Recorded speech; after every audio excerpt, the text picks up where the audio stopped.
Let's see. There's ice cream boy. There he goes. Almost got killed. It's not the way to do it, bro. Not the way to do it. Dun dun dun dun. Do do do do do do do. Do do do do. Do do. Do do do do.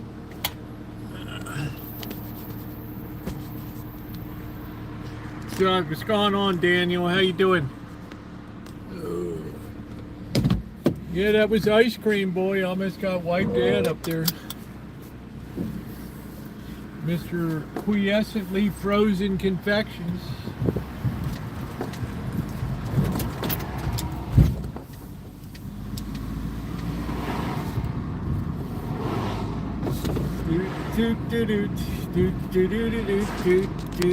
What's going on, GTB?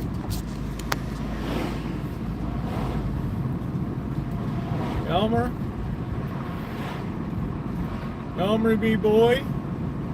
Please hit that thumbs up if you're coming in, Elmer. Don't be a deadbeat. Adenauer is gone. Your boy Adenauer is gone. Celebrate the joy.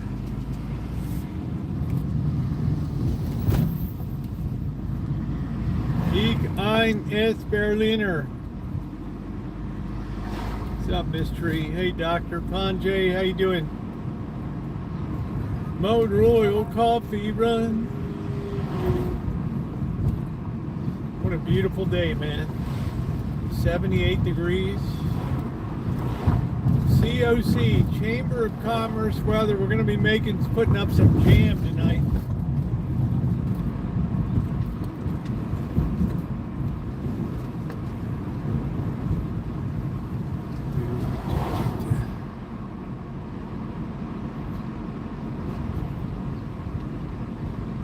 We got the flag boys are gone. They're working up another road now.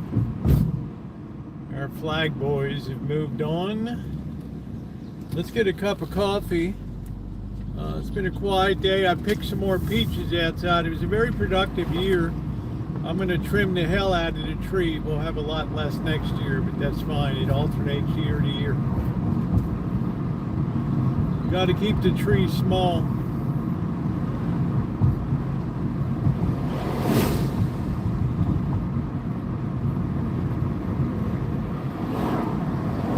Make sure we get all the peaches that we can. I've already put up, I guess I'll put up one more 10 pounds of frozen peaches.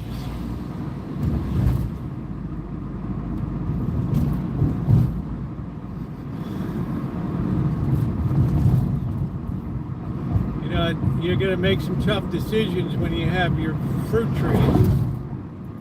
It's like not going into a store and seeing like $2.99 a pound for peaches. Like, give me a break. Are you kidding me? There's Dorito boy. There's Dorito boy. Guy's here every day stocking up the crap.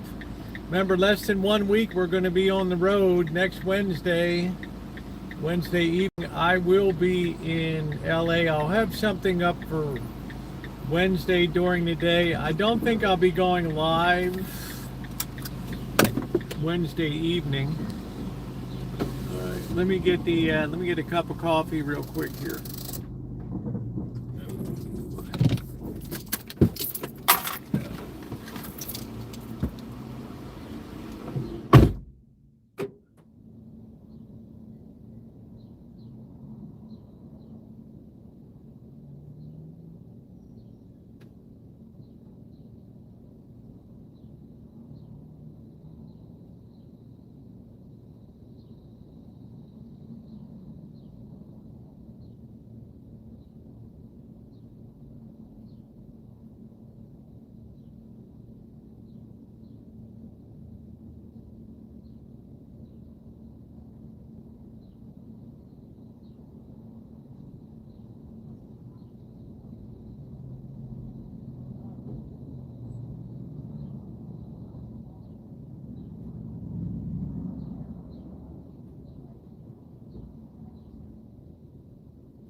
international fish head, symbol of the world. Elmer found a new, I don't know what the hell. Elmer's running his own program. I got no idea. Let me throw this stupid thing away. I don't know why I got a glass to take. I guess I got one. I reckon I got one flashlight. I don't know what the hell's going on here, guys. I got more crap under the seats here that was missing from years ago. I don't know what's. Let me just throw something out here.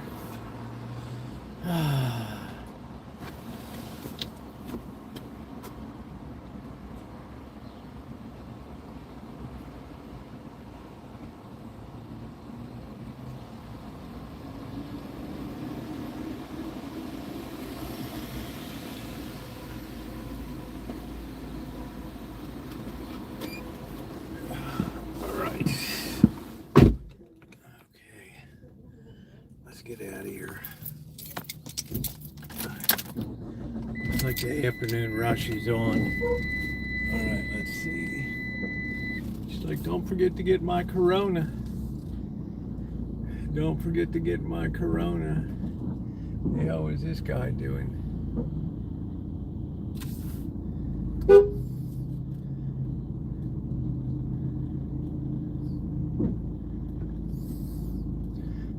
What this bird is doing over here. Are you kidding me? Oh boy. He just decides to, it's like they said in the movie Marathon Man, is it safe? Is it safe? Yeah, it's safe. Yeah, it's safe.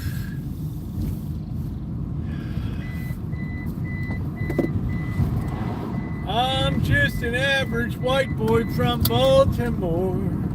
I've been around the world. I've walked those sweaty streets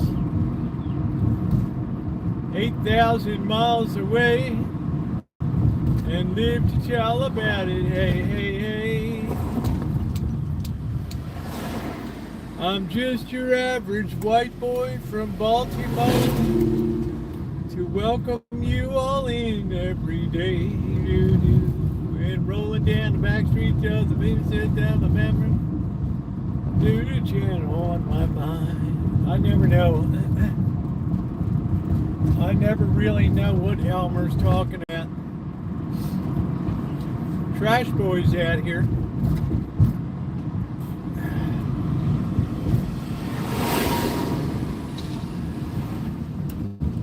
Coffee Boy is back. I am back. Coffee Boy is back. What a beautiful day. Chamber of Commerce. Some neighborhoods are so colorful. I mean, some people's houses are so colorful. It's really nice. I don't know why somebody sticks a washing machine outside as if somebody's just going to pick it up. Take the nasty old thing.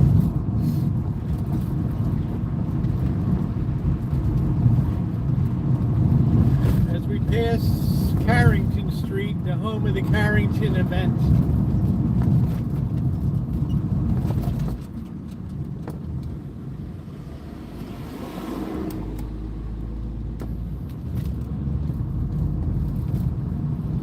I'm waiting for the next Carrington event, Dr. Frankenstein.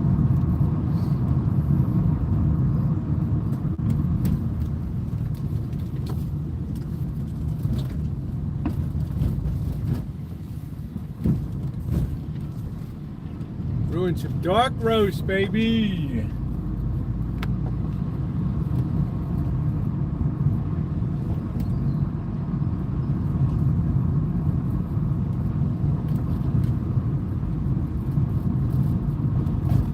I am just hanging out, man.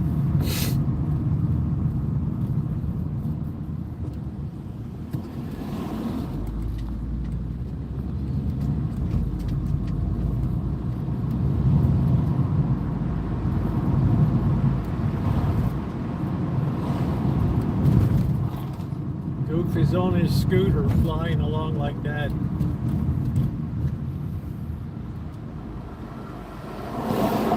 It's the kind of guy God, it ends up in a head-on collision and gets traumatic brain injury, and then the taxpayers have to take care of him for the next 70 years.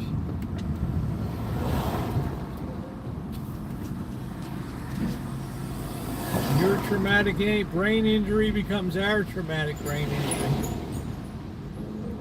And that, my friends, is the name of that tune.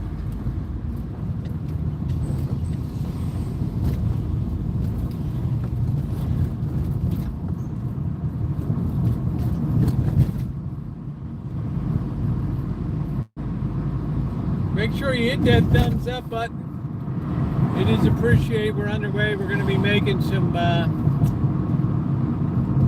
peach. Dealing with our peach harvest here, which has been amazing. Yeah, it's a lot because it's young people that don't have a pot to piss in, and once they're past age 26, they don't buy their own insurance.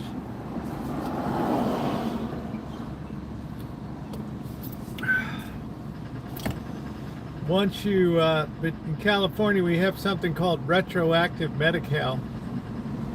Even if you're hospital, they can give you retroactive coverage to beginning at the month you were injured or whatever if you qualify. So our state budget is over $500 billion this upcoming fiscal year.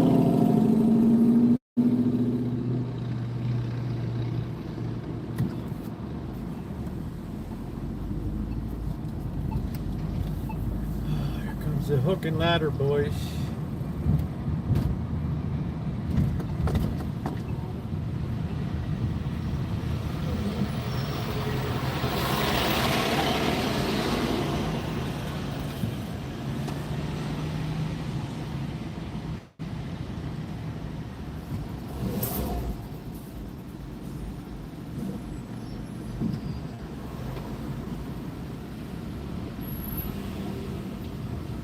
Beautiful day. Looks kind of crowded down here today. It's Thursday night. We may see some young loggers down. I'm not sure. There's usually plenty of young loggers.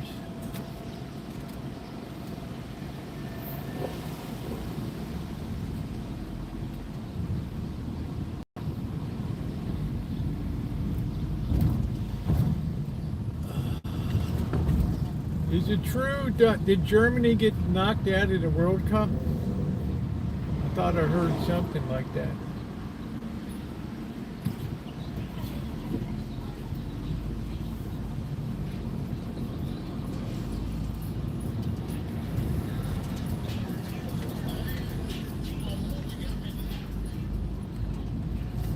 That open convertible Mercedes-Benz.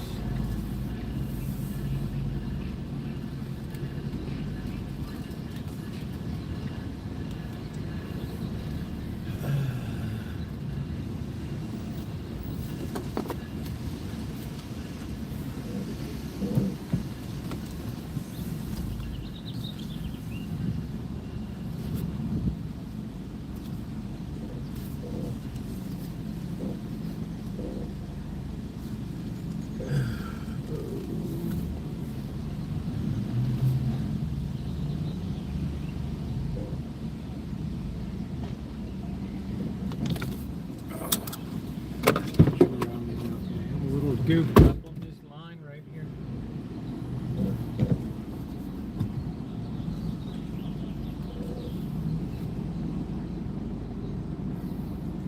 Trying to do stuff the right way. Let's get this Trent de Agua down here onto the side. Let's get that baby kind of on out of the way. So welcoming everybody to Thursday, July 2nd. I want to give a shout out to Janet. It is her birthday today. Happy birthday, Janet girl. Pretty cool. We're born like what, 11 days apart. So that's kind of cool. I wish her a happy birthday today. I hope that she's doing something special for her day.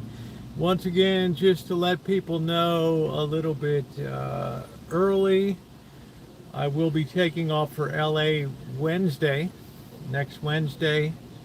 And then on Sunday, I will be leaving LA and going on to Las Vegas for 1 week. Sunday, and then through the week, and then leaving the following Monday. So if you have any suggestions or ideas of things that you want to, if I have a chance, I make no guarantees because of temperature and everything else, but if there's something that you think you'd like to see or do down there, I am going to try to get up on the Strip. I'm going to go down a little lower. I'm not going to concentrate around the Fontainebleau and the resorts world.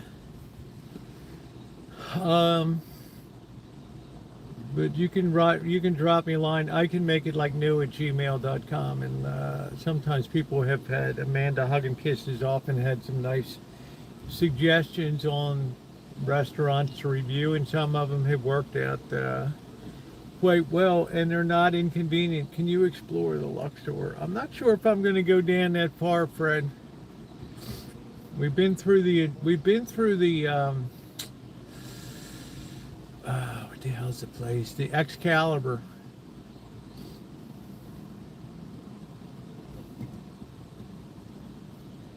How you doing, Kitty? Good to see you. Yeah, welcome in. We're going to be making some peach. We'll see. I mean, I wouldn't mind looking around the Luxor, but the Luxor looks to me as a property that's just having a difficult time finding its meter down there. It's having a difficult time. I don't know what the future holds for a lot of these places when the big Hard Rock Guitar Hotel comes on. That's going to be another 1,900 rooms. It's going to bring additional monstrous capacity in there. And honestly, I don't know what the story's going to be. But Luxor did not make good use of the property, physical use of the property. As you know, when you make a pyramid, you're wasting a lot of vertical ability by having a pyramidal shape on it as opposed to a rectangle. So the footprint, I mean, Las Vegas looks at that now and says there's a higher, better use for that. Build a first class hotel or whatever, or complex on it, or build a shitty Motel 6. Do you think when the A's open it will boost the value? It depends. The big question is how many people are going to, and it's probably a legitimate question, there's going to be X number of people that are going to want to combine their love of baseball with going to Las Vegas. So let's say Orioles are playing. Some people from Baltimore, the few there that have a few dollars, might coincide their trips to see the Orioles play there in Las Vegas against the A's. The question is how baseball is one of those things that has to be supported for 80-some games. That's a lot. And in summertime, it's really hard, like now in July and August. It's very lethargic down in Las Vegas because it's very hot. And even though it's going to be comfortable inside, it's still getting there. Raleigh beat Las Vegas in Stanley Cup. The T-Mobile Arena is literally like that, and it hasn't really worked well. I just think, what does Luxor mean to people? I mean, what do the pyramids mean to? What does the Sphinx mean? What is we have the most uneducated society in the history of many generations here, with many big percentage of young people have no idea, have no clue what about Egyptology. It doesn't mean anything to them. Just like in 10 years, nobody will know Elvis anymore, and it's too many generations down. You know, all this shit goes up the rain spout where the woodbine twineth, right? It just disappears.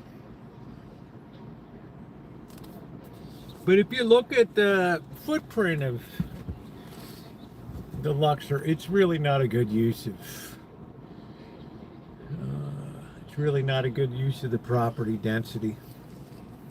So I think that they're going to probably, if not sell it, maybe try to sell it off and pay down some debt, or else bulldoze it and put up something new there.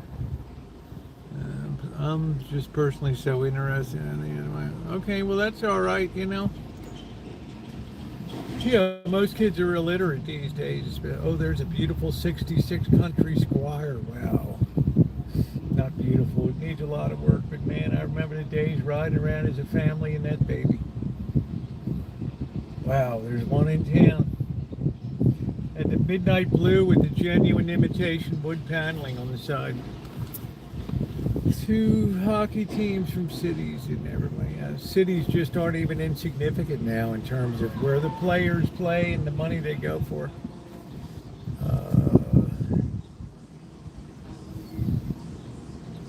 They haven't had a lot to cheer about down in Carolina. What's more, Mary?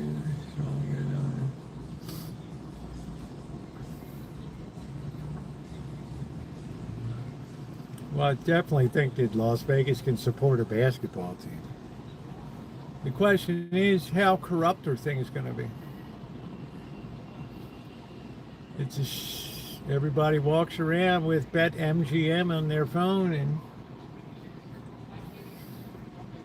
it's got to be tempting to run a program. Locked Arizona, relocated in Canada multiple times. Hell, I never even knew that there was a team in Arizona. Yeah, because I know where it's been. I know where it's been from.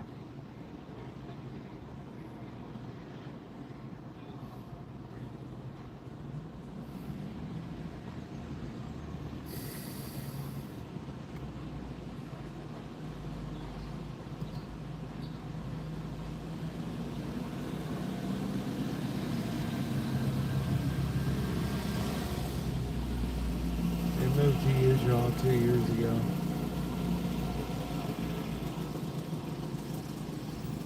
Big problem is you build these big mega stadiums, Fred, and these big complexes. You got to charge a fortune for the tickets. You're depending on TV rights, and you're always depending on TV rights going up, up, up, up. Now, with the NFL putting a lot of football behind a paywall, you're not going to have the flow of young people that are exposed to football that you would have on an average Saturday for college football, or Sunday for Friday evening for college football through Saturday night. Expand to Charlotte, Nashville, rather than bring the Expos. Well, Montreal's already proven that they're not going to support a baseball team.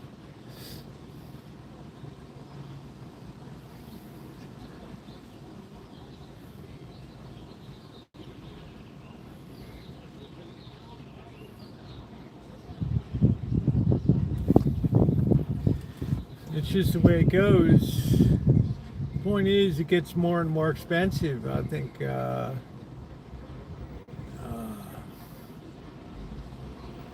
some of these sports team valuations are insane now, in the 10s, 20s, $30 billion.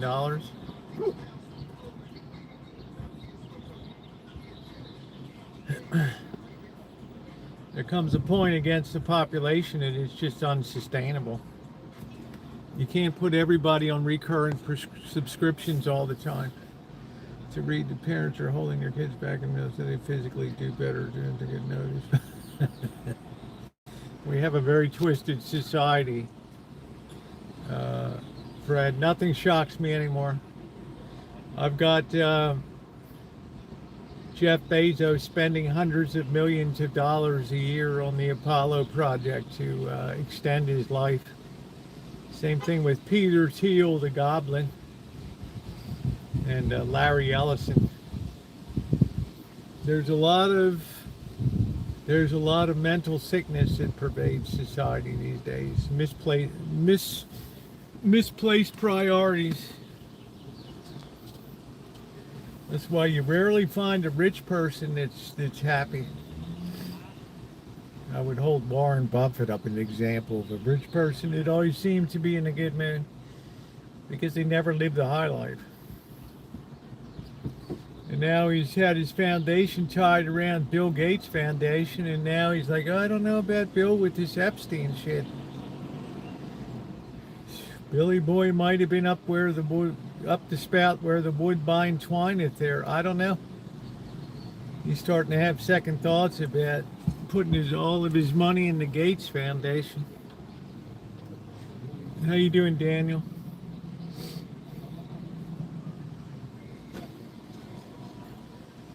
And Jeff Bezos, his former wife, all of her donations, $28 billion, are gone to all these liberal causes. Which, hey, it's your money, you can spend it like you want.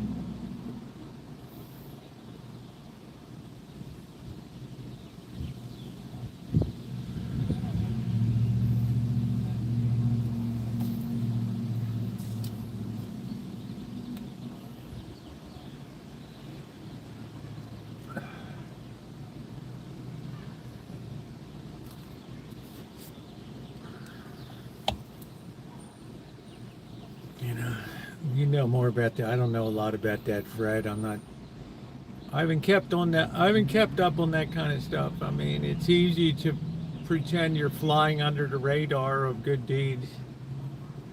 I don't know. I err on the side of giving somebody the benefit of the doubt. I mean, one thing is wrong, a very different thing to get actual evidence.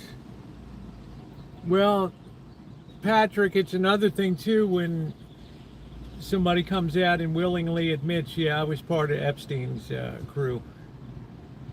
And when a Bill Gates says, and look, I've led a horrific life, okay, but when somebody like Bill Gates comes out and says, I was trying to get advice on how to slip my wife an anti-STD treatment medication without her knowing.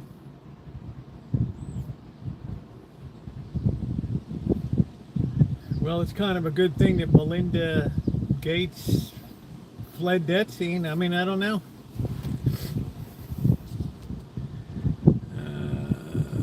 No, it's fine.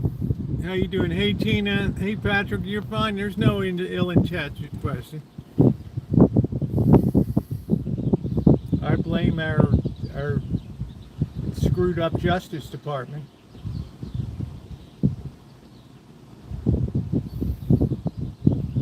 The way I see it, let the fur fly, man. It's just as bad on one side as the other from what I can tell. There's no party affiliation attached to it. It's frustrating. But they figure if you wait long enough, it just blows over. People just get tired of it. And you can see organizations like Indivisible, they've run out of gas. They got all the gassy grandmas out and they protested and it just stayed the same.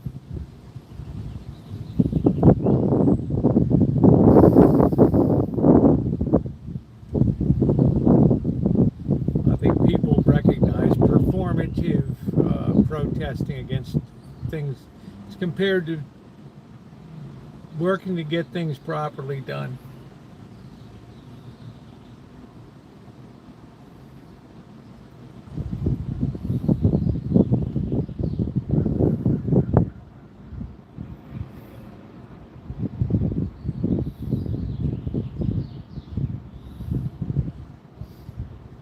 Do I think Kamala would win based on current events? Probably.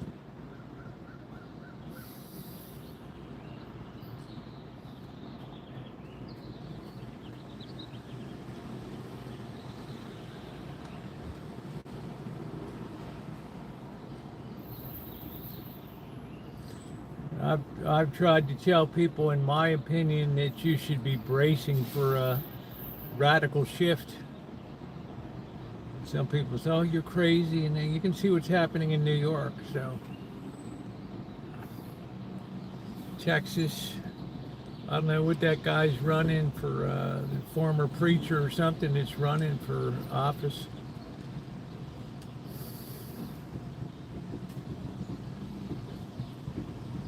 The world is a-changing, boys. The world is a-changing.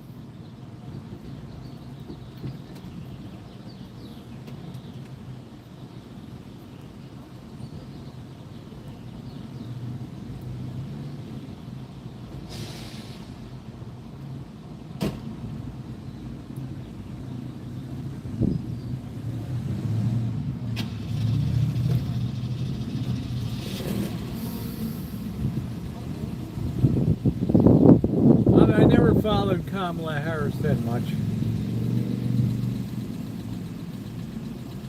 to really have much of it. I might do anything good. I'm 28.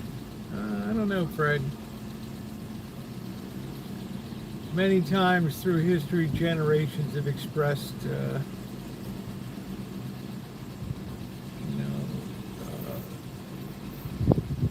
self-doubt.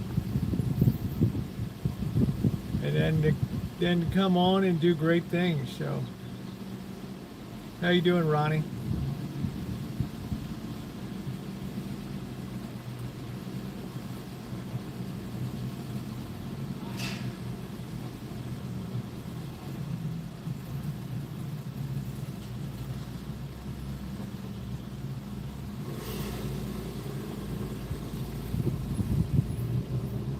Yeah, please hit the thumbs up button. So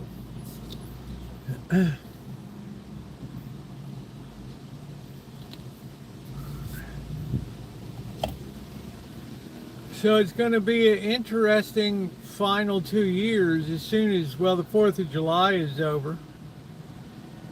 So we'll be beginning immediately. Heavy campaign season will be coming up. Yeah, there's no middle ground left anymore, Fred. The middle ground is a function of transient wealth. That's what creates the middle ground. Nowhere in history have we seen cases where you have a large, what we might call a middle class. Hey, Deja Vu. It's always been 90-10. 10% of the people have 90% of the money. What's going on, Deja Vu?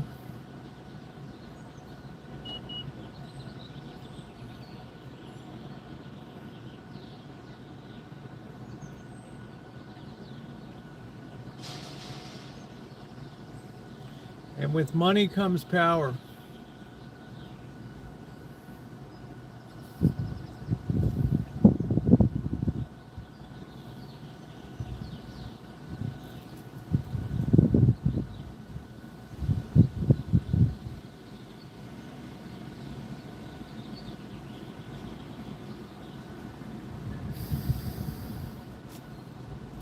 I guess some people have already gotten a jump on their weekend. I know the markets are closed tomorrow. The employment print didn't look real good today.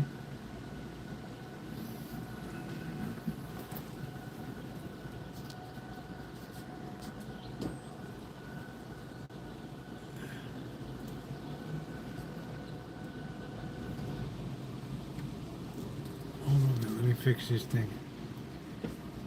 A very close European friend of Kamala Harris, I don't know. To me, when you run a candidate once, that's it. It's easy within the party to say, look, you had your shot. We're gonna put Gavin Newsom up there.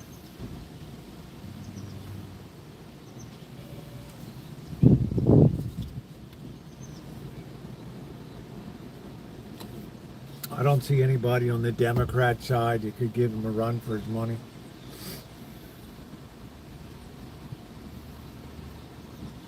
Your boy be up there.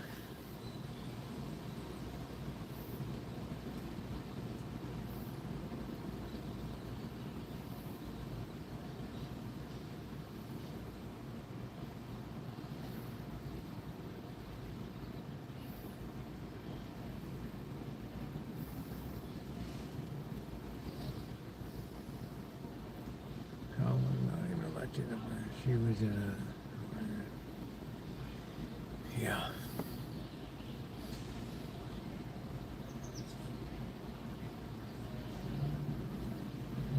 Yeah, I don't know. It's kind of a last minute push-in deal, but she kind of muscled everybody out. Pushed people out of the way. So I guess people figure if she's strong enough to get to be the presumptive nominee, well,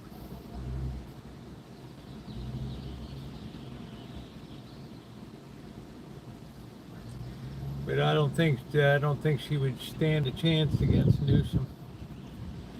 Every new day is like an obviously how geopolitical movement weird as possible, always away from the interests, indeed like a battle of the powerful.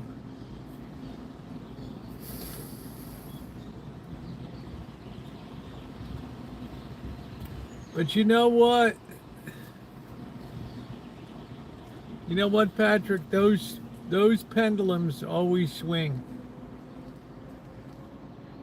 Always swing.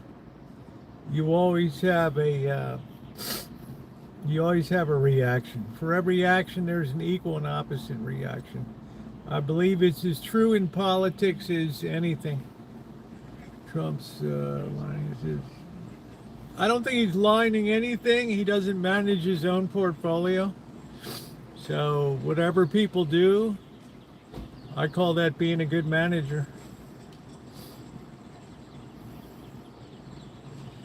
As long as the president's not actively managing his own portfolio and has a blind trust, I don't care if they sell Easter eggs.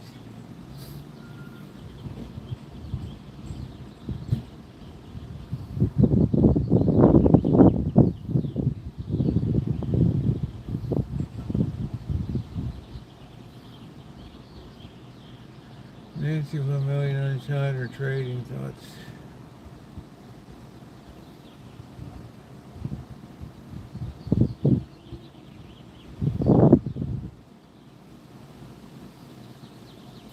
I'm not sure what you're saying, Deja. You give a part of a sentence. It's called a task force. I don't know what it means.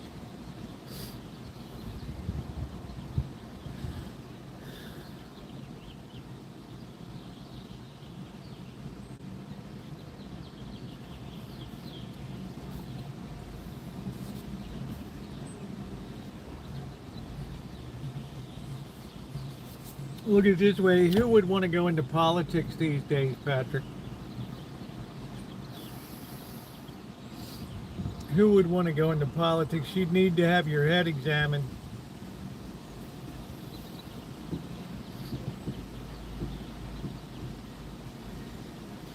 You look at these guys like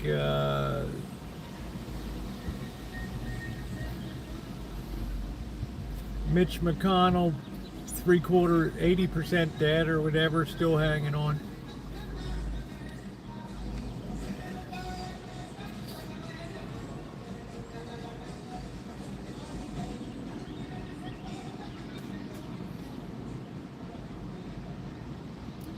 I would say you have to prepare for an era of radicalism. But radicalism always follows periods of tremendous wealth generation. Always, always, always. You had the whole socialist, communists, Upton Sinclair and Teddy Roosevelt trust busting, and right on up through with antitrust, right up through the bombing of Wall Street, the rise of communism, the Palmer Act. It's coming. I can feel it in my bones. How you doing, Naomi?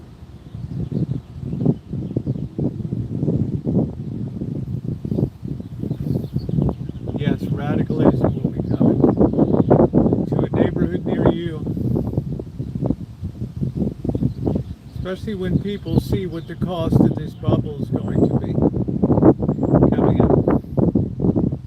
And that's the thing. We socialize destruction, but we privatize wealth.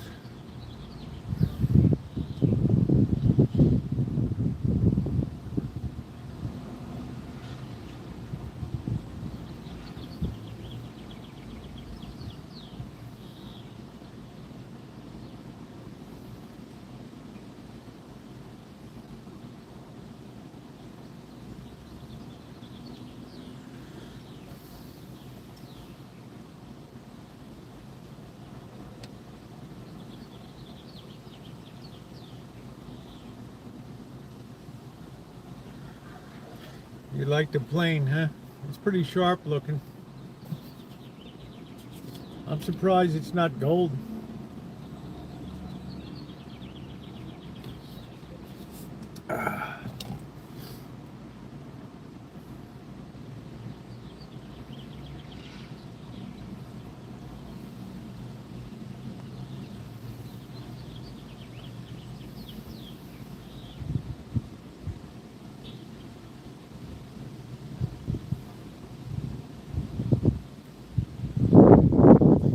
Naomi, we're going to be making some peach jam tonight.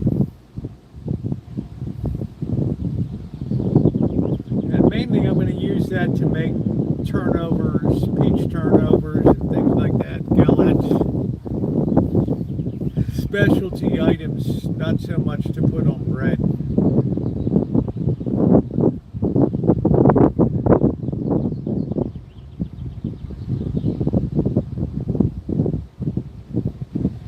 I don't know why I'm tired today.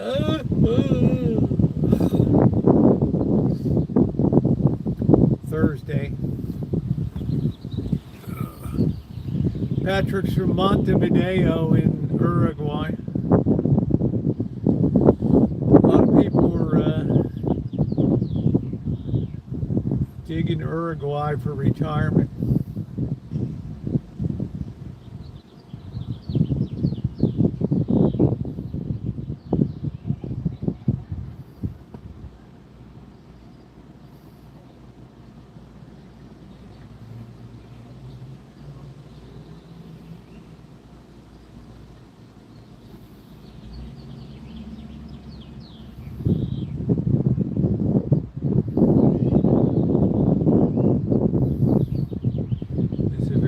Stable and good place to live, Rosie. Yeah, I was looking up the other day, a couple days ago, the difference between Paraguay and Uruguay. They said the climate is better in Uruguay.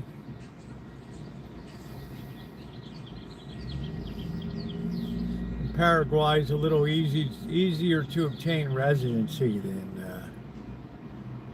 than Uruguay.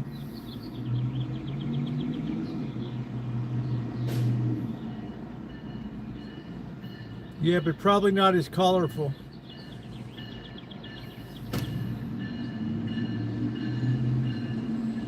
Elmer, what's a billion here or a billion there?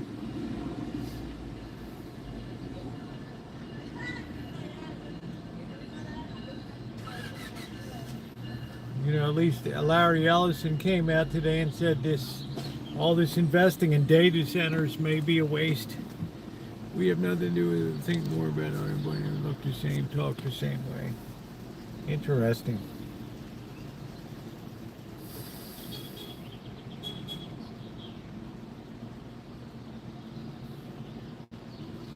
Well, I was looking at how much housing was down there, and they said you could live pretty well for $1,300, $1,500 a month in Uruguay.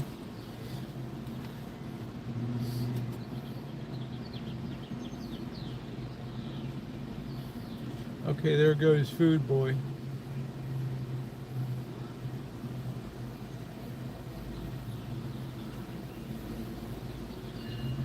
I remember people used to deliver food and they would eat the food out of the bag.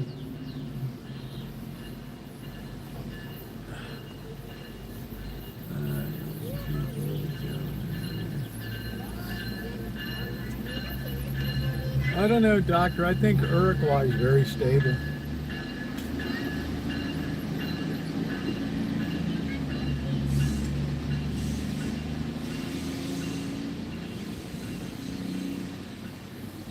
I think it'd be fun to live in Buenos Aires.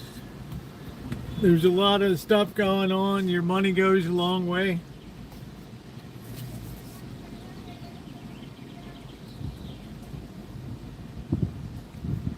No, just to Google it. You don't have to do that, Patrick. I appreciate it. Montevideo is a very modern city with all the accoutrements. Yeah, you too, Cindy. It's got all the modern accoutrements.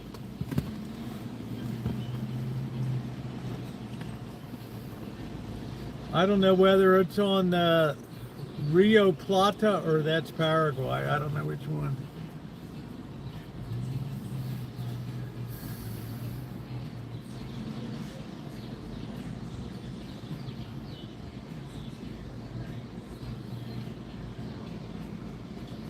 One place I wouldn't live is Brazil.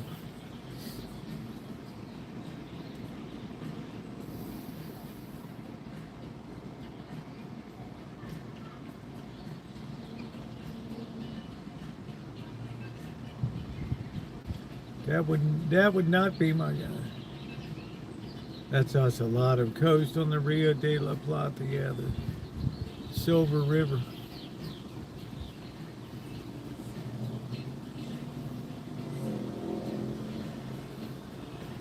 Yeah, they said it's quite a nice shoreline there on the ocean.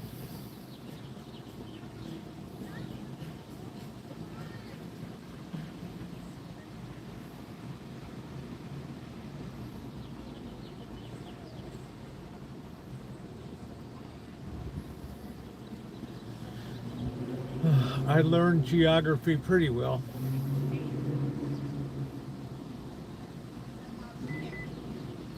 I'm definitely looking forward to it, Cindy, and getting caught up on seeing what's happening on the building going up down there. I'm excited to get caught up. How do you know so much about these corners and we're closer to Antarctica than to Mexico? How do I know about it? Because when I went to school, you had to learn a lot of shit.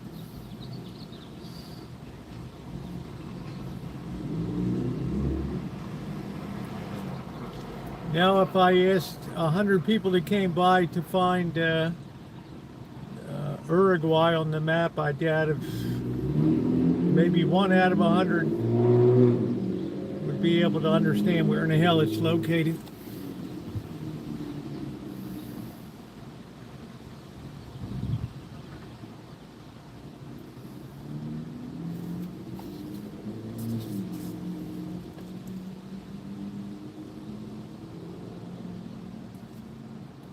I wonder if the Spanish is any different in Uruguay than Mexico.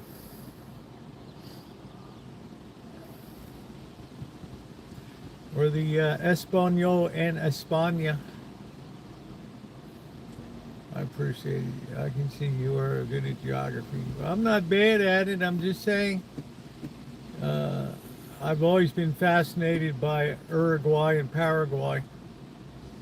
And Argentina, I have zero interest in Bolivia, Peru, Ecuador, Brazil, Argentina, Chile, maybe Vin del Mar, Santiago.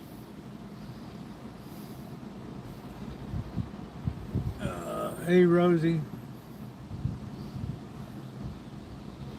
Sending love from Virginia. Virginia is for lovers.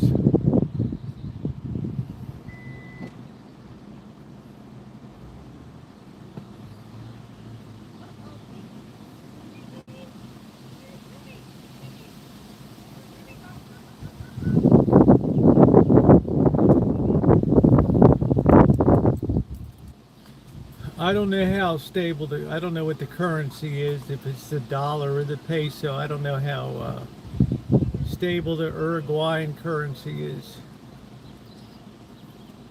Italians and Spaniards, or Spanish sounds different from that of Mexico, yeah. It seems like a pretty elite country.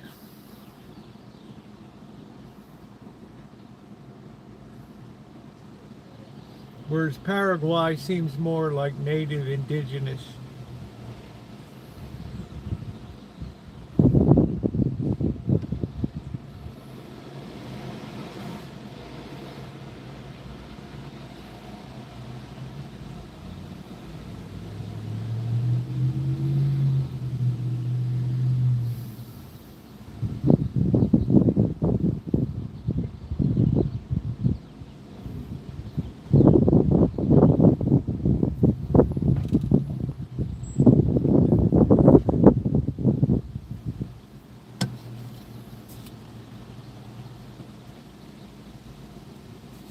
I don't think South America is hard. I think Central America is hard.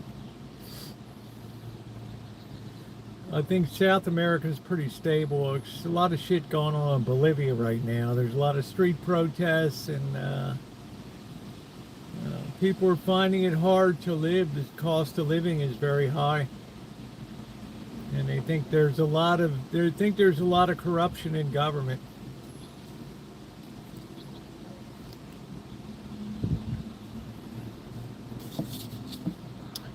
Look at all the people they're busting out in this country for cheating the Medicaid system.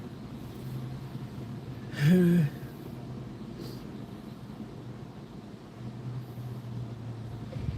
this drug run out of there, man. Oh, Montevideo has awful places. Wow, I never thought we would have this drug, but wow, when did that begin? When would you say that began, Patrick? What year?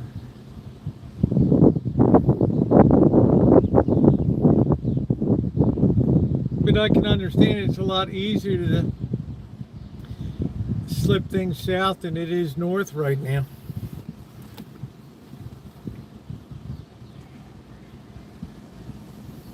Last 15 years, yeah, because Montevideo is a beautiful city, isn't it?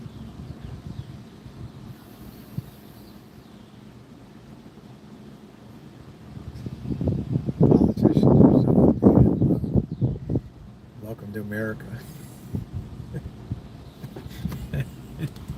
Patrick, I think it's a worldwide phenomenon. They're complaining in China too, trust me. I always have my ear on the ground in China.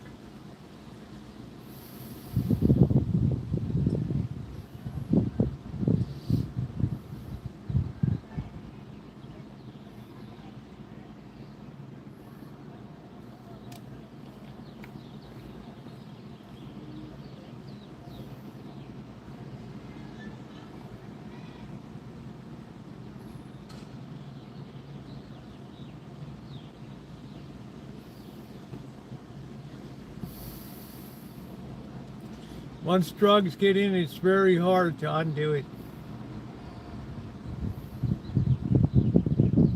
Here, marijuana kind of short-circuited the movement towards a lot of drugs. People are satisfied with having a bowl, having a gummy, buying a couple pre-rolls on the weekend.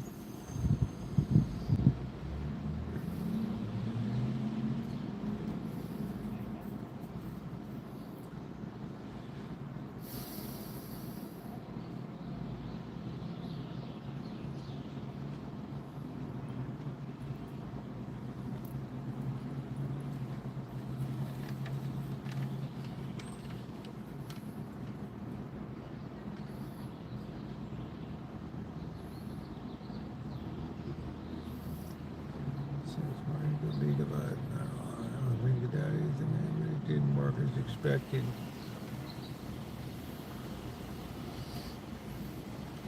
Well, hell, man, keep me posted. It's an interesting country. I would love to visit Montevideo.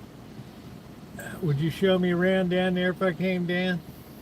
Do a little chooching? South American style.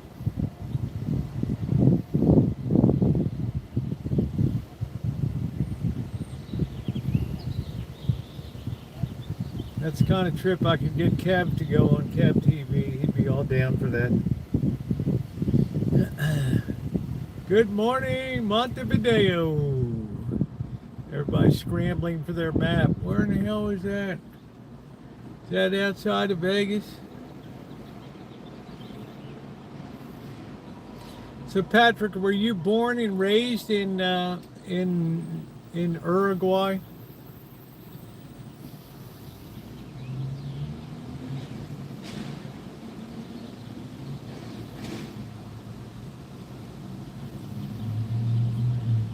It's like Arkansas. I could take that a lot of different ways. Okay, born and raised. Your English is really good.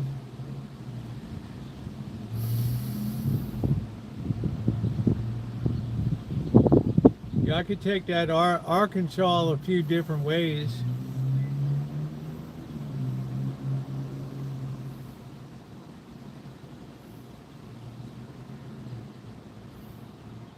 What, y'all got a lot of hillbillies up in there?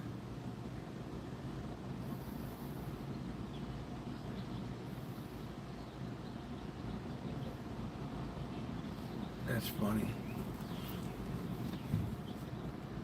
Oh, I feel that breeze coming through. Let's see, T-minus 2 minutes. That afternoon sea breeze should be rolling through. Oh, but their hillbillies are well intended. Oh, okay, that's cool. So that's not like Arkansas.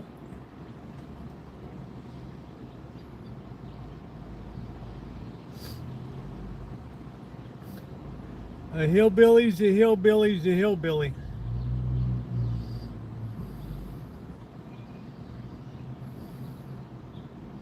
Howdy. Howdy. People get a culture shock when they go to Arkansas. Think about Tara working on that deboning line for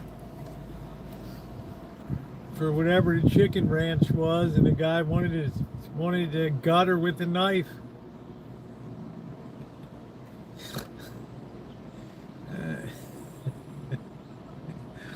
Gauchos. I had an uncle who used to be a cattle brand. Oh, okay. Okay, yeah, well that's different. That's it's not a hillbilly. That's a cowboy lifestyle.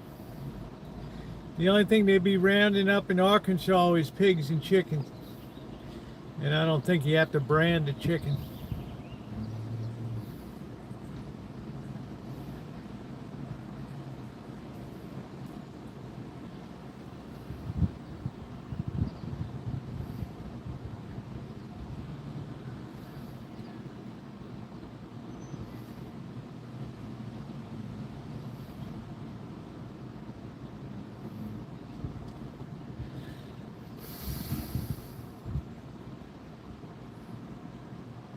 So they must produce a lot of beef out of Uruguay. I wonder if we get many products from Uruguay. What their big exports would be down there. What do the women look like?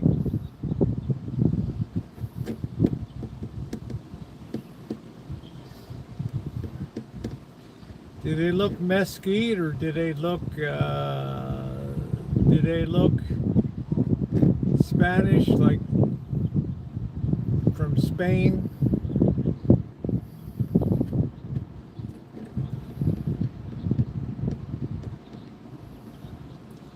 Lots of beef and cheese. The English were here for you to establish their slaughterhouses and railways. And the English were everywhere. Dr. Frankenstein's like, I admire that. Thank God somebody set up something properly in India. They got the trains running on time. Ding, ding, ding, ding, ding, ding, ding. 5,000 people sitting on top of the rail cars. Yeah. It's called free ride. It's called free rolling, man. Free rolling.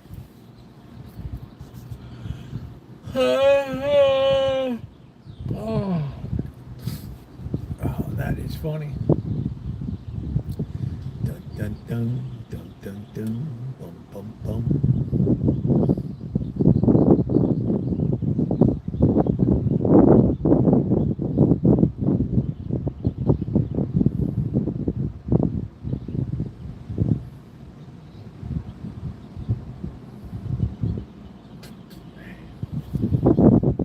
I don't know if we have any famous Uruguayan. We got Ridge Storm afterward, not so much. Oh, okay.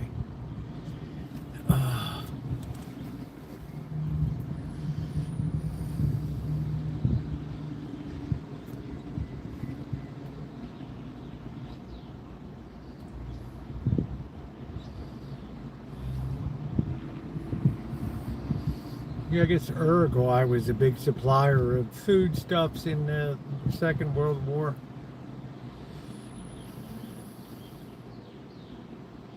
There weren't a hell of a lot of Nazis down there.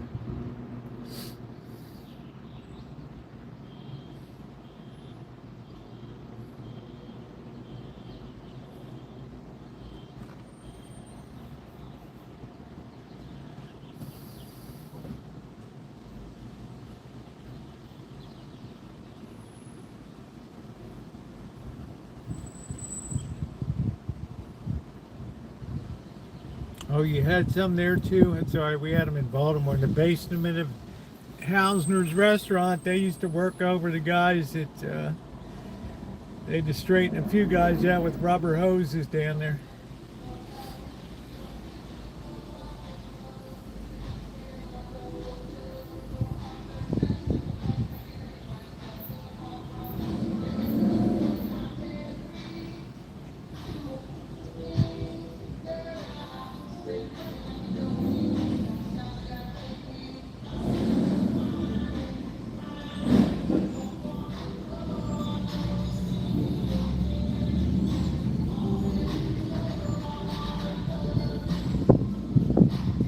I can't believe their concert.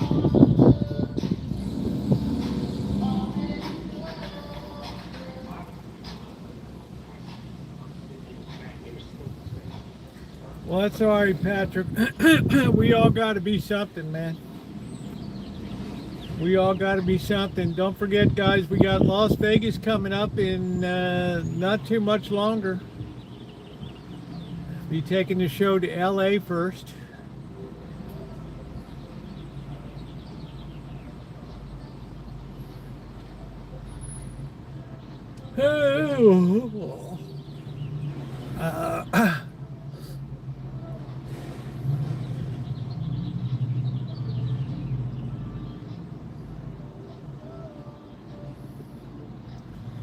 It's just a little thing down at the bottom that says all messages or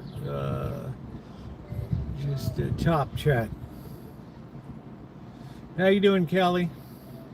I can't wait to hear about it. Well, they won't be starting for Sunday for a week, but they're always a good time. People enjoy them.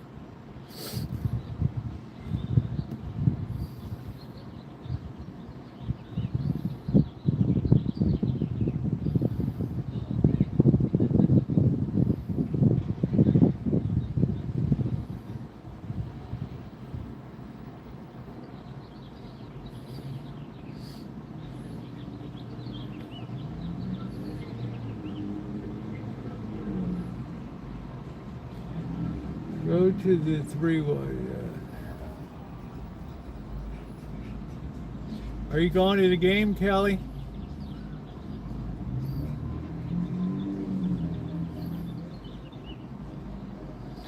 Yeah, they'll be sliding through to the final 8. They just have to get rid of Belgium.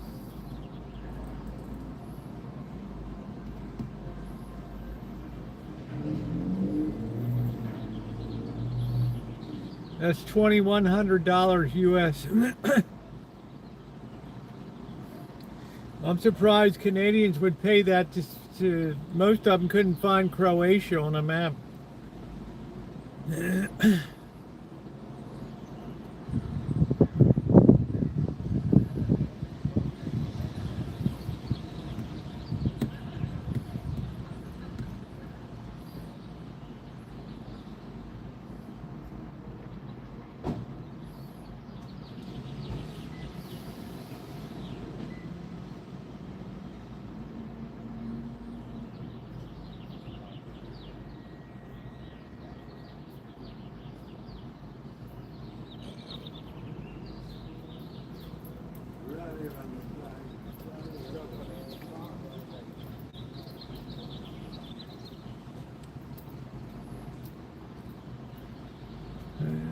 Sundays, Mondays. I mean, this event is so long and drawn out, Dr. Frankenstein. It should be over in a weekend.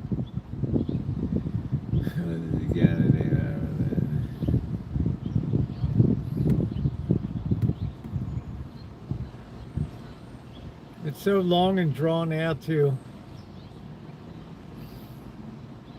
They build up the initial enthusiasm and then it just all dies.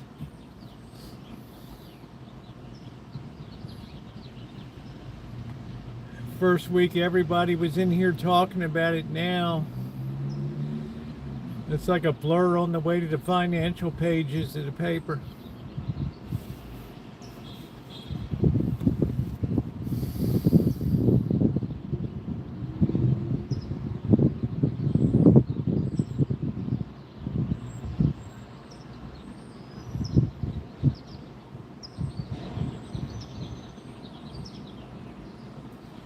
Okay, here comes our parking. Oh yeah, there she is, man. There she is.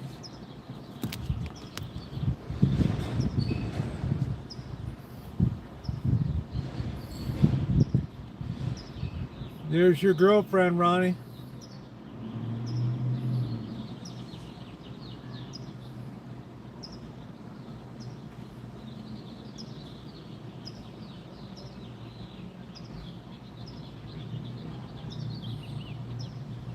She's getting that ticket book ready.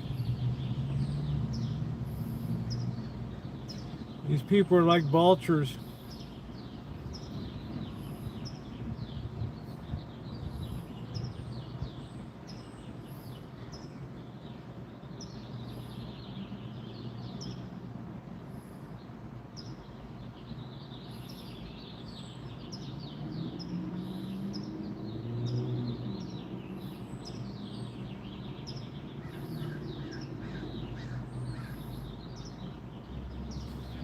That's some kind, I don't know what the hell it is. It's not a golf cart, it's some kind of little municipal runaround vehicle. What's going on, Noah? I'm waiting for her to get out. She's getting herself all organized. She's getting ready to take in the afternoon harvest here.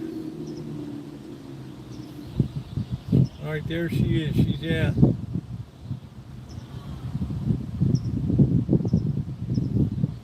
Fired up. Here we go, baby.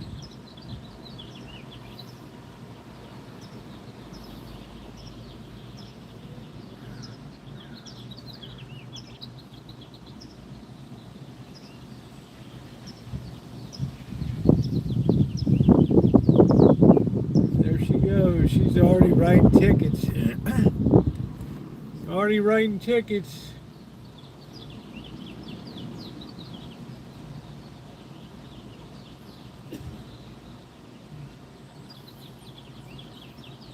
She got somebody.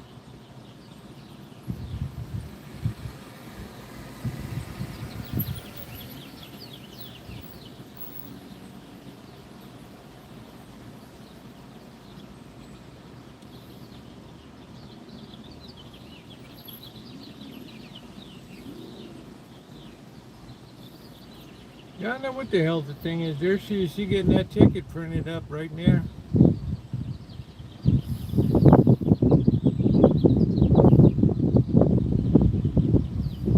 Johnny on the spot. She giving me the good old happy holidays, man. F you. The big old F you right there.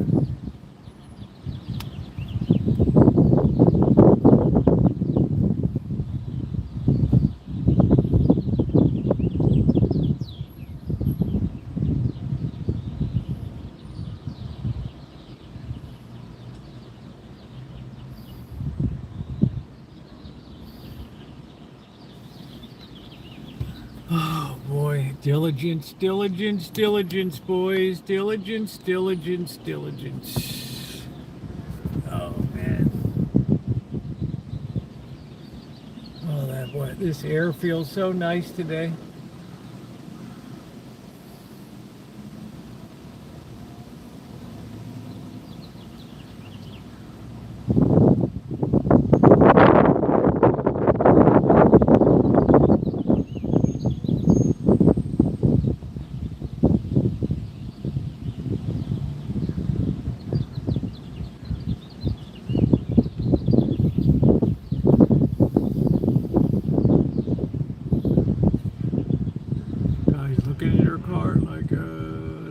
her a ticket.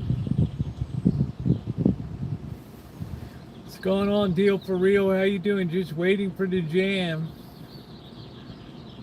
Yeah, we're gonna macerate the peaches. I'm not gonna worry about taking skin off.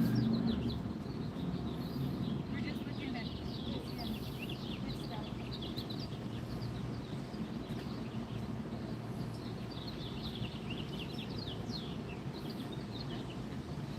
I got a lot of nice peaches.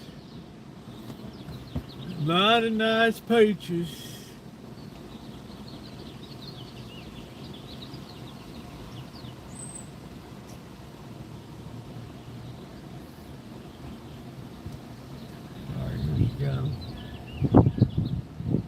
Back on the radar screen, here we go. Oh, seems like I got upgraded to a little cart now.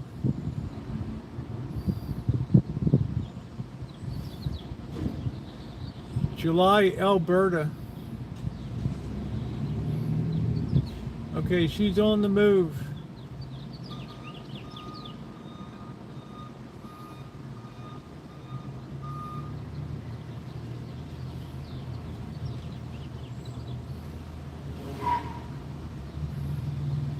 Legendary. She doesn't bother with me anymore.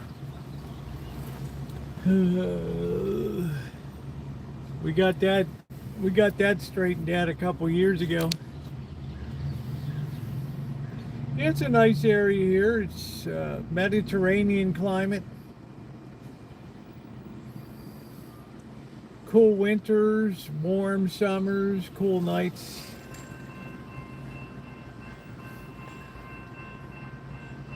She's gone to brighten somebody's day.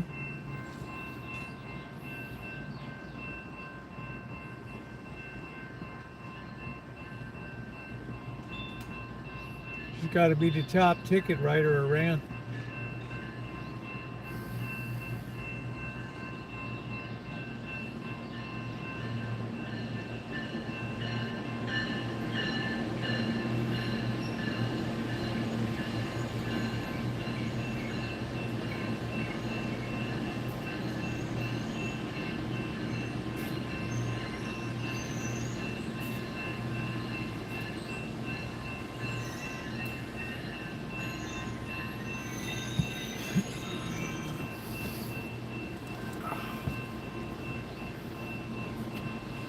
I think I'm going to try to clean out the van tomorrow.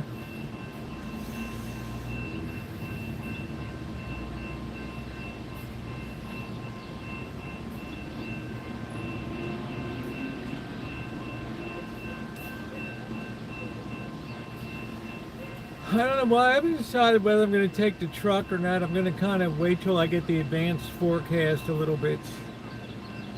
I like to have the van because it's all enclosed. I like the truck because it's got some AC to it. So it's kind of a hard call which to go for.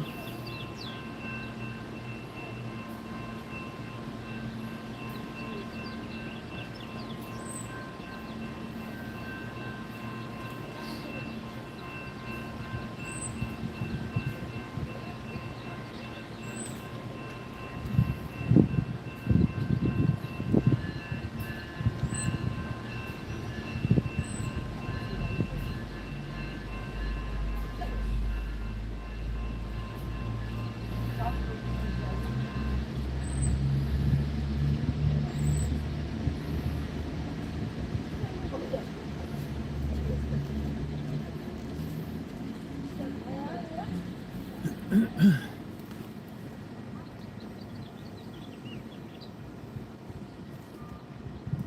would have thought a lot more people would be around.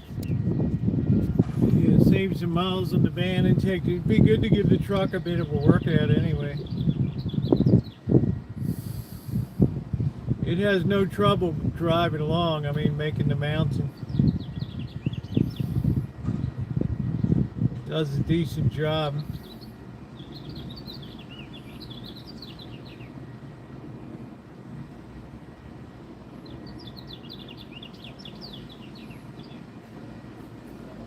I should take, yeah, the truck's never given me a problem. It's only got 40,000 miles on it. I have to get some tools in there.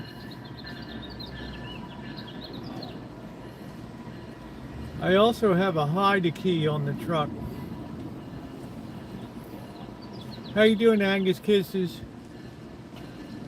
So I can never really get locked out of the truck.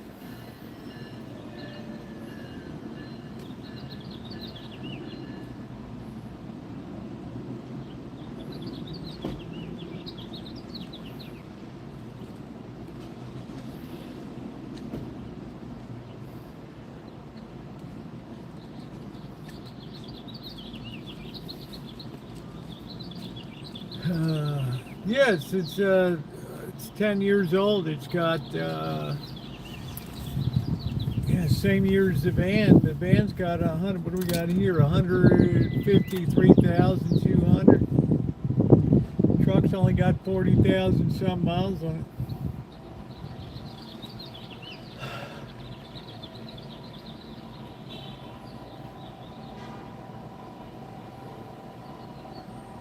Those CRVs are nice.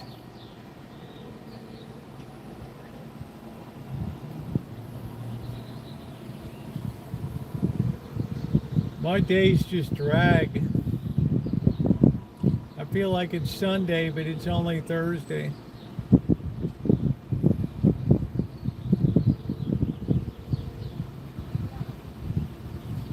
Here comes Honda boy.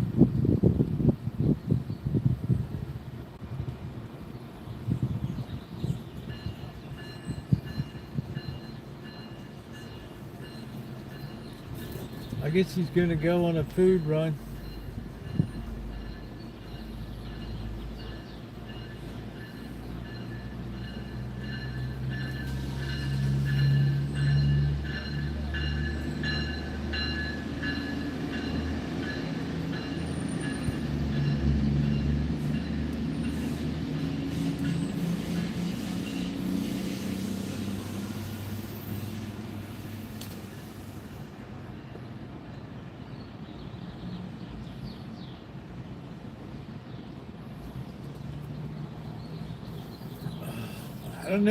I don't know, Elmer. Some people have complained about the quality of Volkswagen.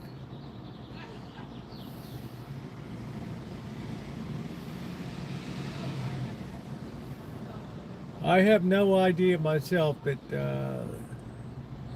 Alan Gentry says, you know, they're kind of junky.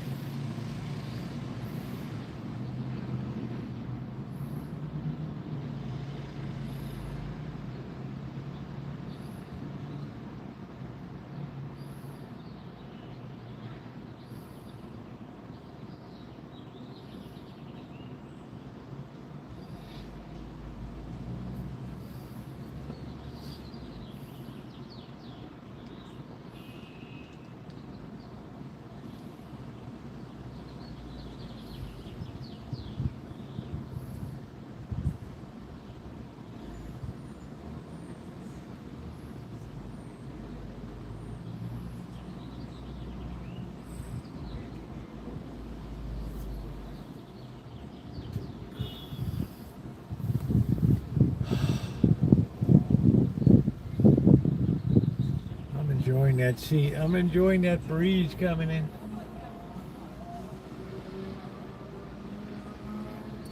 I never heard any more of that guy with the 62 Cadillac. I asked him about buying it. I never did hear anything.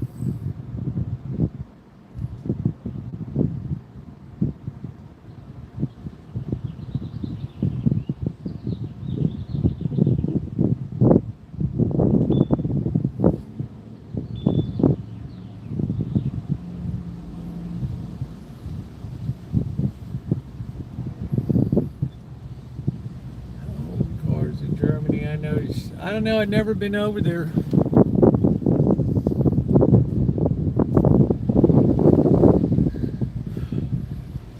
I wonder how much a BMW costs there compared to here.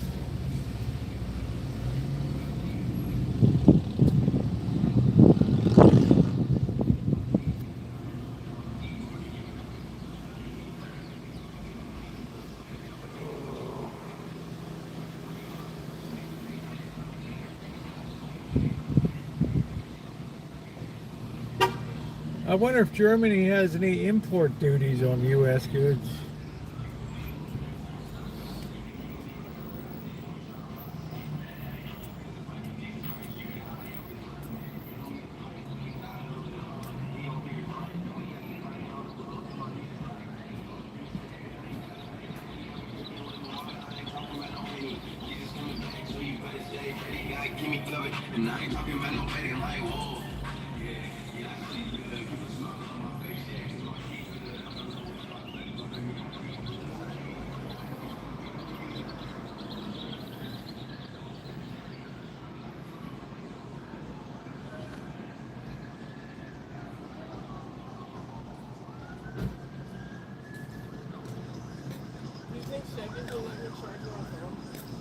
I don't see anybody protesting Teslas anymore.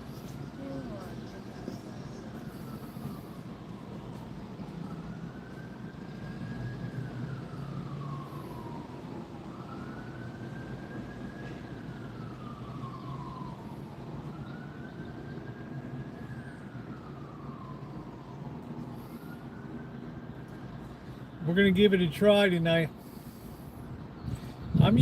I'm prepping it mainly to use as a filler for making pastries and things like that, like galettes, peach turnovers. The trick is you want to use the greater the taste of the fruit, the more ripe it is, the better. The more intense the flavor. So I have a box of sort of smaller size ones, but they're going to be very intensely flavored. We're going to remove the pits and macerate them in the food processor. Add some sugar in, then dump it into a saucepan and bring it up with a little bit of water. A little touch of bourbon.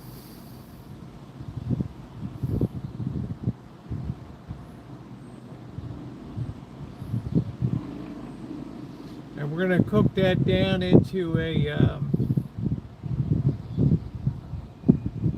jam.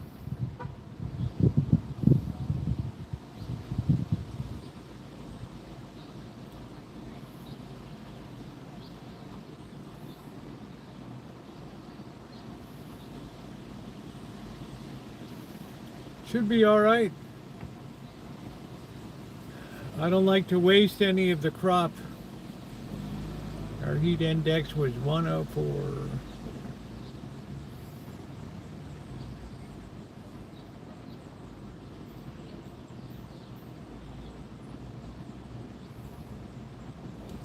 Here comes the Mendocino County bus. Put. Going up to Point Arena.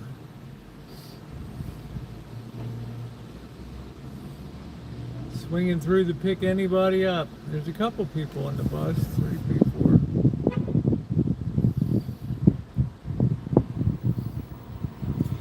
It might be fun to do a trip up on the bus to Point Arena and up to Fort Bragg by bus. Oh, the woman just got her ticket. She's like, oh shit.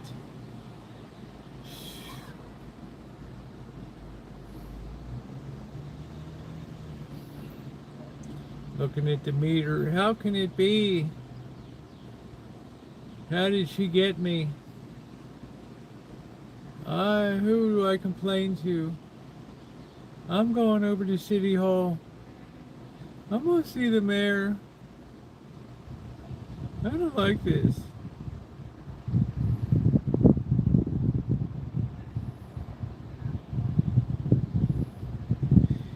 She's hot. Not attractive hot. She's steaming, man. The iX1 won't be sold in the USA. iX1 electric, I don't know. Roxy, how you doing, babe? Good to see you. My girl Roxy, I haven't seen you in a while, babe. Please hit that thumbs up button if you're just coming in. How are you? I hope you're going to be around on our LA combo LA Vegas roll.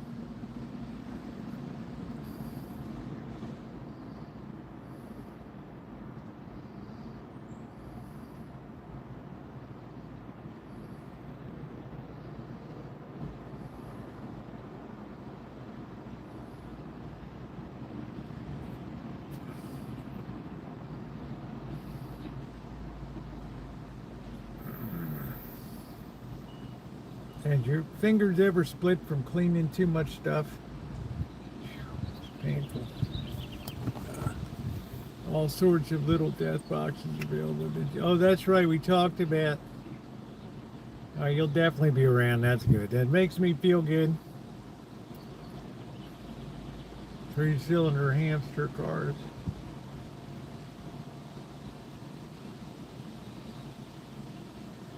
I guess the price of fuel over there in Germany. They kind of hate cars in Germany.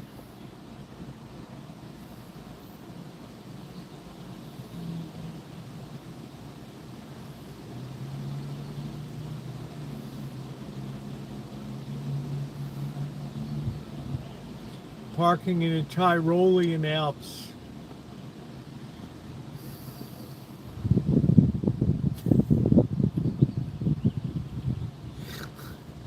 Parking's difficult in a real car.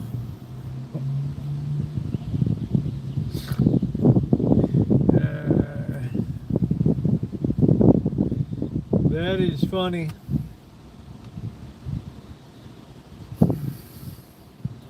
I look like I'm ready to go out and play left field. The parking garages in European cities are crazy. Yeah, I followed a channel, Gone with the Winds, and they went from RVing to boating, and now they're, I don't know, they got a trawler or something. And they had all their photo gear in, luckily they were insured, had all their photo gear in a garage in Netherlands. And it was broken into, and they're like, well, we can't do a damn thing about it.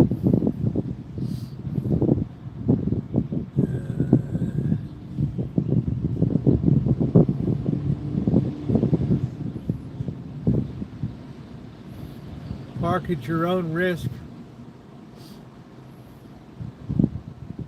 That's why you always want to have your stuff stowed before you go into a garage. You don't want to be standing in a trunk, putting things in the trunk, and people are watching you down in the office, telling their buddies, you got to be smart. Have your stuff high and tight before you go into a parking garage.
He just means they're shitty cars. They're just poorly built. Just little Econo boxes. I sure see a lot of these little Chevy Bolts flying around. They must have sold a zillion of those things.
Shawnee, how you doing?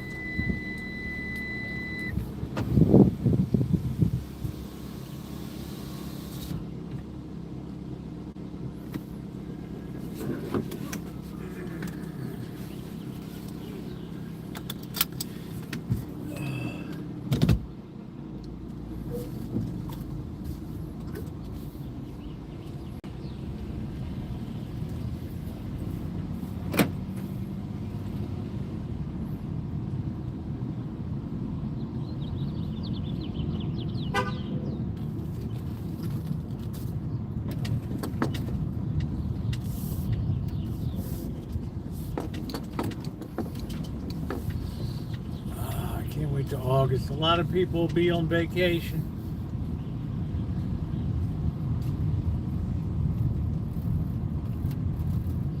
You know what? I'm doing good on my recovery from my traumatic rib injury. It's been a hard recovery, but we're getting her done. I don't want to do it again. At all costs, I don't want another rib injury, which means guaranteed I'll have another one.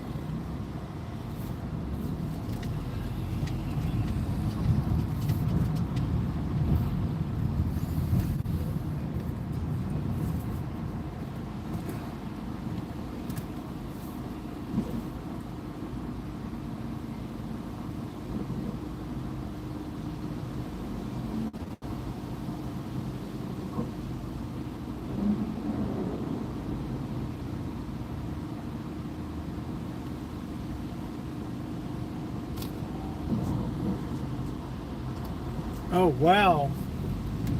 That sounds terrible. That sounds awful.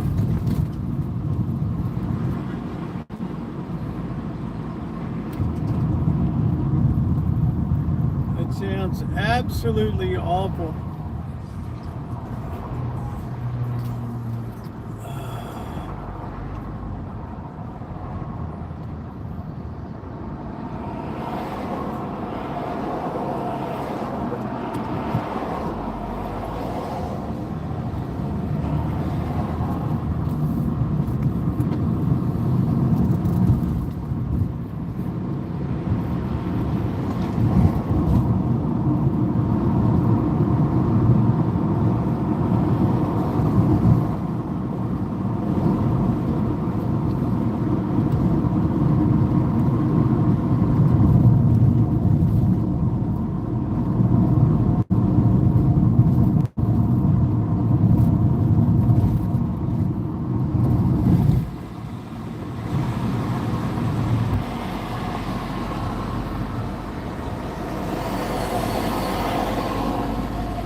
out the back way today.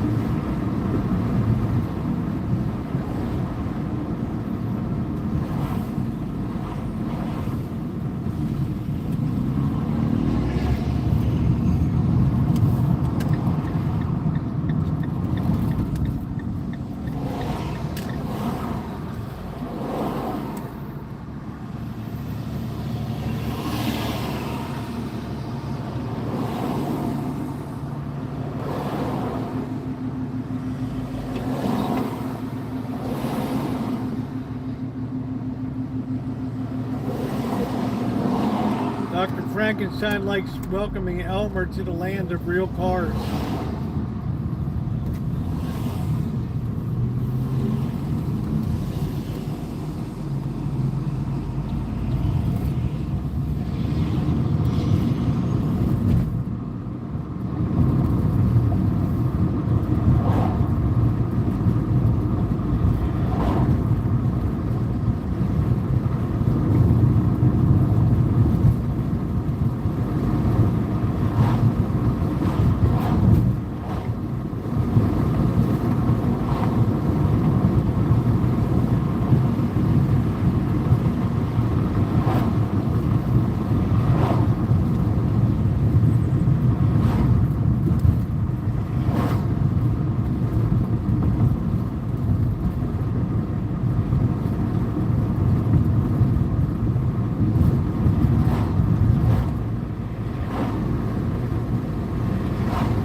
Bomb Center for the Blind.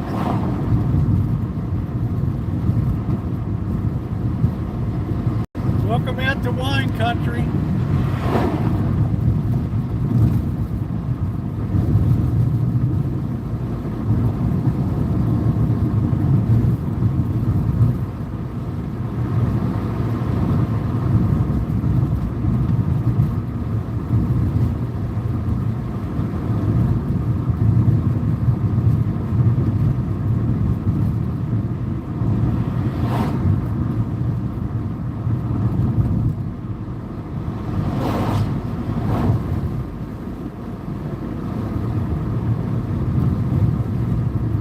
Beautiful countryside.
Welcome to wine country.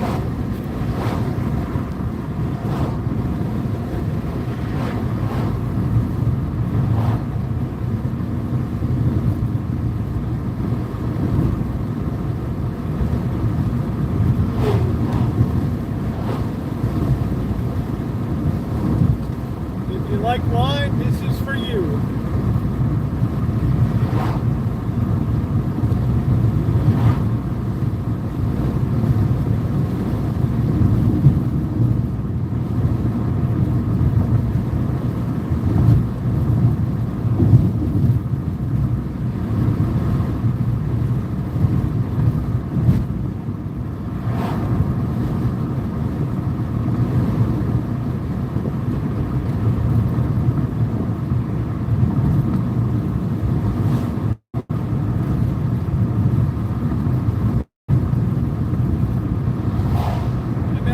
why I got trucks that are always parked over. It's like they're fishing or something down there. I don't know what the hell they're doing.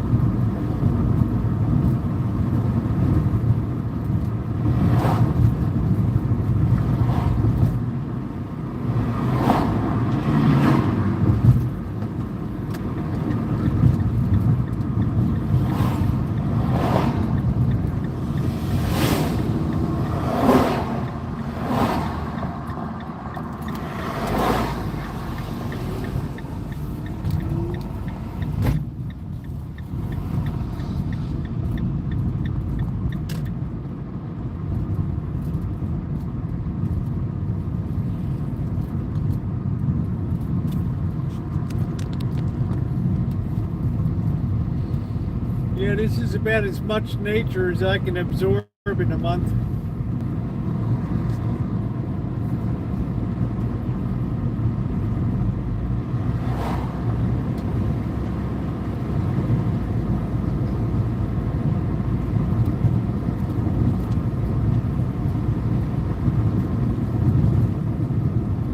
We ain't Baltimore, guys.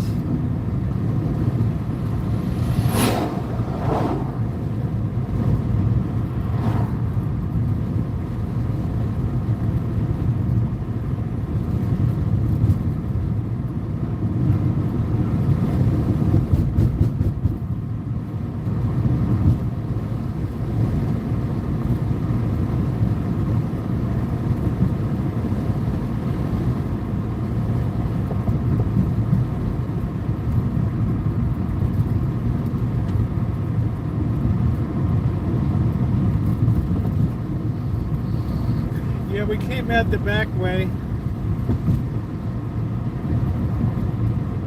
Maybe we'll go out to Jack London's place one afternoon.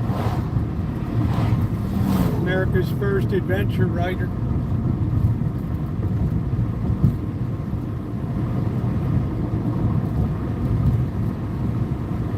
You like this, huh, Tish?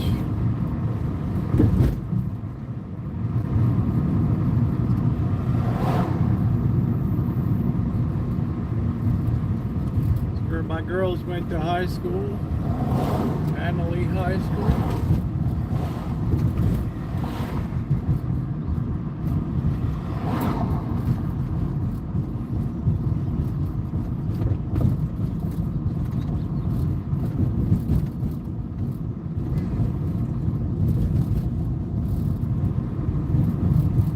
Wow, it's all fenced off over there. What the hell? I guess they're taking advantage of the off time to do some work. Yeah, we're gonna clean up the signal in a minute, Ronnie. We always got trouble out here, bro. We always have trouble.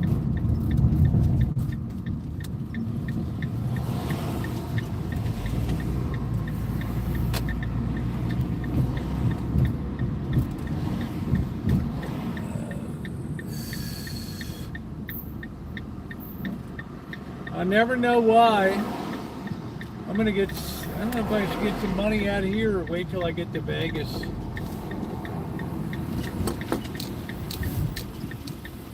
I guess we'll wait till we get to Vegas or something, I don't know. We're gonna park here and goof off a while. We got the Rite Aids here.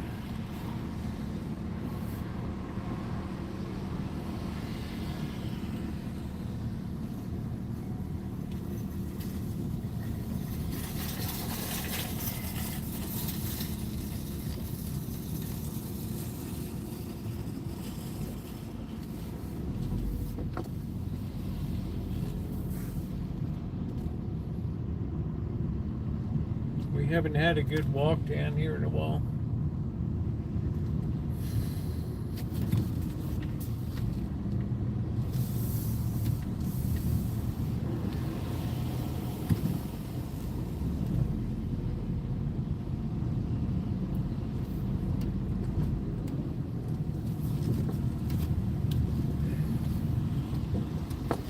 But I just finished that weird looking Section 8 housing over there. Of course, we're not charging.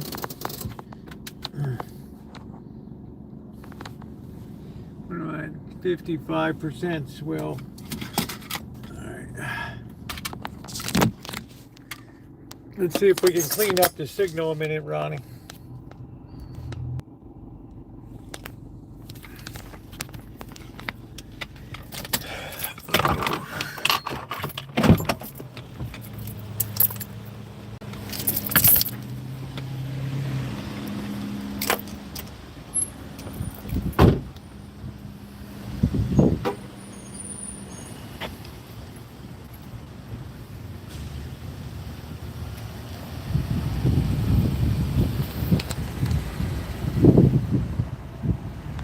See, we got the Rite Aids over here.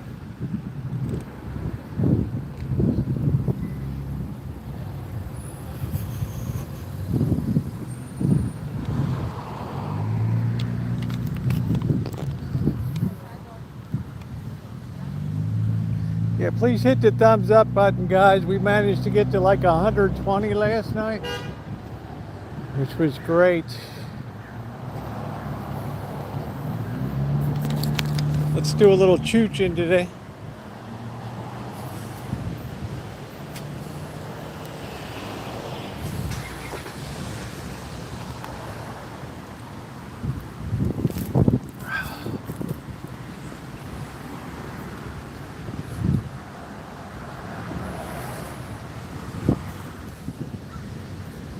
It's actually cool here,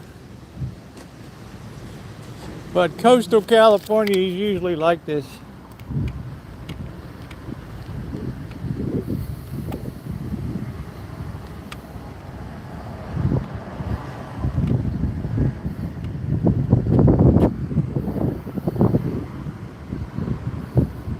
And those boats are still over there. I thought that chick said she was getting rid of those boats.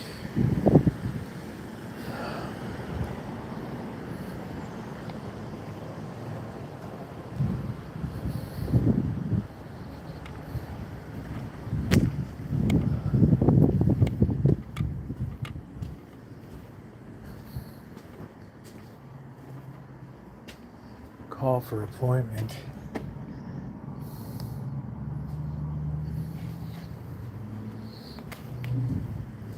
Let's see what's going on at the Rite Aids.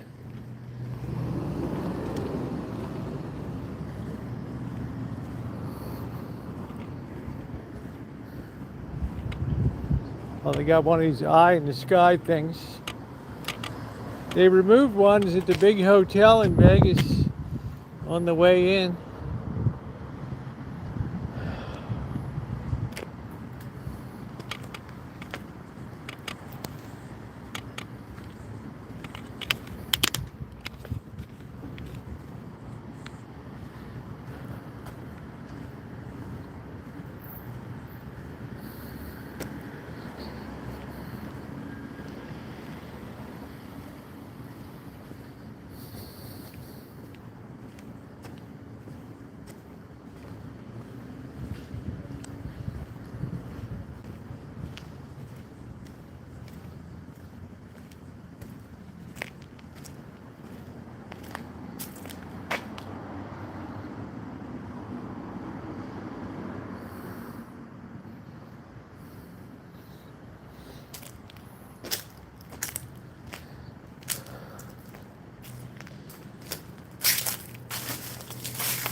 Yeah, that thing doesn't even have a doorknob on the outside.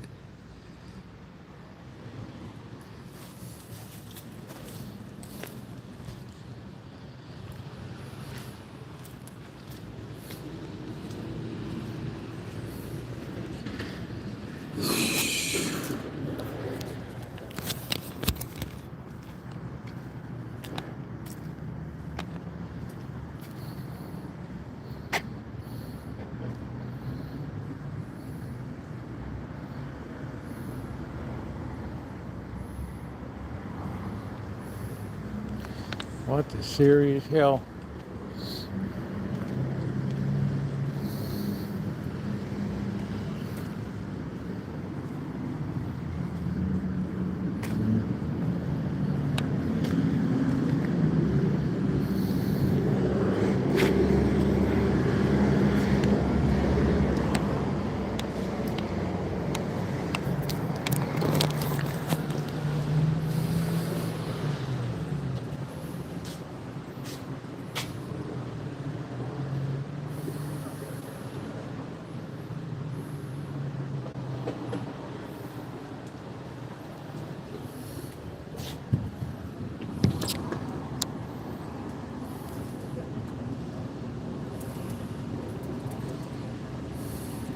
Man, is it still crap on the shelf over there?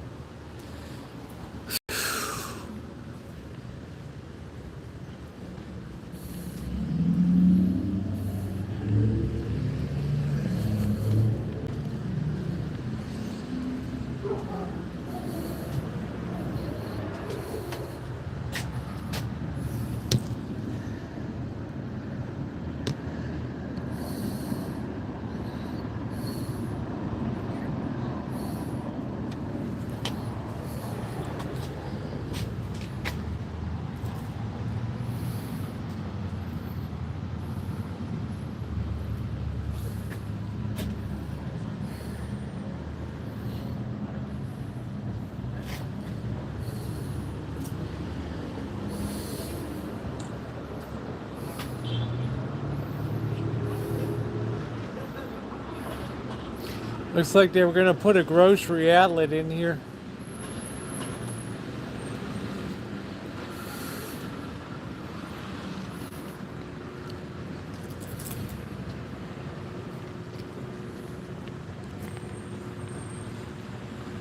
Remember that girl was down looking at the boats last time?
(2001).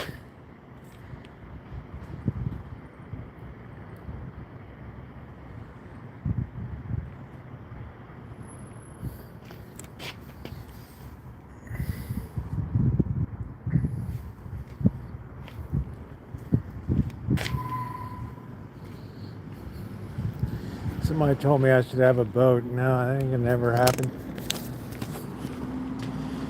There ain't no way, ladies and gentlemen.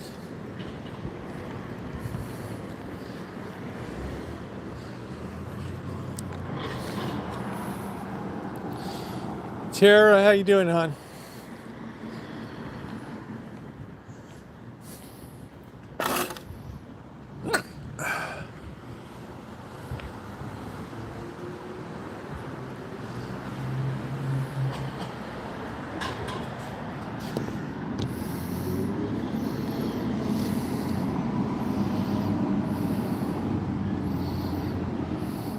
No, I haven't seen it, Tara. Is it worth seeing? I don't know what the hell this thing is.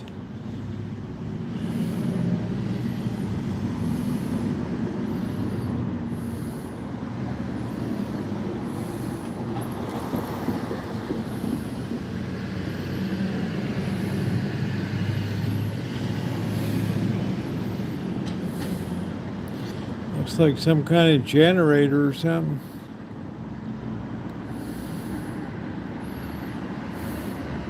What the serious hell is that thing?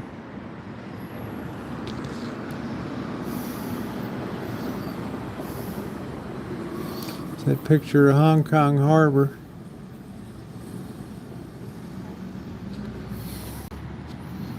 Clock's working.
They still got that Dodge here. That's worth a few bucks, man. Everything else is junk. This body's not in bad shape on this baby, the Dodge 100.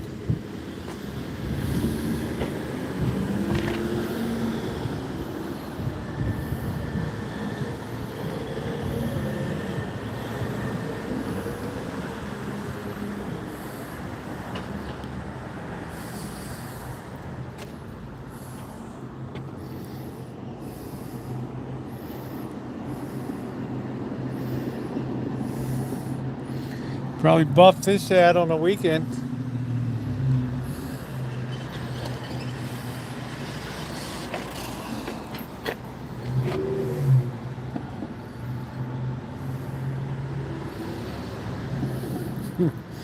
There, you're ready for school. That's pretty cool, Tara. That is pretty cool, my girl. That is pretty cool.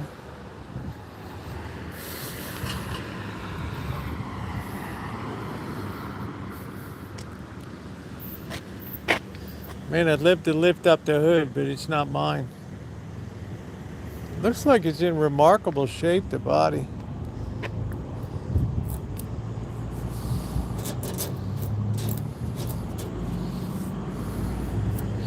It's some kind of coat on it, I don't know. All right, Tara.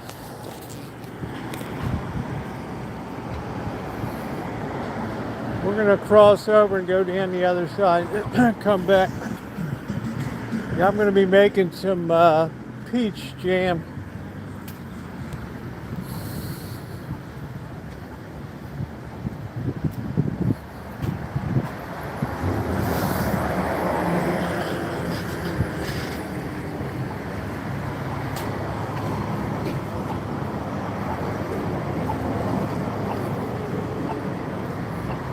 Like the cookie place is open.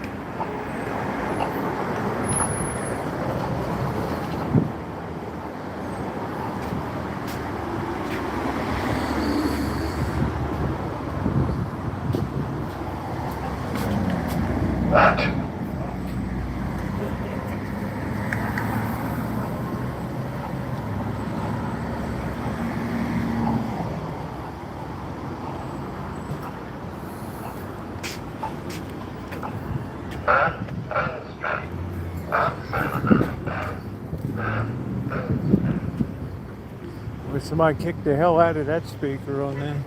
International Order of Odd Fellows, 1923.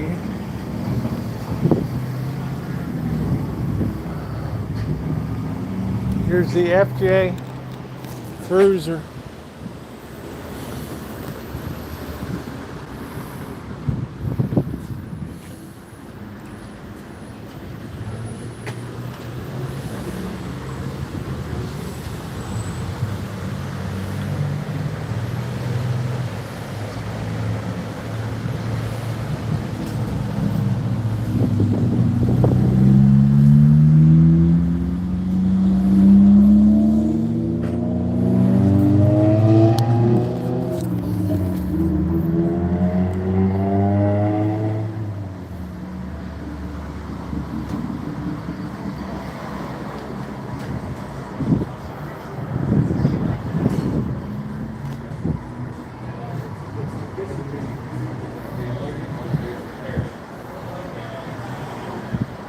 You got some bar hanger-oners in there.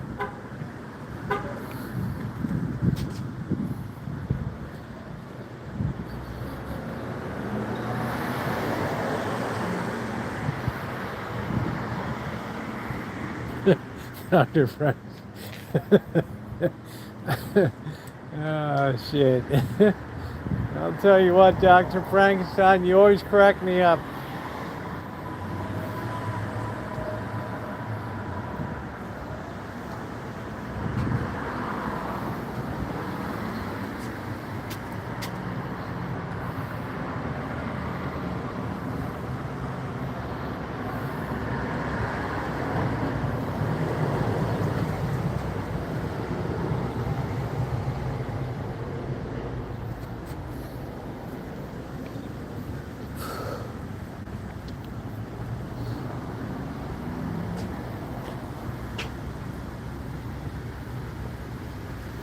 Thursdays 10 to 11:15 a.m.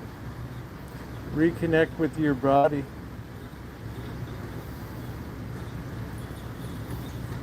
Geshe Lampar Singdawa. Pay what you can.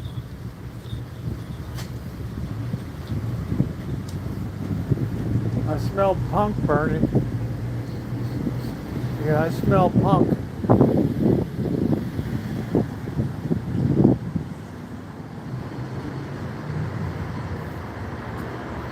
Here's where the punk's burning.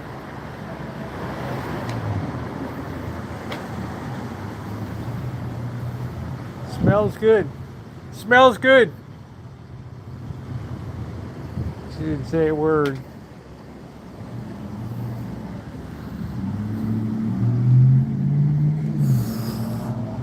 You'd be surprised here. You got some people around here what's got money.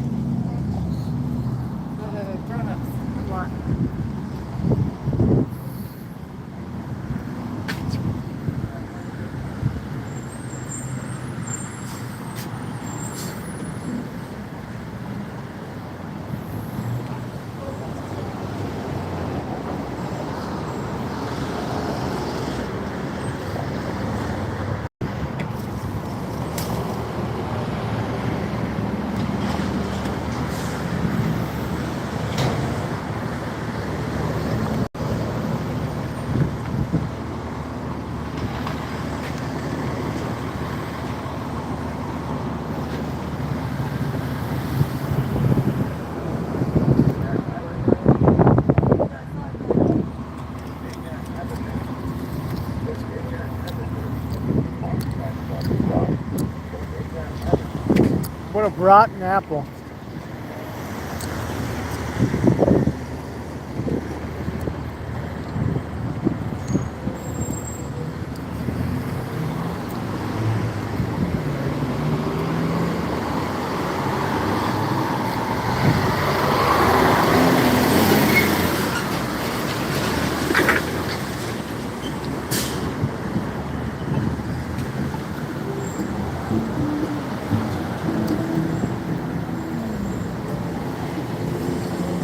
Frankly, I don't know how some of these places stay open.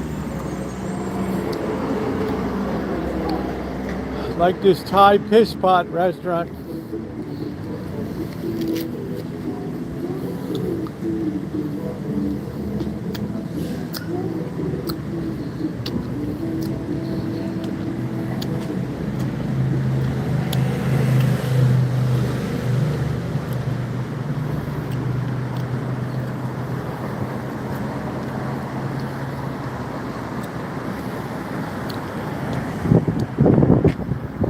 What's Kindred?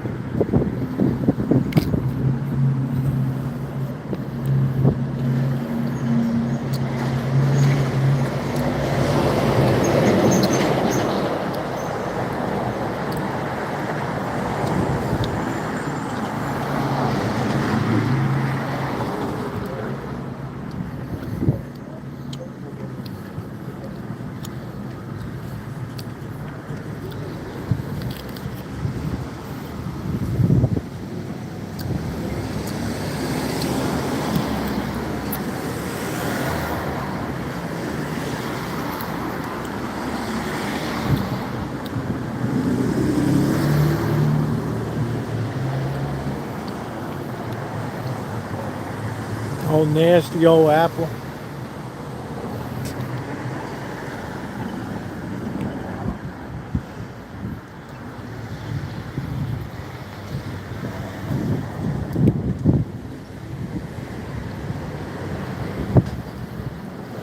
Beautiful weather.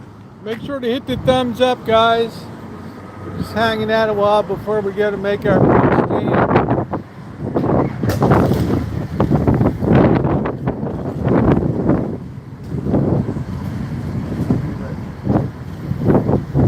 Here's where I grabbed the guy's mail that time. He took it out of my hand.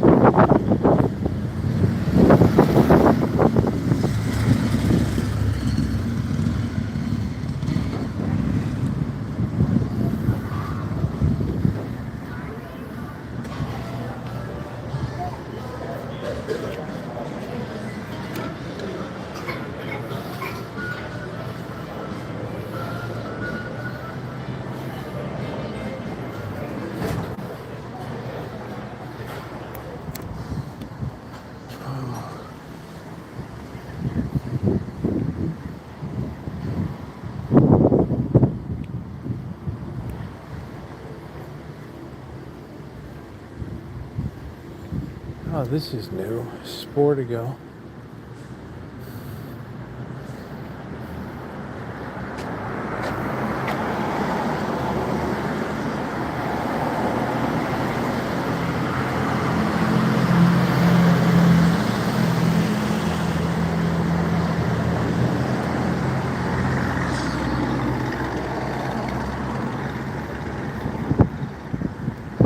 This guy's got a nice Sprinter camper van here. That's really nice. That's what it is, boys. You can go in comfort in that baby. You got 140,000 bucks.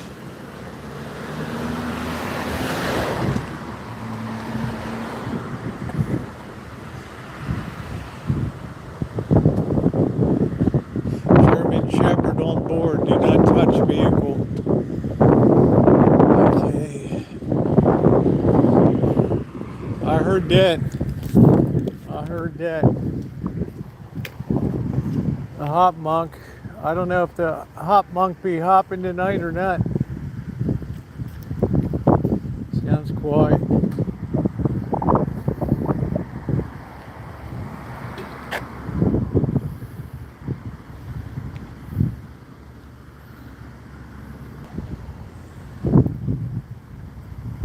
Hey Just B, how you doing? They want to force this barbecue guy up here. The people said he's because he's on account of he's black. Some of the gassy grandmas didn't like the barbecue smoke smell coming through their properties.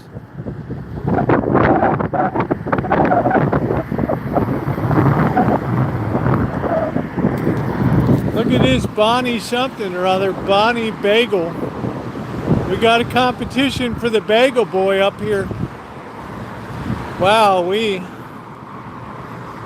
got one Bagel Boy up here, and now we got another Bagel Boy over here.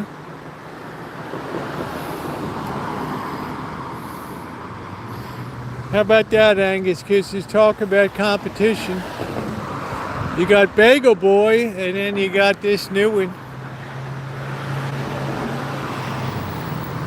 You got to sell a lot of bagels to cover that overhead.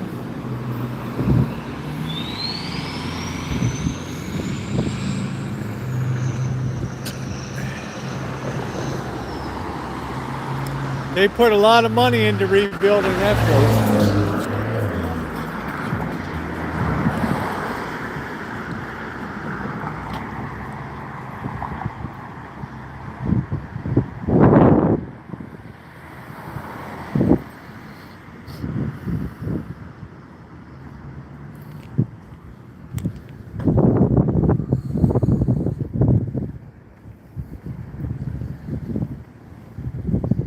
Got the funeral parlor up here.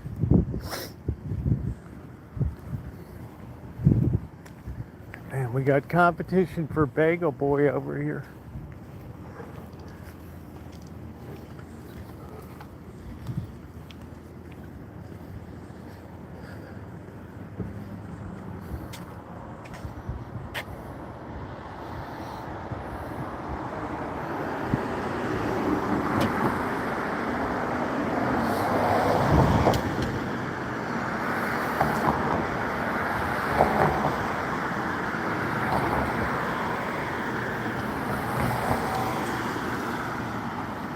Wow, that's awful. We got that Bagel Boy opening right there.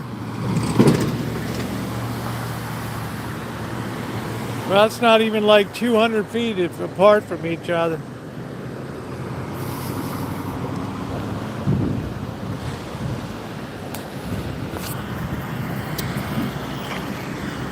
Here's the funeral parlor.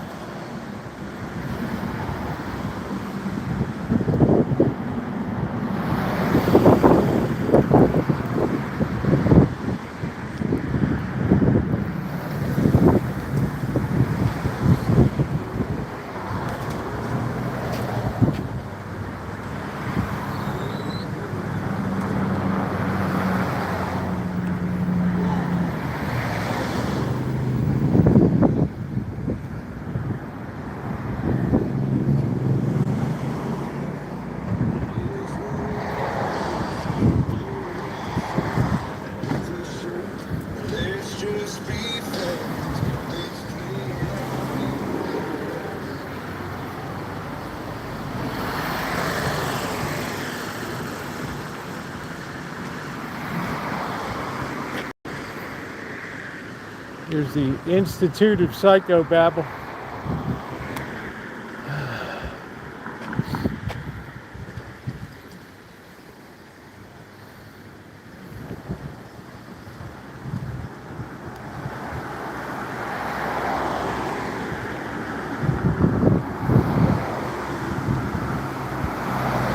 Good evening, Edwin.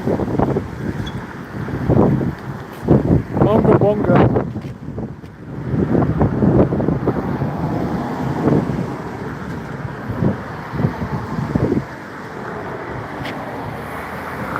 Cute little house. They made a fortune on renting this out on the side.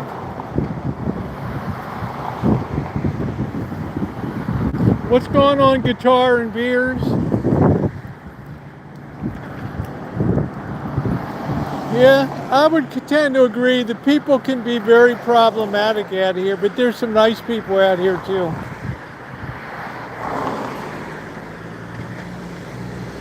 Well, everybody's an expert on the failings of everybody else.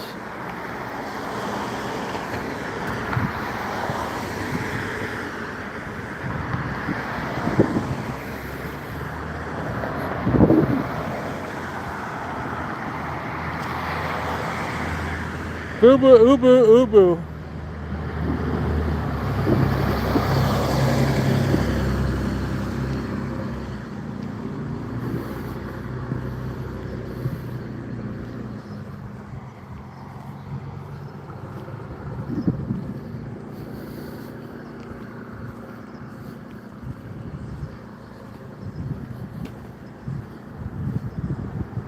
Yeah, this guy tried to run a barbecue place, but people don't like the stink and the smoke. This is lemonade stand boy over there. I wonder if he moved out. He was probably on a rental. We got a few hillbillies around here.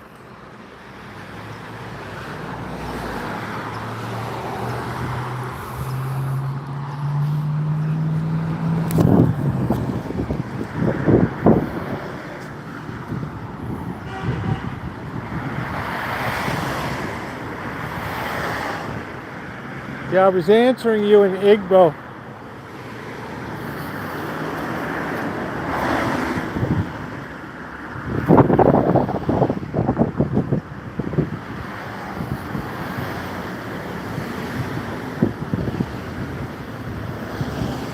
Yeah, this is the barbecue boys up here.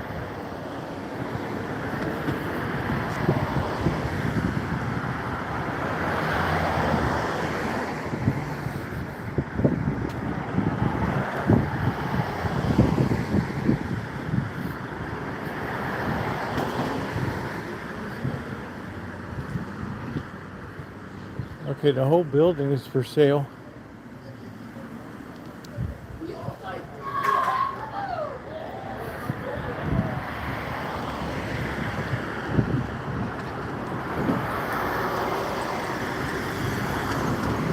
Sold out, man. Barbecue, boy.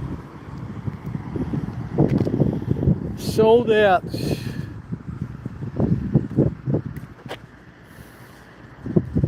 Yeah, they want this guy the hell out of here because of the smoke smell.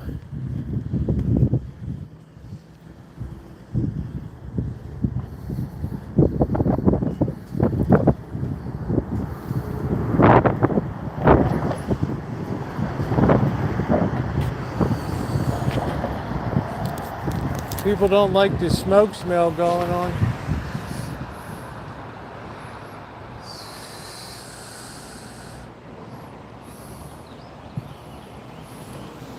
That's some big pro level smoker over here. This Charlotte.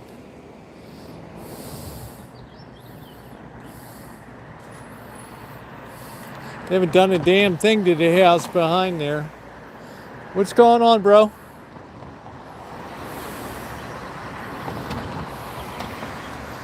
I was just wondering if they're ever going to fix that house up back there.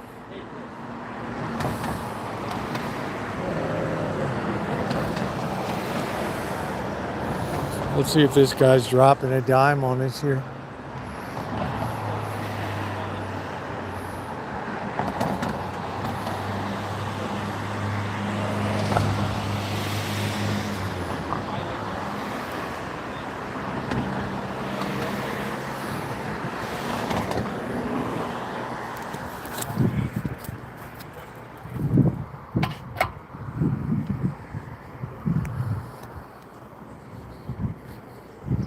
Release. I guess this place blew out. This, I don't know what the hell it was. Some kind of weirdo therapeutic smells or something. I don't know. Looks like they went tits up.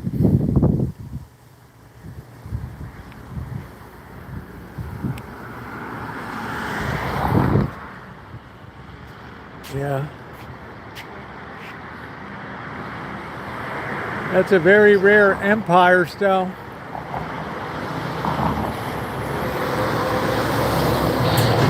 They had some kind of therapeutic BS. I don't know what it was.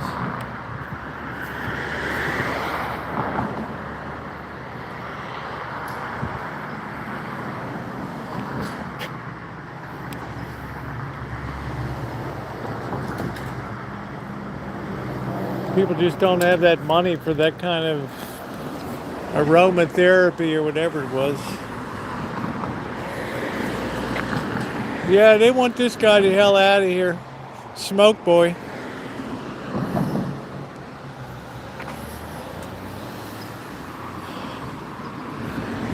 It's like, well, we finally got a good business. They're like, get the hell out of here.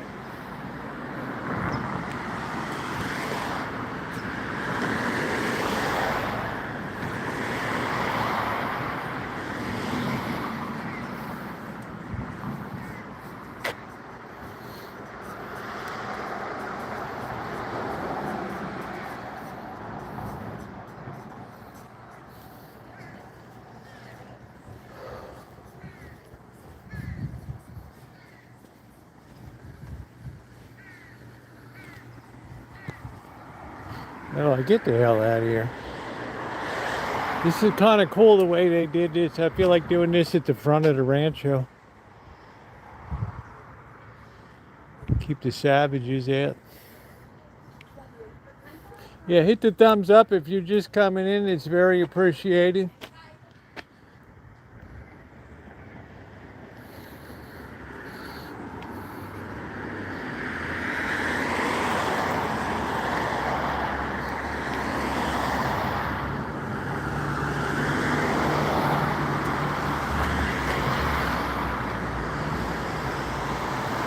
This one of these, what I call the floorboard houses.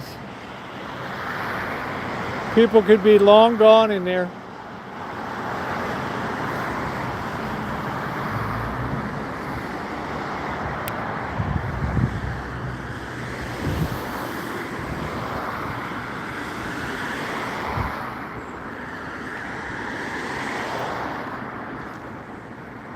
This was Lemonade Boy here.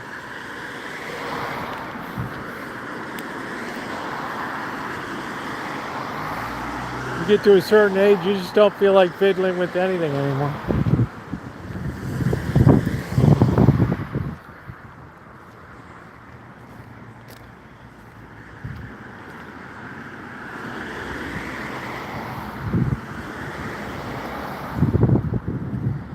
And the days are getting shorter.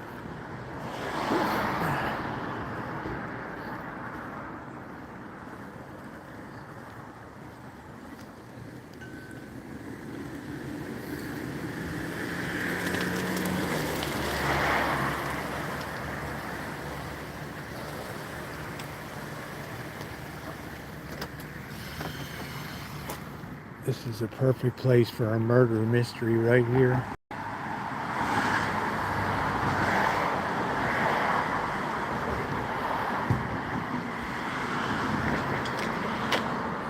You know, some bad stuff came down here.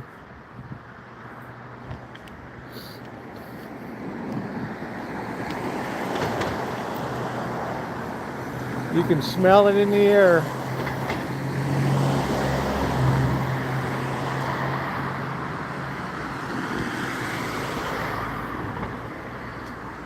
You know it, Edwin, even in Munga Bunga land, you know it.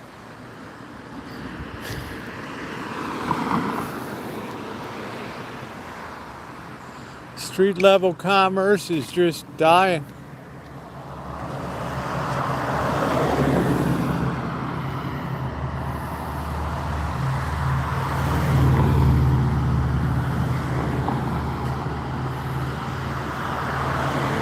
Oh, tomorrow's Friday, you know what that means. Friday, Friday.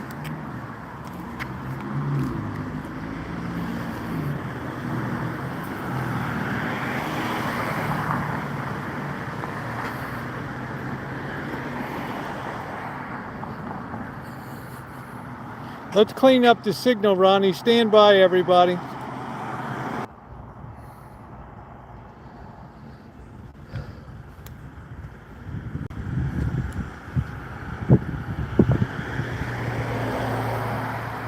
Always feel bad, this poor woman with this tea room.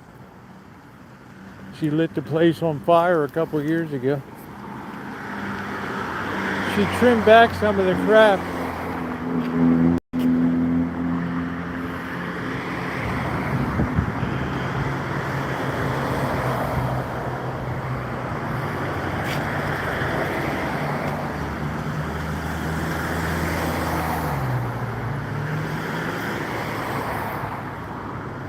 Fence is all busted up.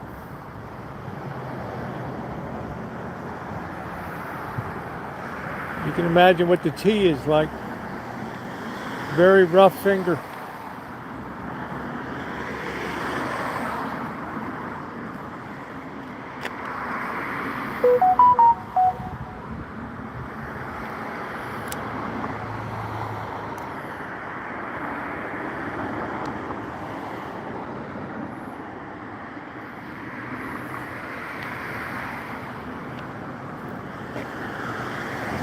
Then we come down to our bagel boy here. Now he's got some competition. Bonnie Bagel.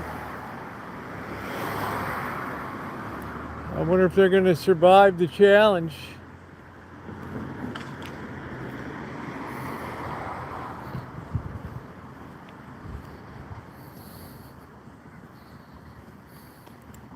What a horror show. Now hiring. Everybody went down to the new bagel shop. Report to work at 5 a.m. Oh, okay.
Let's see the new bagel boy, bagel girl.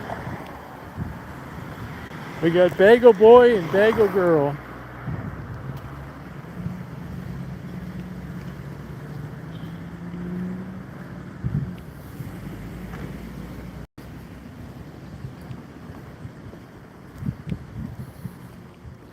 Let's see the new bagel, Bonnie Bagel.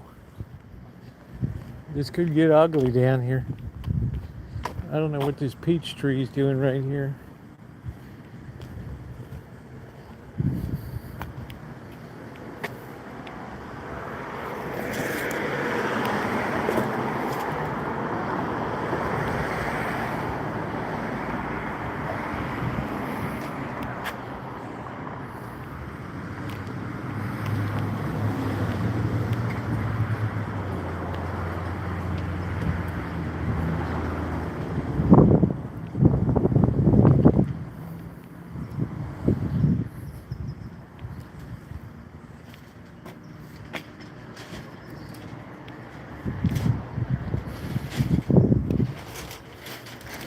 This could get ugly here.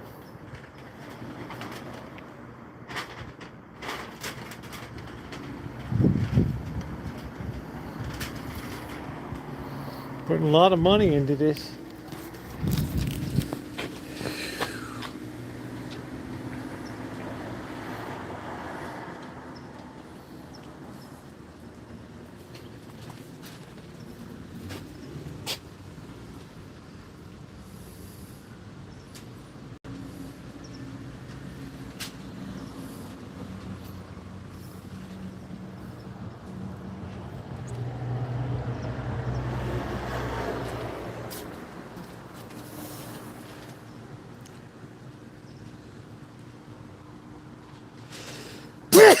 Damn, they sprayed the door frame. Slobs.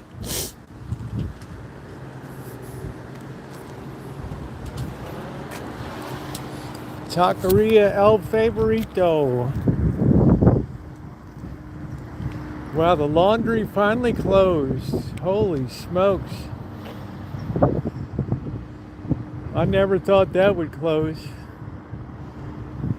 The laundromat.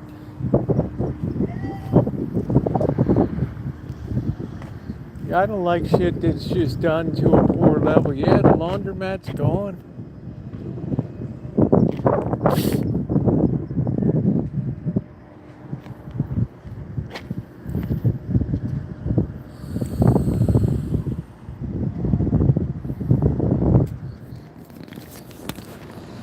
Yeah, it wouldn't work on my crew. I'd be docked and pay and told to clean that up.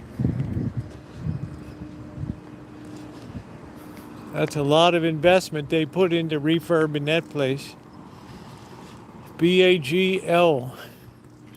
Bagel.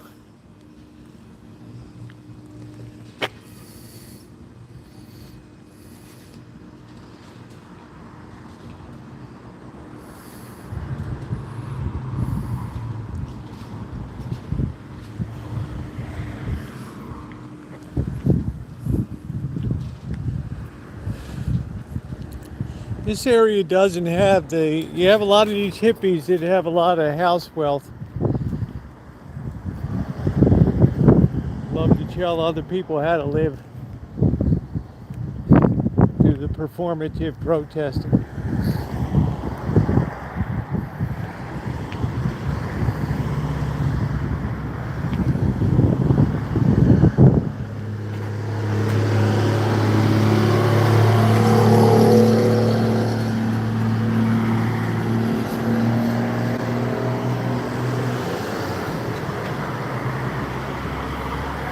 You need to investing in a laundromat. It's supposed to be a pretty decent business, but I believe they're probably fair price to just give you a 10% return on investment.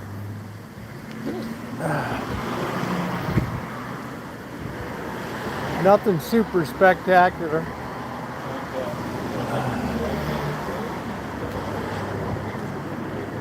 I'm afraid to eat out these days. The quality is so poor.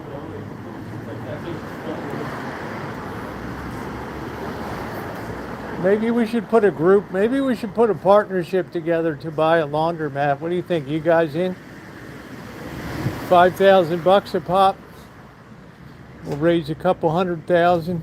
I'll be the managing partner. We'll rip the competition's throat out.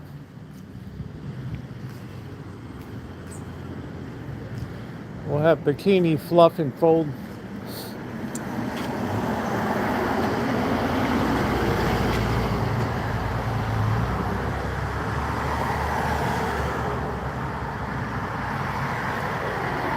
Put up a general partnership.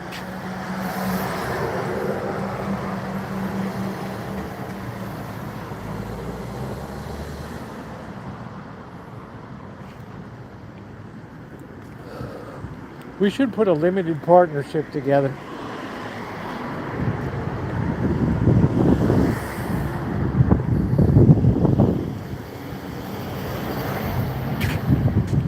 Maybe buy and flip a wretched place.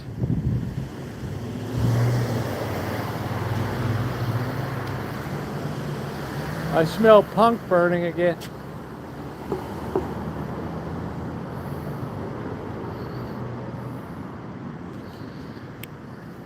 I'd probably get quite a few people came in with me.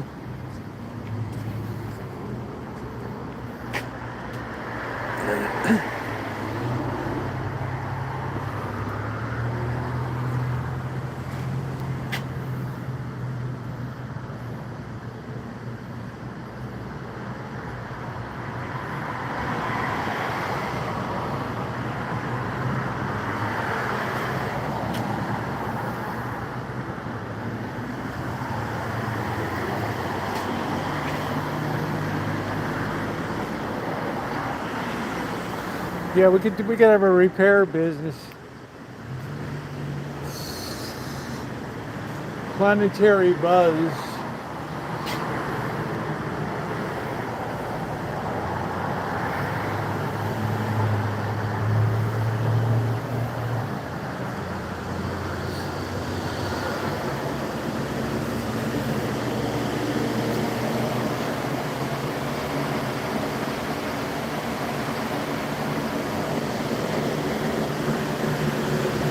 I did a good reviews. Tara and I did a review of this place. It was good.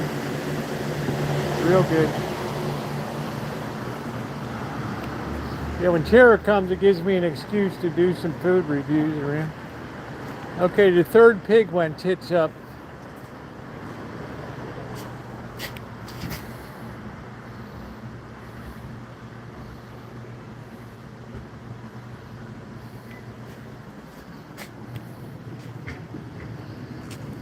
Speed Queen's the best.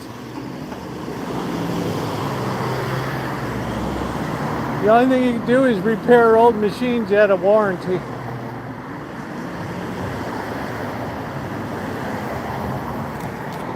Oh, there's old Maytag GE.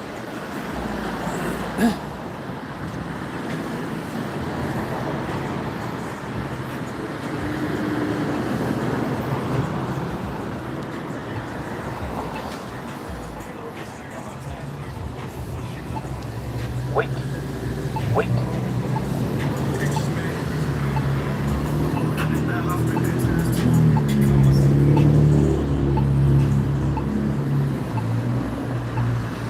I feel like going up to Mendocino County on the little bus.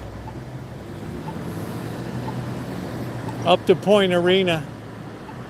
Doing an overnighter up there.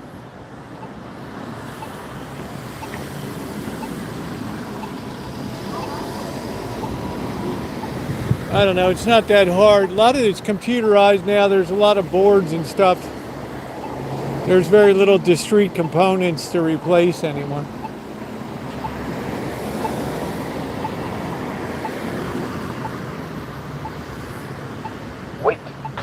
Wait. Walk sign is on. The Cross Bodega Avenue. Walk sign is on. Okay, we got the theater, boys. I don't know, I've had such a good time on the live streams lately. Thank you, guys. Summer can be a little dull, but I've had a blast. Buy this place for a song.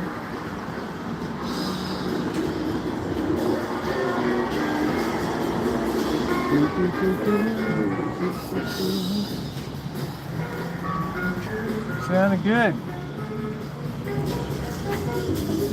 You're sounding good, brother.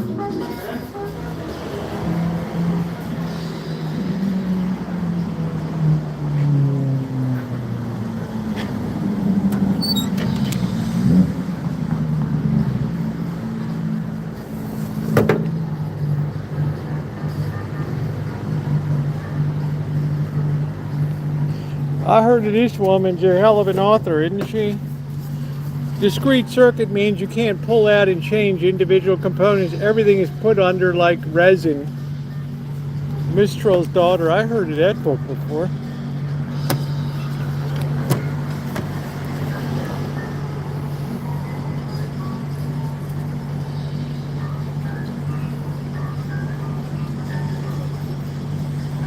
I heard of her.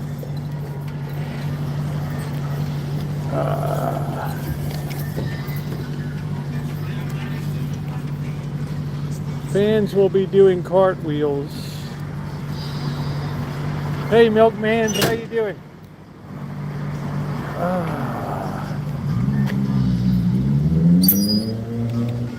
They're gonna hate the big 250 birthday.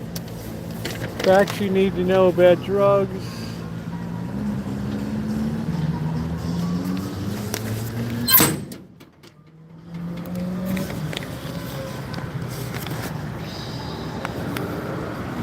Man, this thing's like tissue paper.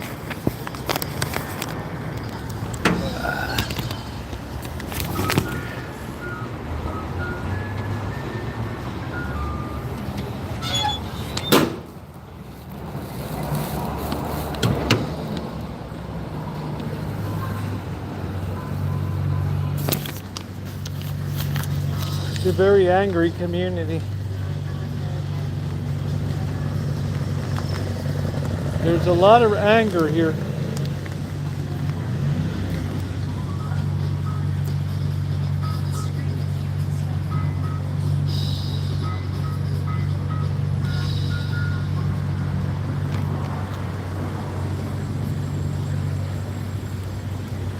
Celebrating 10 years in business.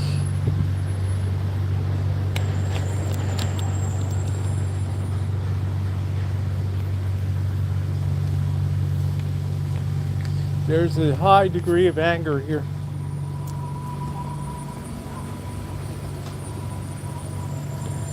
You can feel a palpable anger in the air. Ah, seeds, seeds, seeds. Hollyhock.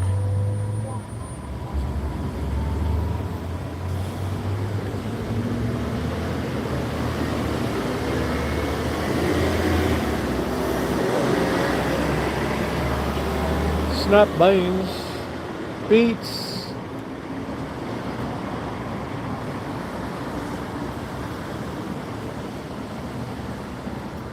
Yeah, I'm feeling a lot better. Nighttime's a little dicey. Turning over and stuff, it's unable to do. Still working on it. Strauss organic milkshake soft serve.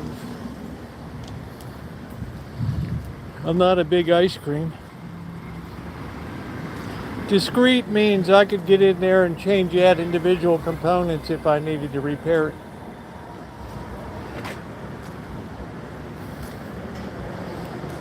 Yellow bus. I feel like I don't do anything to contribute to the economy here.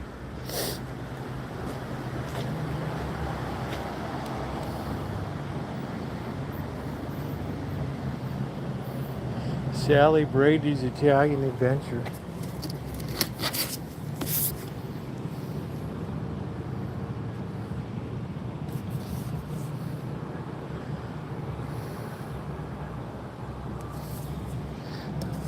Every book is profound.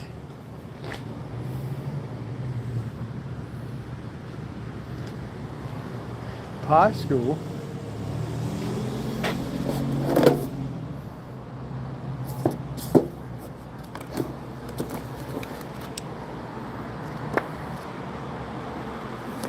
pie school.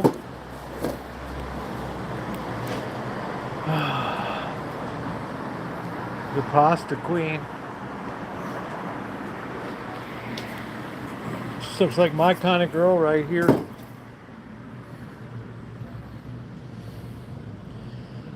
She's right up my alley. She's really right up my alley. The pasta queen.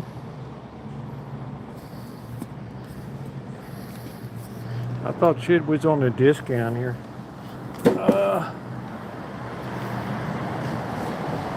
Night is a moth.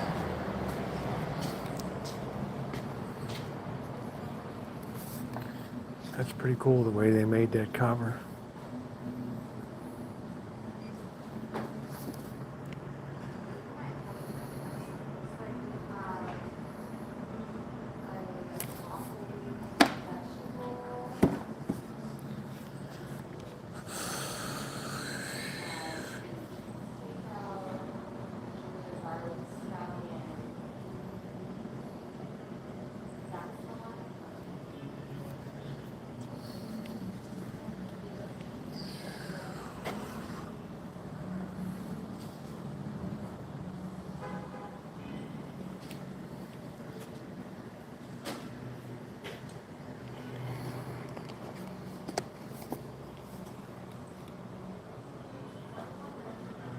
Angus Kisses. Angus Kisses is always the queen of understatement.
I used to get the New Yorker.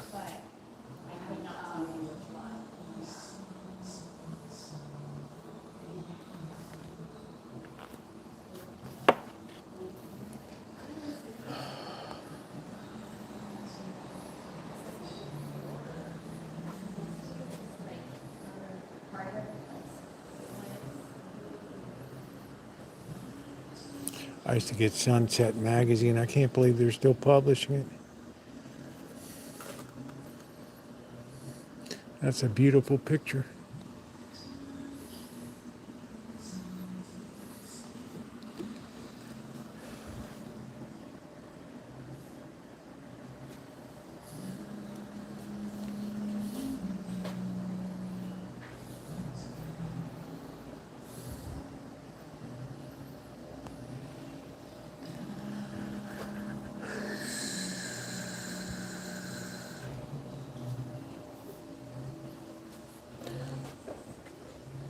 I need a small little, I need a new notebook. I've worn the hell out of mine.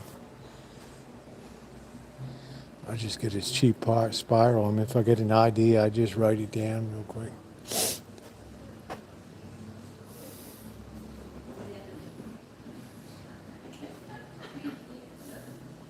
And I never lose it.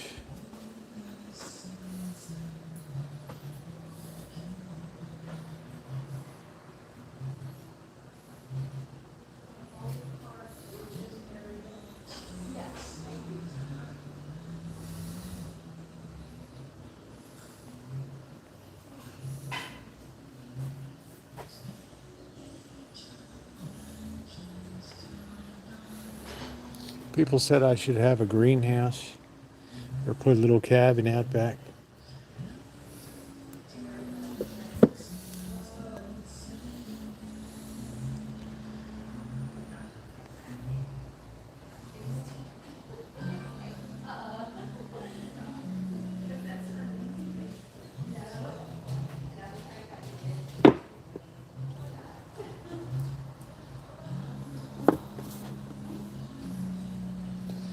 Once you got a farm or a homestead, you're pretty much locked in.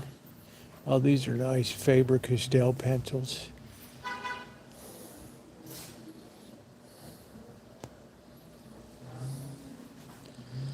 Bob Dylan. I never was into Joan Crawford.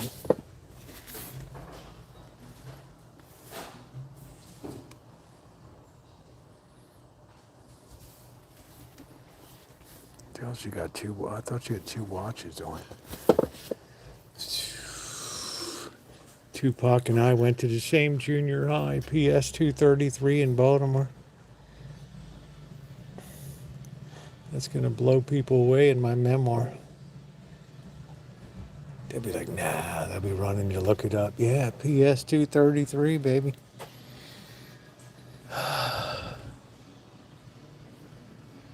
Home gardens are nice. I like having my planter boxes. It's cool.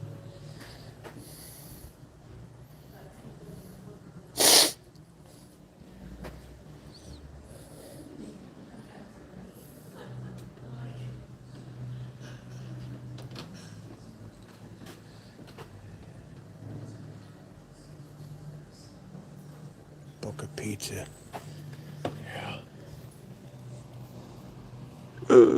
$32.50.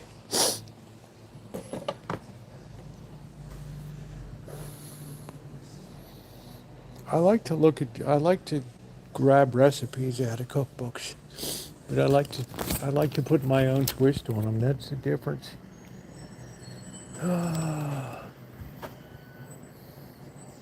Thursday night we will have a little cocktail tonight.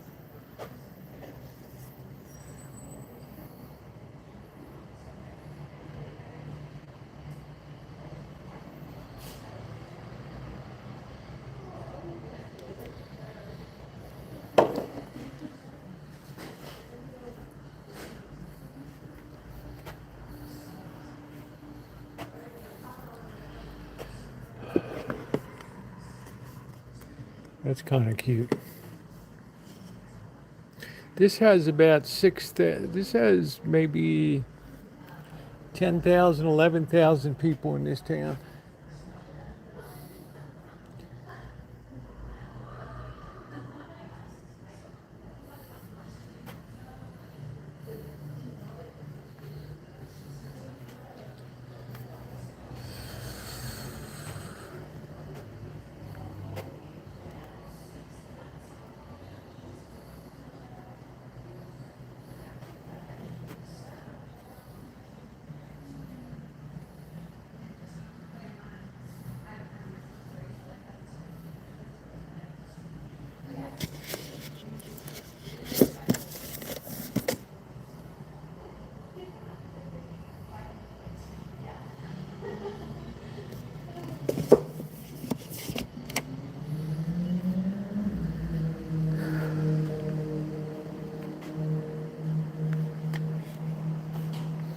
I always liked big picture books. I always wanted to put together a picture book of all the years, all the interesting pictures I've accumulated over the years.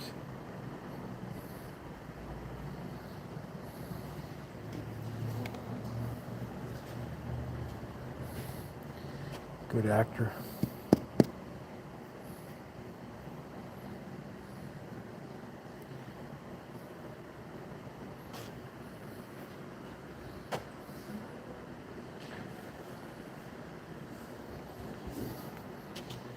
Yeah, I find myself, since I'm writing more, I'm getting back into reading, and I'd just be cranking out the books. It's so easy to write, it's so hard to edit.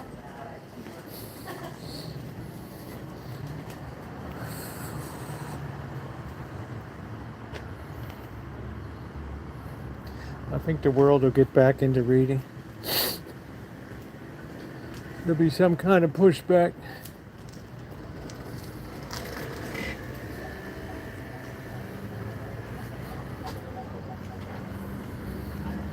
I have an urge to to remodel the inside of the house, make it nice, but I'd rather be on the road and just gradually empty the house out. Just take a room in a boarding house somewhere.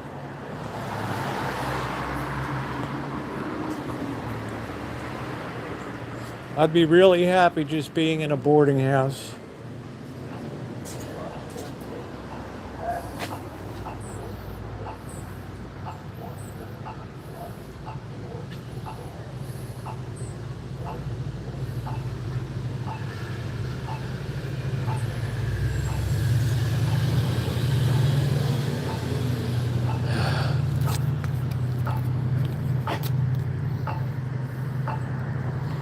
They just want the world the way they want it. There's not a lot of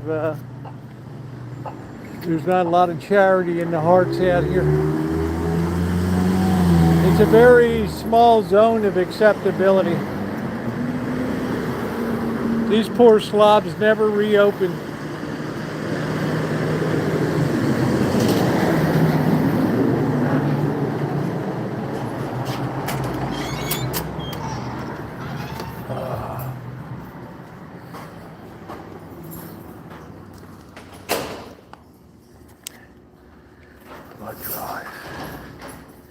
Free ice cream.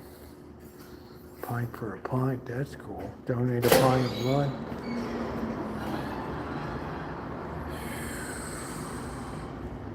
Yeah, I enjoy jigsaw puzzles.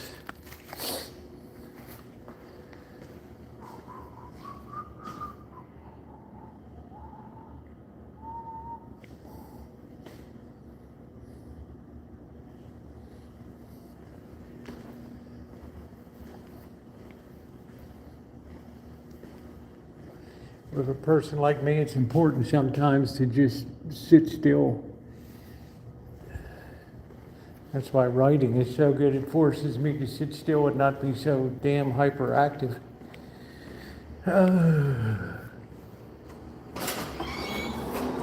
That's kind of cool. You can donate a pint of blood. This is it. So yeah, it was all of this. This was for my Saturday, August. I'm down for that. room in there, and then upstairs is and so that's where I work. And then You know, I'm always so hyperactive. It's like people said, you should write your memoir about your whole life journey. I thought that's pretty challenging, but that's cool. I don't know who the hell Taylor is. Taylor Swift, her wedding in New York? I don't know. I mean, if it was me, I would have opted for a small little church wedding or something, not something in Madison Square Garden. I don't understand that. You and 10,000 of your closest friends, I don't know. But yeah, I do have a hell of a life story and a hell of a story arc. Kid always looking for attention. Well, there's nothing famous about me.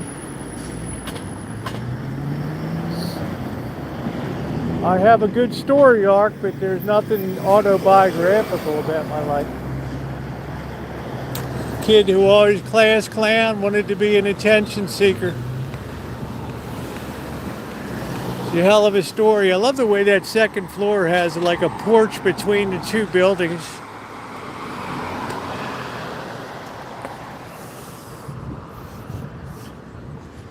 Yeah, very few people's lives have swept them around the world, and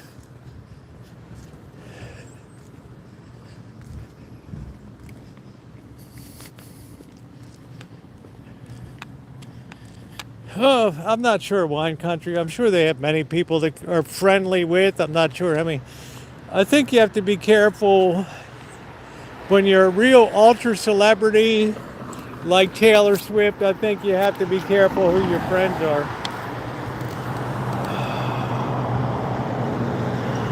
You could get a lot of hanger-oners and She seems like a decent sort.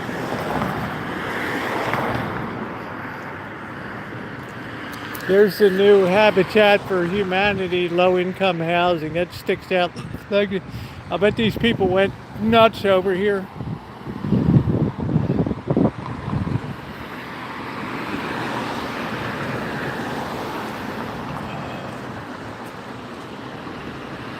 They seem happy, so I'm happy for them.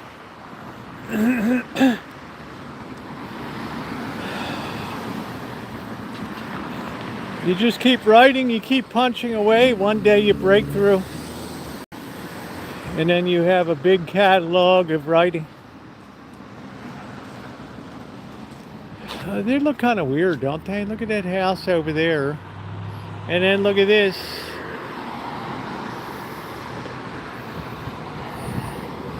I mean, I don't get it.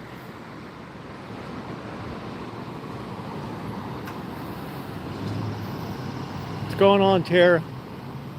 Yeah, I was telling Sarah, we're going to be up in Cloverdale next time you come.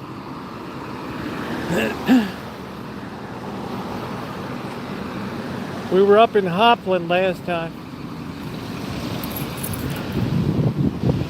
Yeah, I've been to an apple festival. The Apple Blossom Festival usually was held in April. Yeah.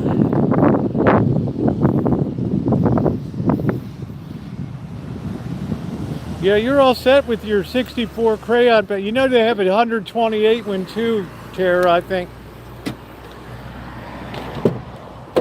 I've come to think of it, I think they have a 128 one too.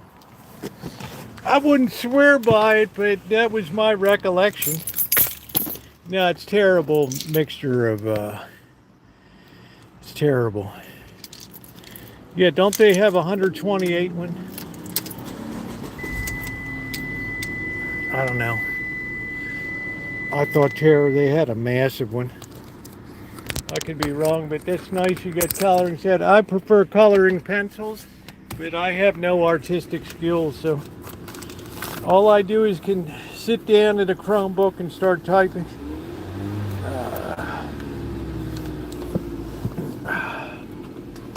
That's what I do, is write. It was a cold and frosty day. It was a cold and frosty day, that first day back in Baltimore. We were waiting for the fuel delivery truck to come, wondering if we were going to be frozen blocks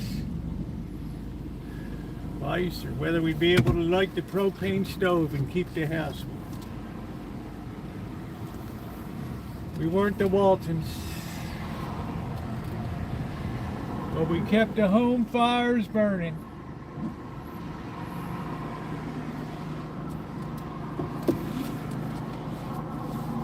So, oh, they'll make a movie out of it.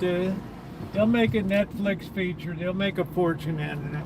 My daughter will be right there. My two daughters will be paying the $50 on Netflix to watch it. You better believe it. They'll have a watch party. Doesn't matter what the charge is. My two daughters will be first in line.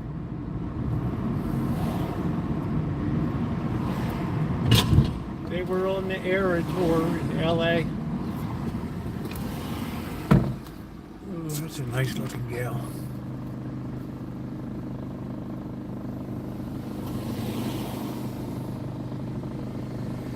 Wish they all could be California girls.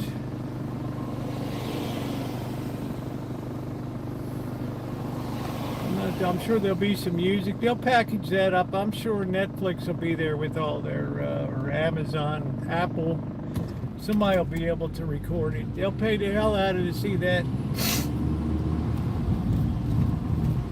I think the girl's decent. She's done a lot for charity, I believe. She takes care of her crew.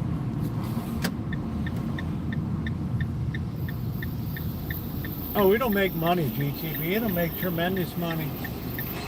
That'll be a special feature. Cut a deal with Netflix and pay-per-view. Like I said, my daughters will be the first one to throw their money down.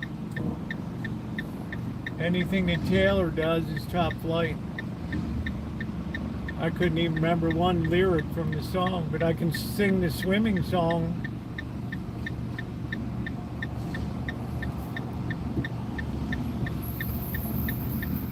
I figured you could do worse for somebody to go to entertain.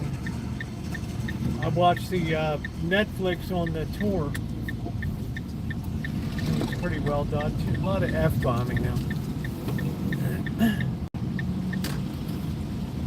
just not down to hear women F-bombing.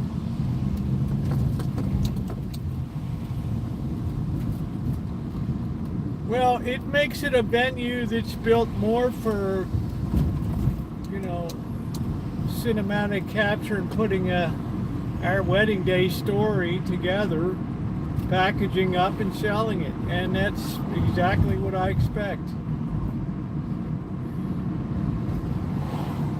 Question, Dr. Frankenstein, should I purchase the minis here in town or should I buy them on the fly for Vegas? How you doing, June? We missed you. Please hit the thumbs up button if you're coming in. We're getting ready to make some peach jam.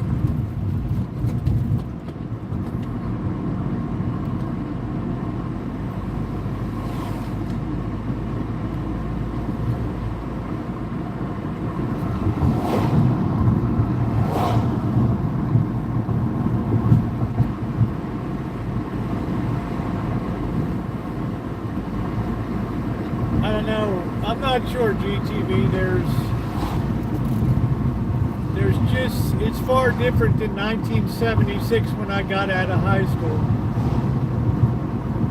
Back then there was more of a unified America, and being on a boat out there on Baltimore Harbor watching the reenactment of the bombardment of Fort McHenry. Now there's just such a bad taste around.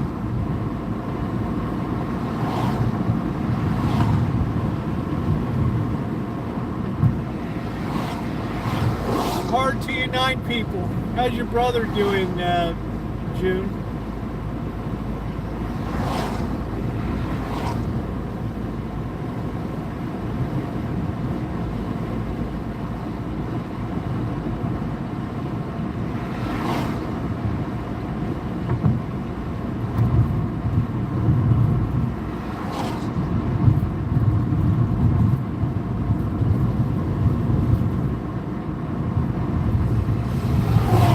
Glad to hear it.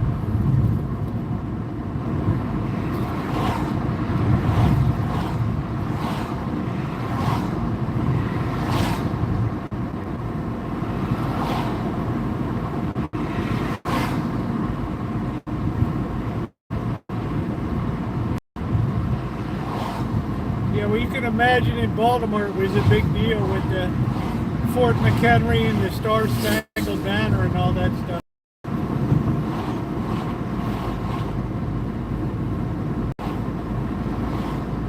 Okay, well, all the best, June. Been thinking about you. We all have. We miss you. Make sure to hit that thumbs up, everybody.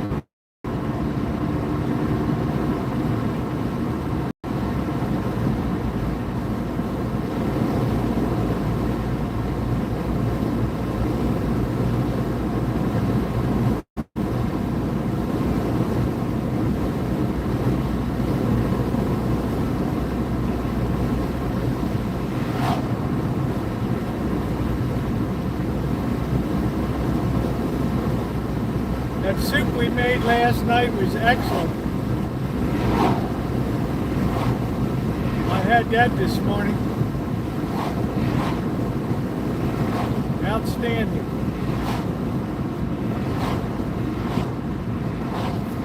June, it's 67 degrees right now here in coastal California. You have to close the windows at night. I'm making it tonight. I'm making a peach bourbon jam.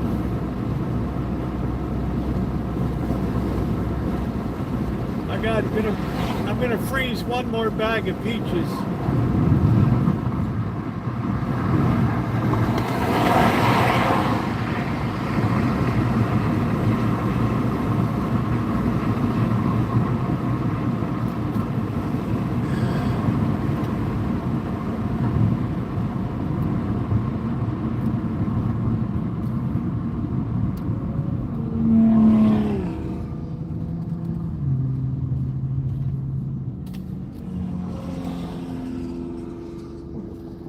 Just love the climate out here. It's just, I can't, you know, I just would move myself into the Shine Shack and just put the main house up for rent.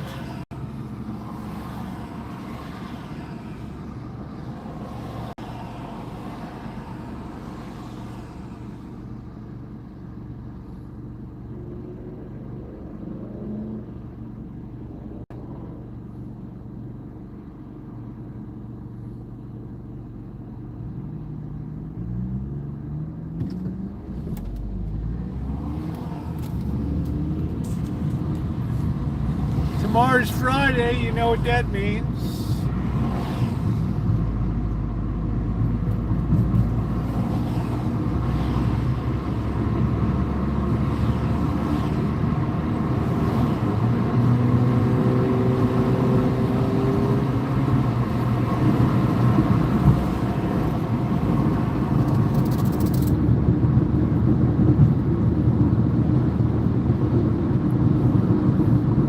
They get that early, that's good. Prostate cancer. Bobby's battled through all that.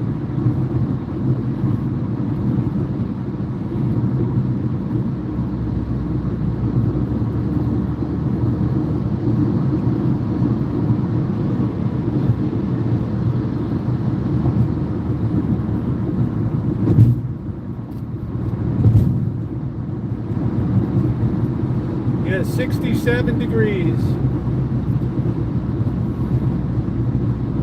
That's why people don't believe it when I tell them we don't need air conditioning out here.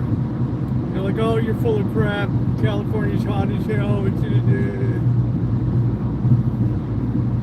If you're 20 miles from the coast, less than 25 miles, you're good to go.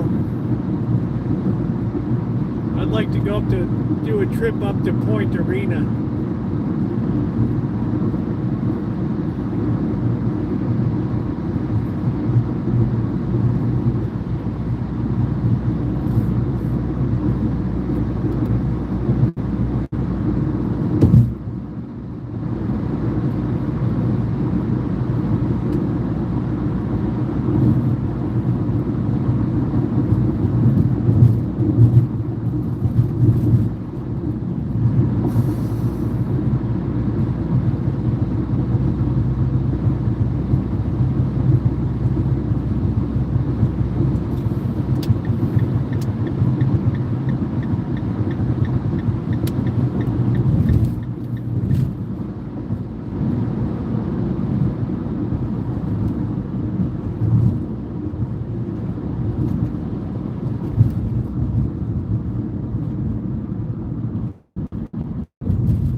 I think that's pretty wild that Tupac and I went to the same damn school.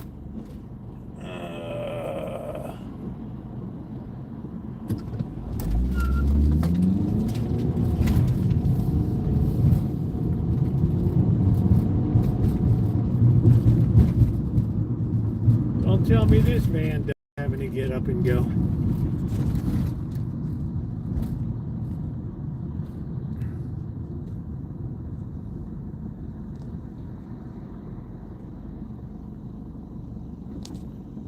Oh, Baltimore's broiling right now. Are you kidding me?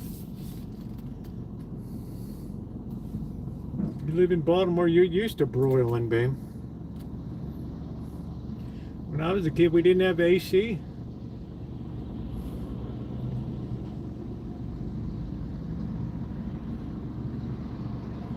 You just laid there in the bed and dreamed of Eskimos and igloos. That's it. Click on the Oriole game. I did squeal the tires a little bit, Carrie class. I surprised myself right there.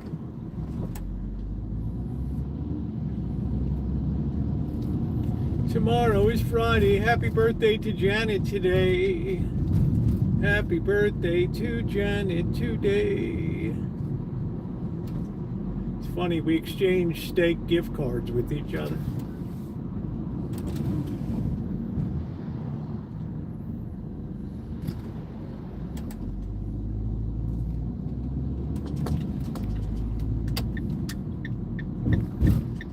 Sometimes you wonder if you're even going to get into your damn property.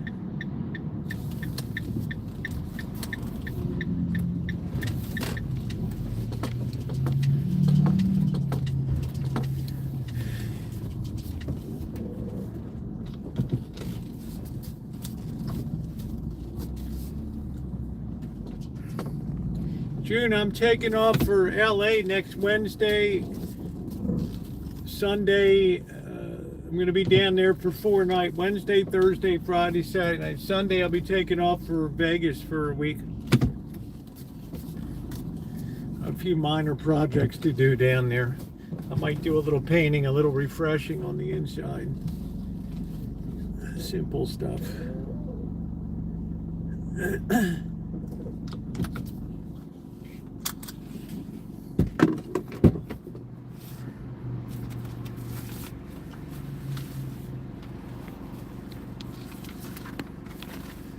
Get set up here. No, I'll be live. I'll be live tomorrow and Sunday. But I'll be doing recorded content in LA. I'll do some live too, but I'd like to do another cinematic feature. Maybe go up Malibu and see how the recovery's going or not going. We might go up to Koreatown. I might take my daughter up to K-Town.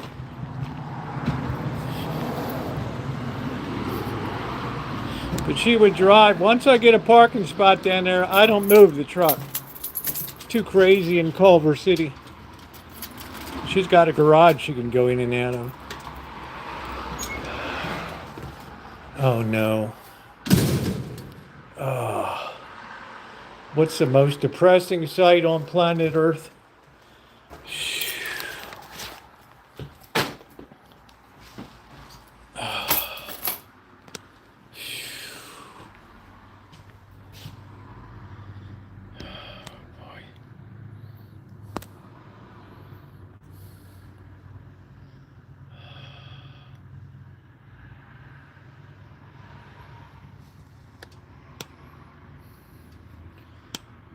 Look at the size of Goliath.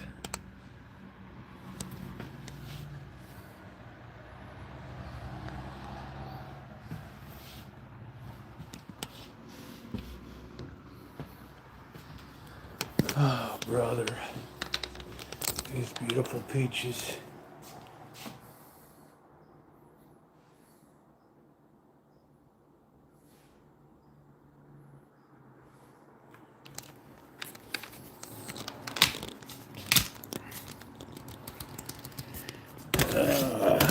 Yep, you're doing your part to make Uber wealthy. All right. They're not the ones we're going to be using for our jam. We've got a box of smallish ones.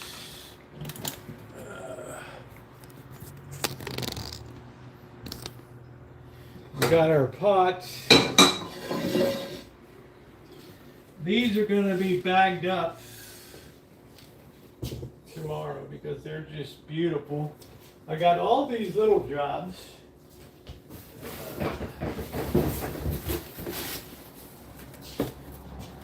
These are going to go into the jam. The first thing we're going to do is we're going to rinse all these off.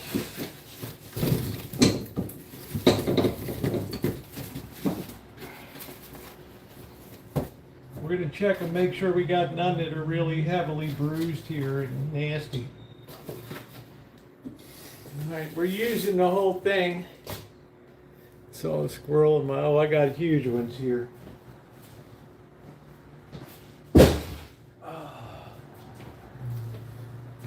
Alright, so we're going to rinse these off good.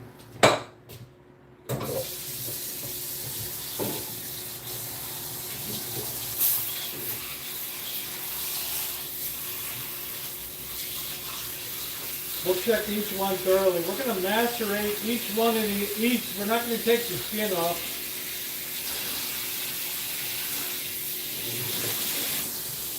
We're going to let them soak for a couple minutes while I whiz.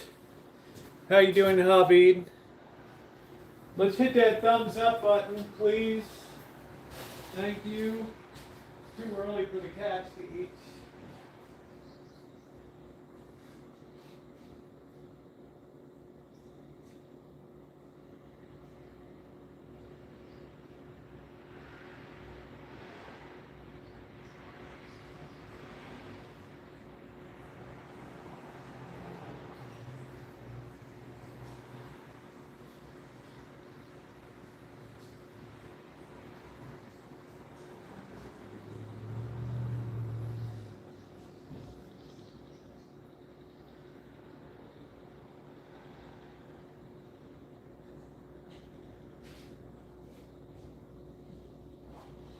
Okay, jam is easier to make than jelly. Jam has more bits in it, more stuff in it. So I'm going to use the food processor here,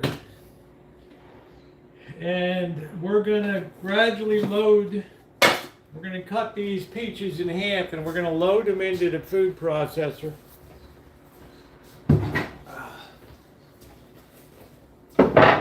First, I didn't like it when my daughter gave me this giant board. Now it's so good.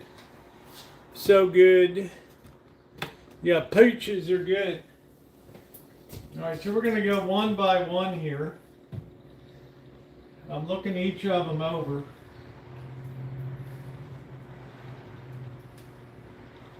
Making sure we don't have any Funkensteins. Run a little bit of water there. I try to rub the fuzz off a little bit. But I don't like to waste the peaches. I've got already about 15 pounds frozen. Tomorrow these are going to be frozen.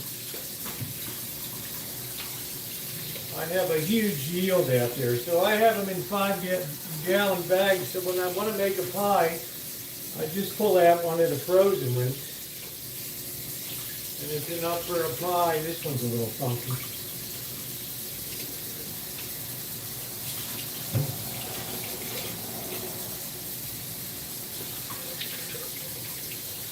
I want ones that are ripe here. The riper, the more flavor. The riper, the more flavor.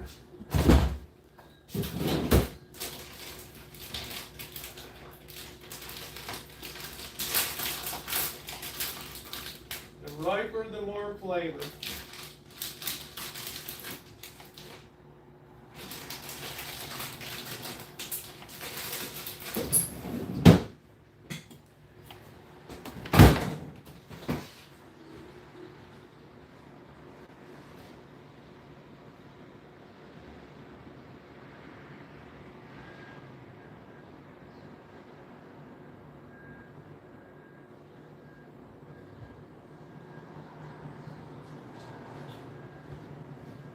I'm going to use a little bit of bourbon, and I'm going to use sugar.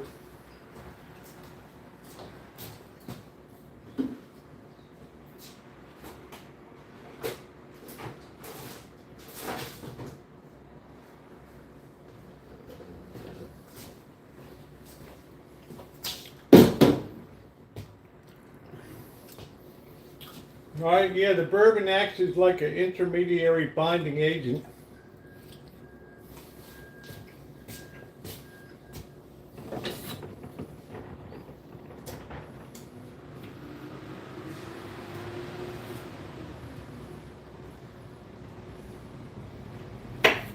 I'm trying to take off any imperfection areas.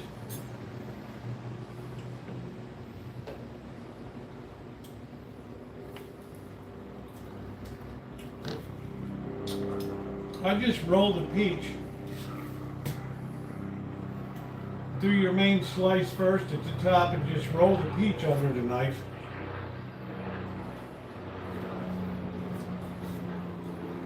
You set it aside, you pull them all apart.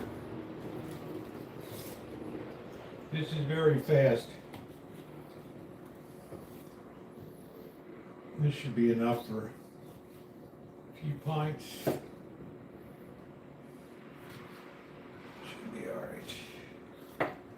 We're not talking about real complicated stuff here.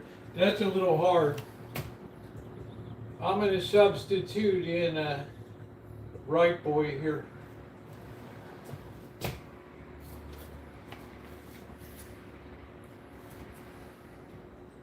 All I'm doing is just turning the peach on the knife, that's it. That's a little hard too. I don't want any of those are too hard.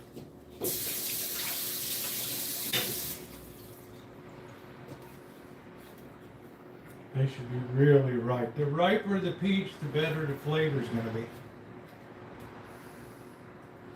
When they get to picking a crop at the end of it, when some are like overripe, they use them for jams, sauces, marmalades. That's a little hard. Let's see, we gotta give it here. Put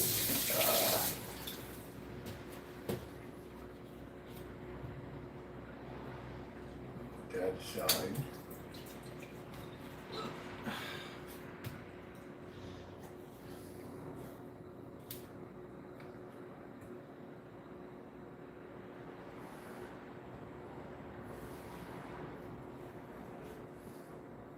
Okay, we got them all sliced, and now it's just a matter of pulling them, pulling out the seed, and in it goes. Skin and all. Skin will just disappear.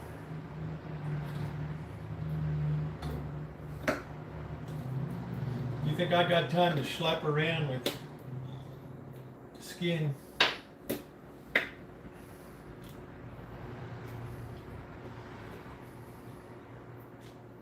Beautiful peaches. Just beautiful color. Just spectacular peaches. Very good crop this year. We're going to put a little bit of bourbon in. Just enough to give some liquid there.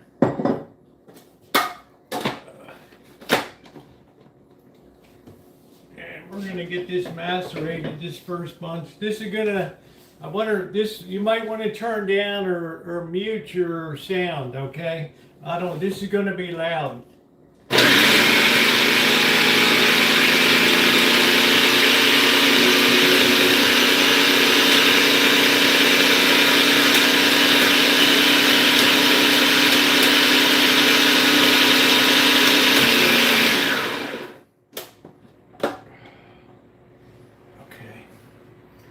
That aside. Let's get our pot. Oh, that smells amazing. This is going to clarify some. Once it goes in,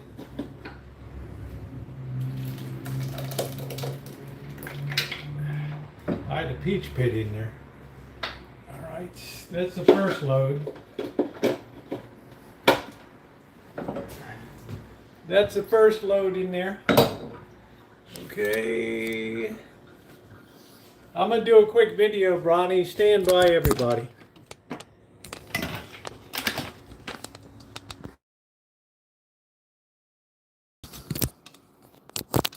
That charger connection's good, I think. All right, there we go.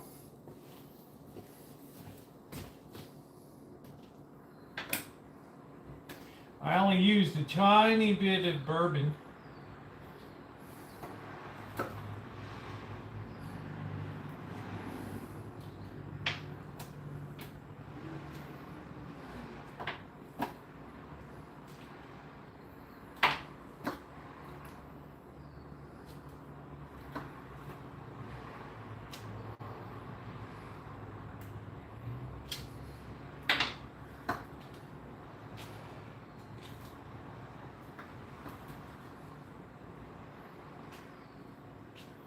Should be able to get all up. Felt one go in. Should be able to get all of these into your 2 goes with this. All right, there we go. Those peach pits, if it was World War I, we'd turn these in to make gas masks.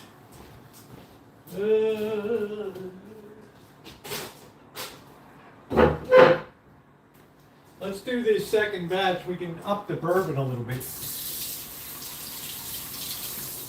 Okay.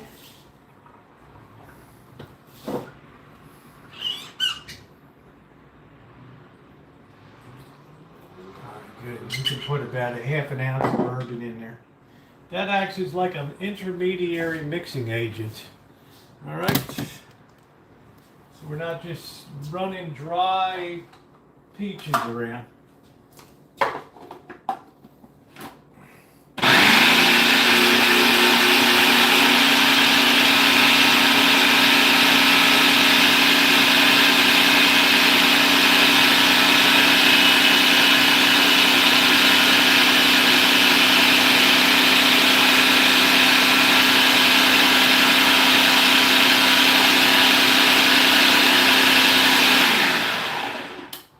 That really worked in good. Oh, I can smell that bourbon. Smells good. That bourbon smells good.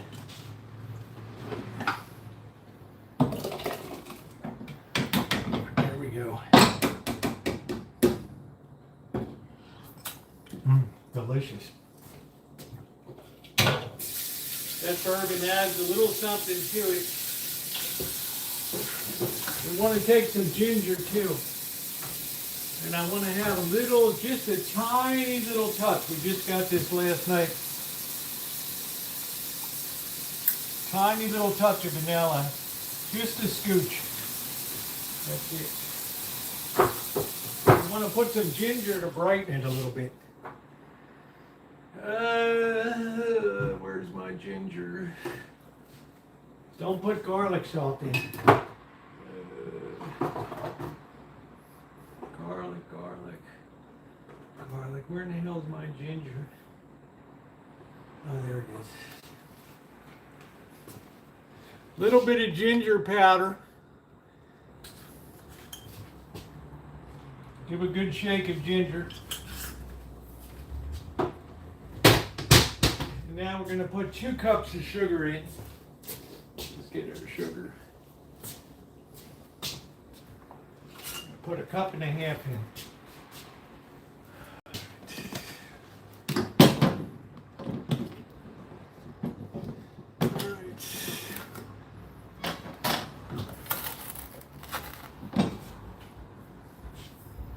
One. There we go. Okay. All right. Let's give that a good initial stir.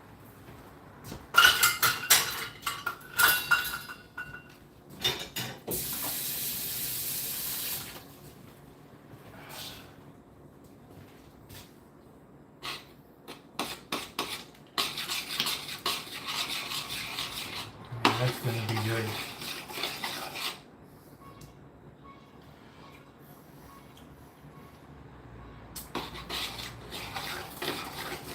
That's going to be super fine.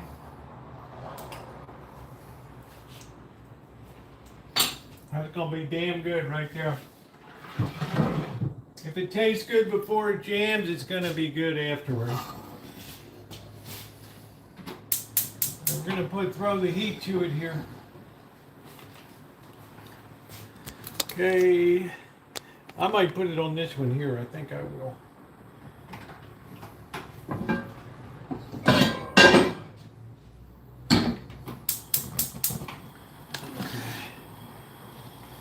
Just be a little bit better.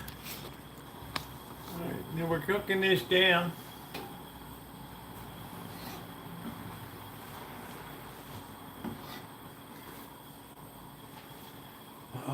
Okay, let's see. I have some jars. Let's see, that are clean. I'd like to do a big quart. I'm going to wash this down real quick. These are not going to be canned. This is for use within a few months under refrigeration, which will be fine.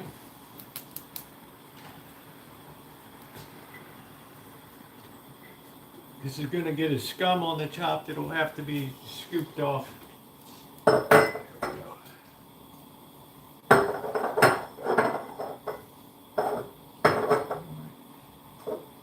Mason wide mouth. I think I have. I don't know. Do I have it? Maybe I only have the small mouth. I don't know. See the way that's already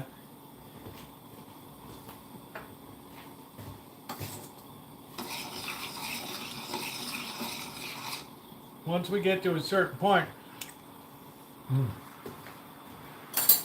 Man, that is fantastic. Let me go get some more jars here.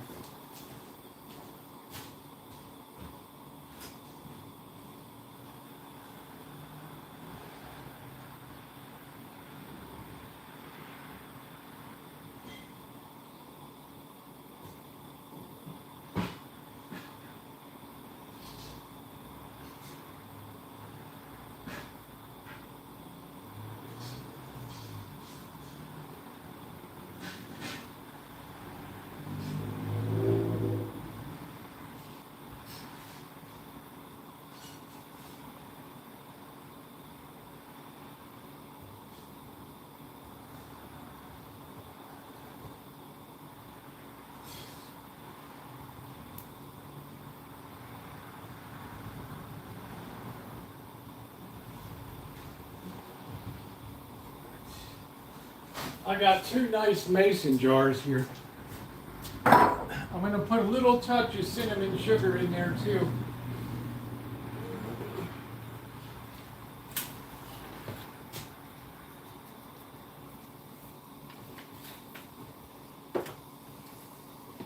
We're going to turn the heat down a little bit on that.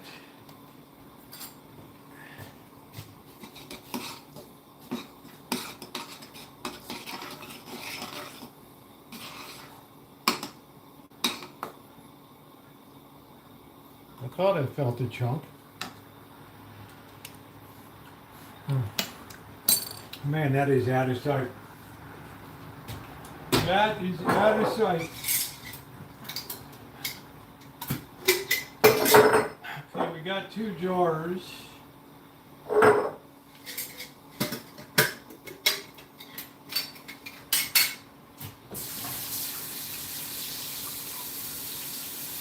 We're going to use this for filling for popovers and turnovers, stuff like that. Okay. Yeah, it tastes unbelievable. You could put that right over ice cream right now. And it would be fantastic. Okay, we got our jars ready.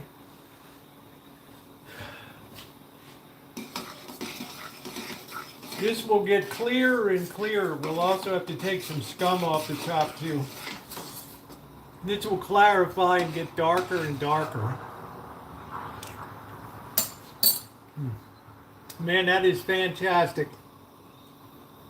Yeah, welted wax. This is fantastic. This is going to be a winner. We might have to up the sugar a little more because this is a ton of it.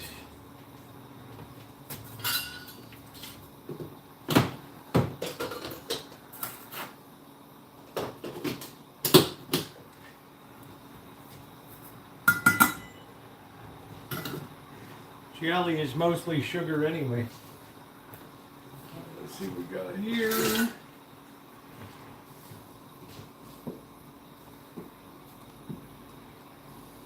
I'm looking for any other chunks.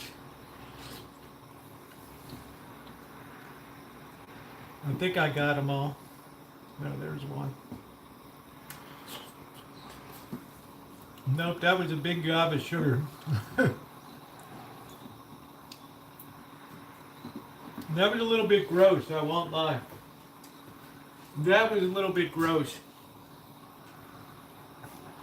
Look at how that's darkening and clarifying there.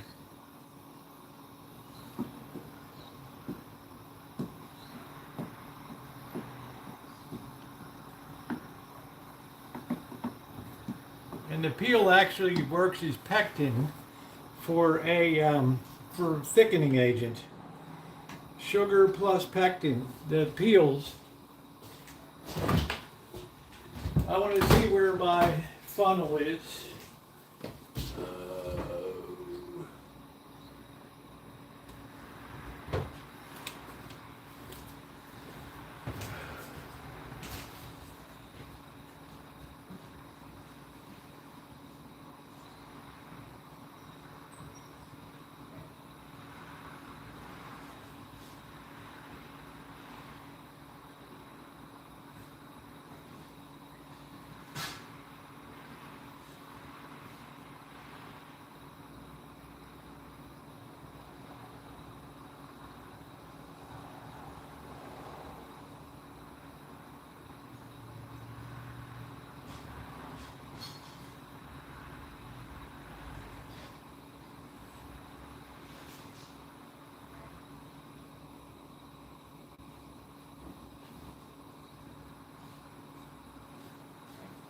I have a lot of canning gear. I don't know where the hell everything is right now.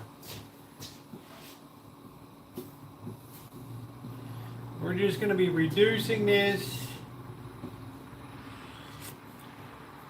taking the scum off of the top.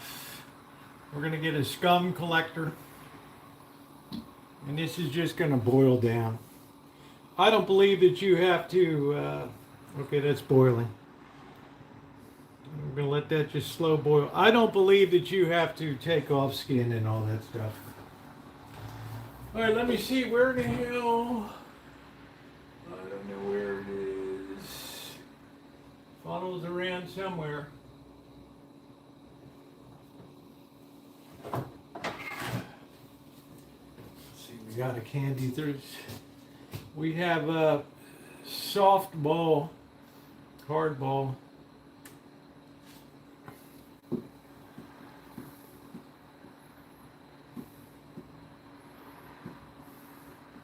It's like 230 degrees.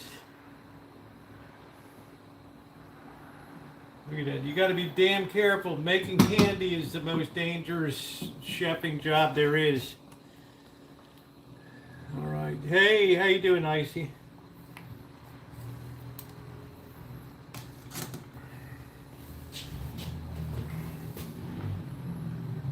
Let me get something to put this scum on.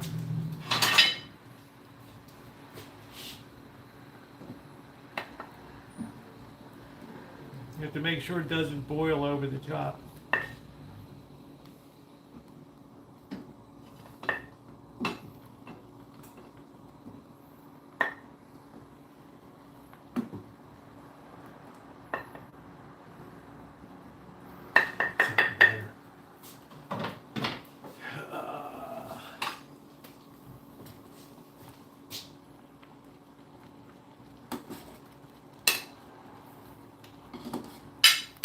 You want to get that scum off the top. There we go.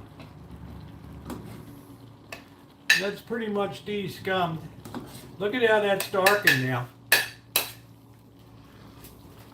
Oh yeah. We have that on a nice low boil. Nice and low. We're going to add one last bit of sugar here.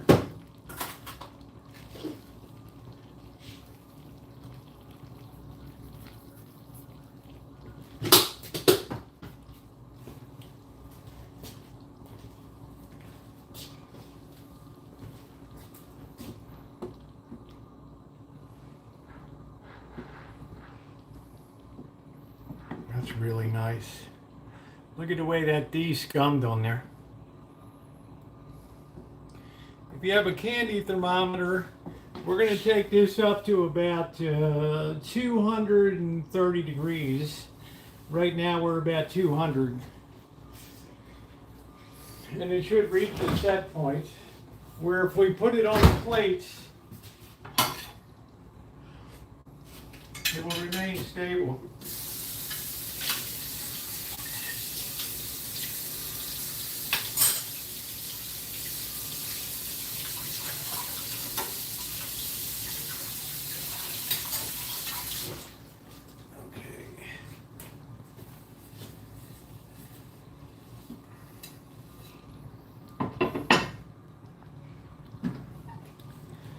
You can tell we're making the real deal right here. Look at the way all that scum just disappeared. All just went right out. We're still about 200. Let's try the sugar content. Oh, that's right where it needs to be. And that peach flavor is fantastic in it. That peach flavor is unbelievable in there. All right, let's get a beer.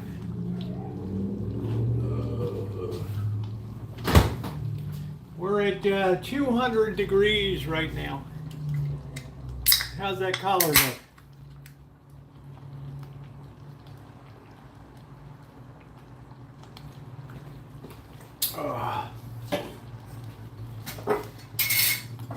Just be careful pouring this.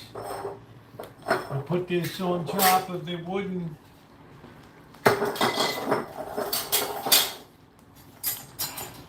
We'll put our wooden hoogie up here.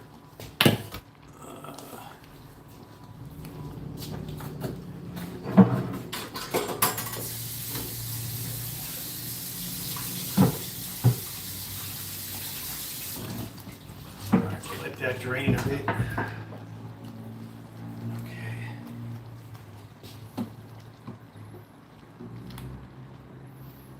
You could actually take this up to hard crack stage and make peach candy, hard candy,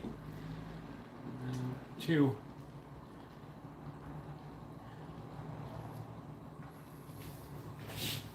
Okay.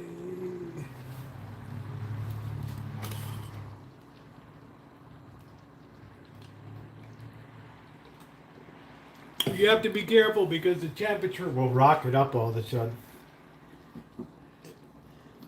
It's already thickening.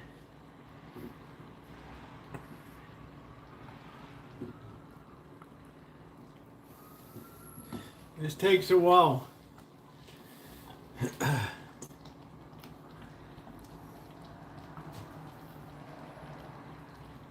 smells amazing.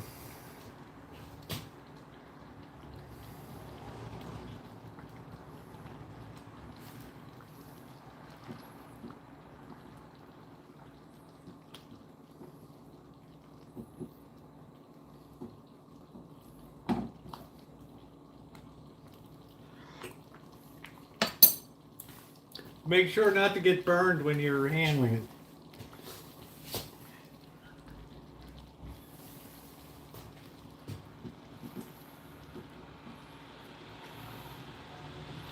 What you're doing is evaporating the moisture out of the peach, combining it with the sugar, and giving a set.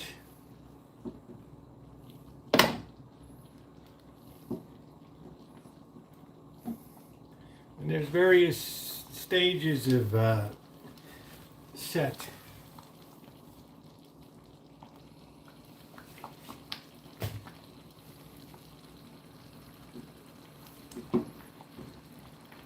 Any of this scum you want to remove.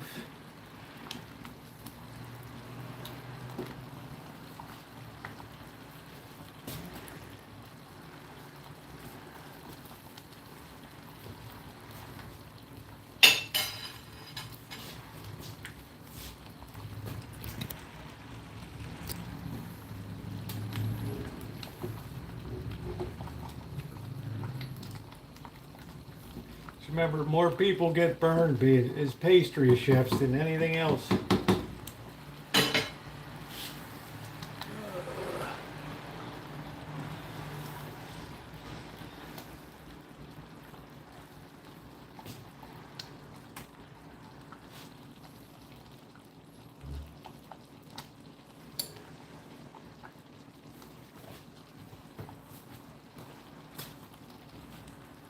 Continue to move little bits of scum off of it.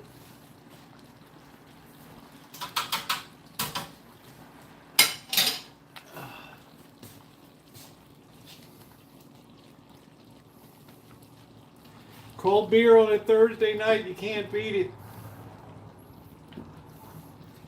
Keep stirring. You don't want it to burn anywhere. I have the heat relatively low.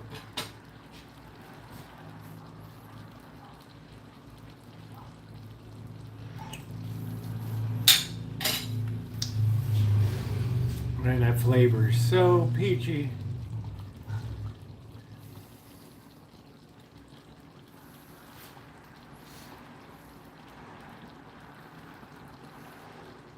What's going on, Tara? This makes great filling for peach turnovers, galettes.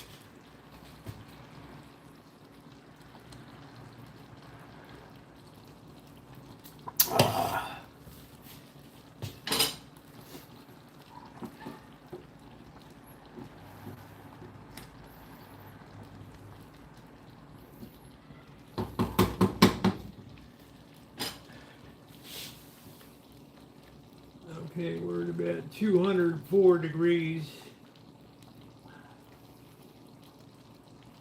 We're climbing. This thing goes fast when it hits the end. You're in La La Land, huh? That's cool.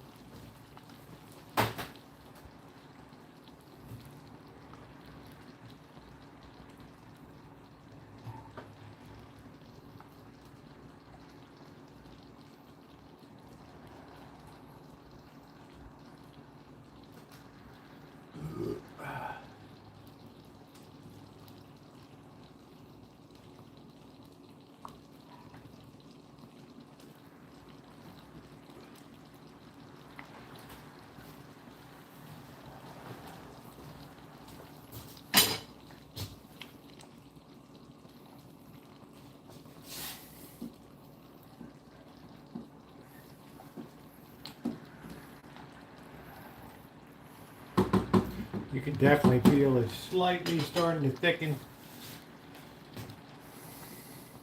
Yeah, Thursday's like Little Friday, exactly, Wine Country. I'm going to have a shot of this Four Roses in a bit. It's a little early. I don't want to drink too much when I'm handling dangerous stuff.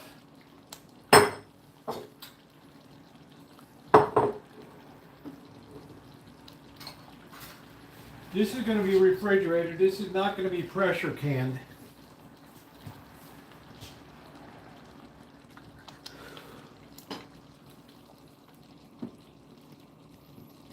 You bet I'm going to wear a glove when I pour it, and I'm going to stand back.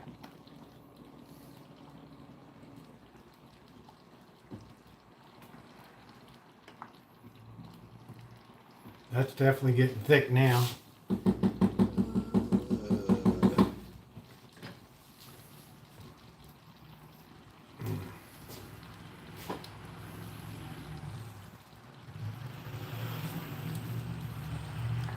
Right now, just make a good topping for ice cream.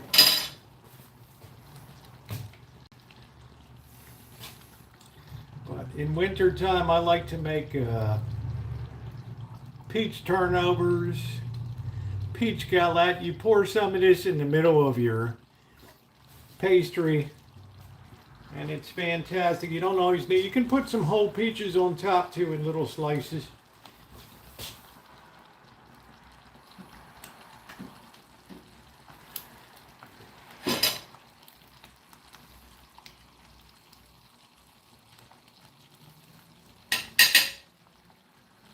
You get any kind of scum I can off of it.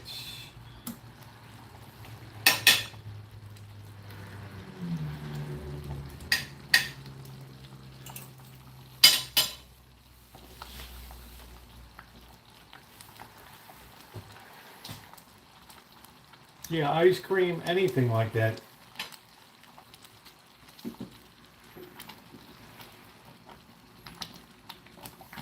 Be careful because it's really bubbling.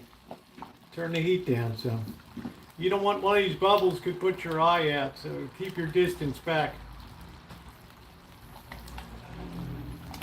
I can feel it thickening on the bottom.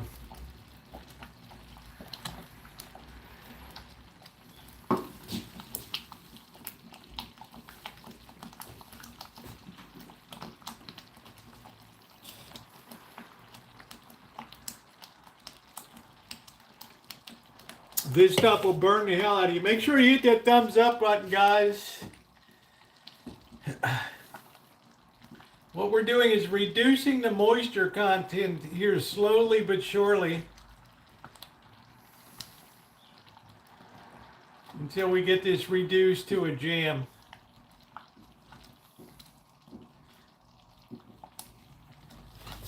Right now we're a bit over 200. We need to go to about 230.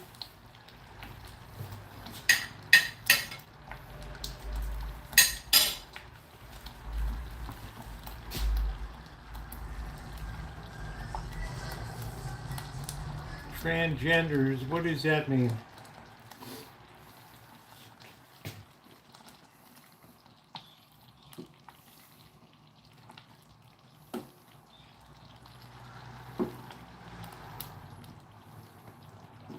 Yeah, this would be excellent over peach pancakes.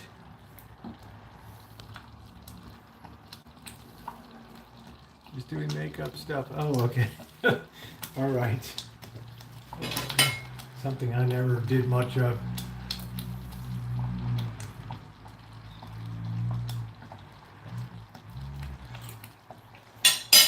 Oh, Lord, that's delicious. The flavor's intensifying. We've worked down about an inch so far. So we're doing good. I might get a small jar too.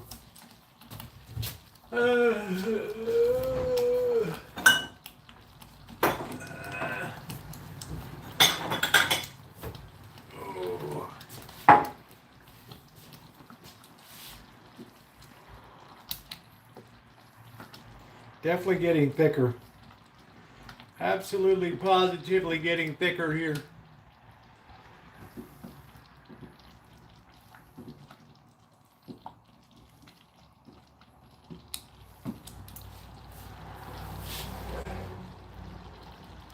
We haven't risen too much in temperature, but it'll get there.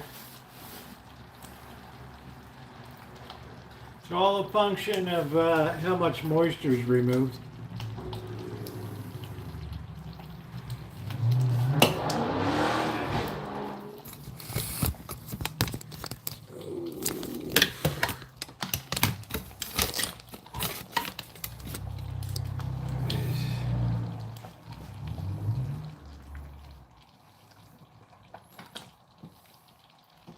That baby's definitely getting thicker.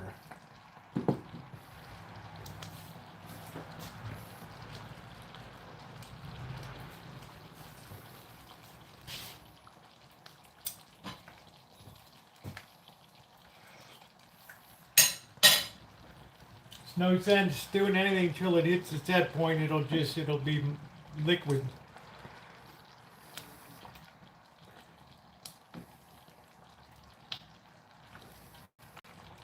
That's why a candy thermometer is always your best guide.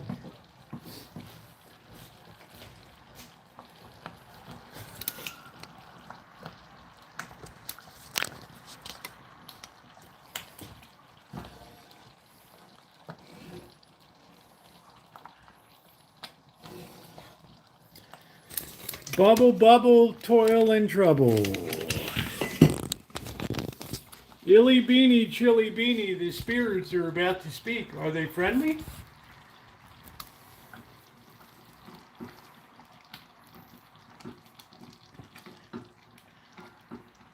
What a great use for peaches. This would be beautiful right now over pancakes. This would be winter chicken dinner right here.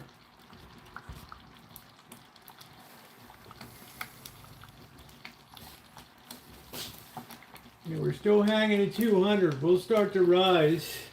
It takes a certain amount of moisture to be removed, but it's definitely thicker.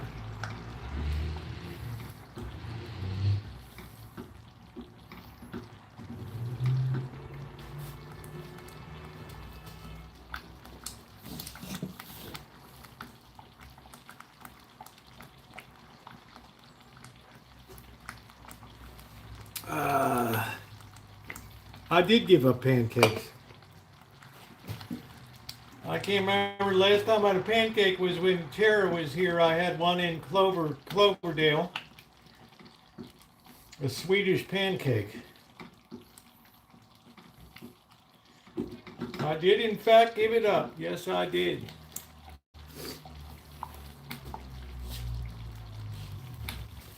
We're still hanging about 205. You gotta have patience when you do this operation. You need to have patience. In the meantime, I'm gonna wash a few things off here.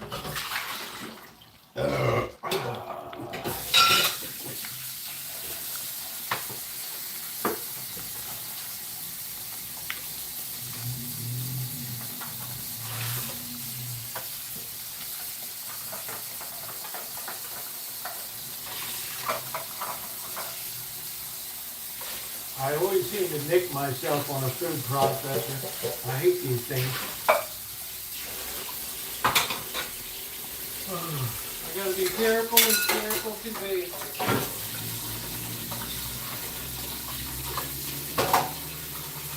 I've gotten some nasty cuts before.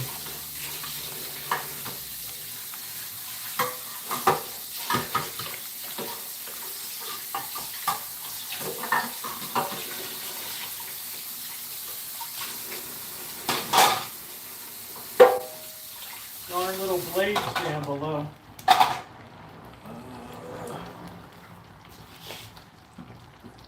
Oh, that's getting really thick now.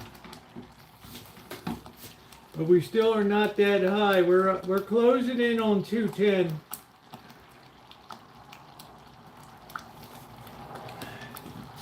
Just make sure to keep your distance away.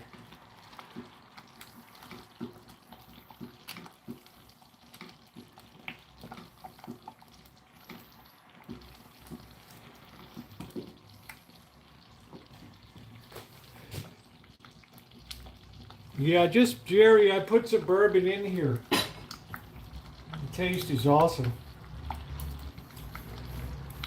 Oh, this is so good. Oh, I can't tell you. If you like this stuff over top of ice cream, you'd be running around the neighborhood screaming at the top of your lungs.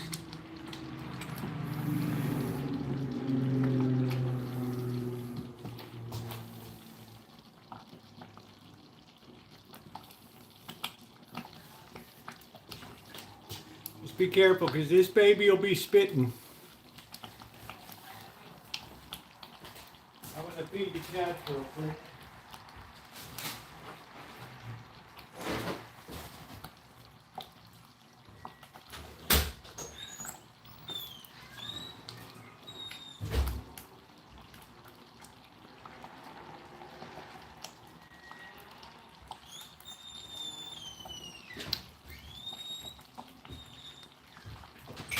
Savages.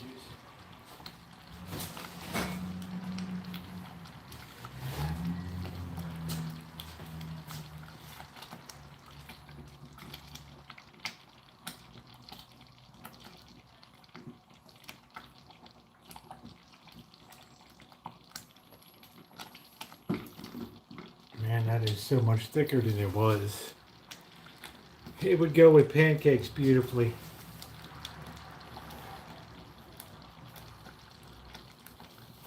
It's just you got to be patient with this mission, and you got to stand clear. Unless you got gloves that go up to here.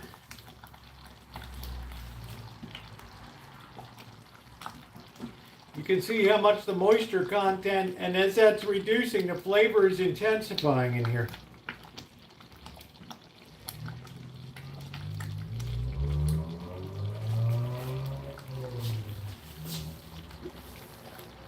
We still haven't really budged too much about around 200.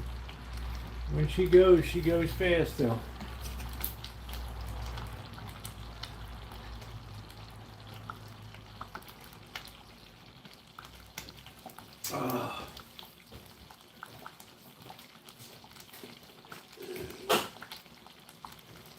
When she goes, boys, she goes fast.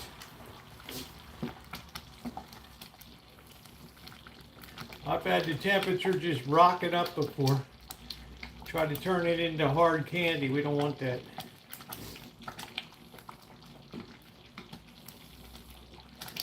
Well, this is really starting to get thick now.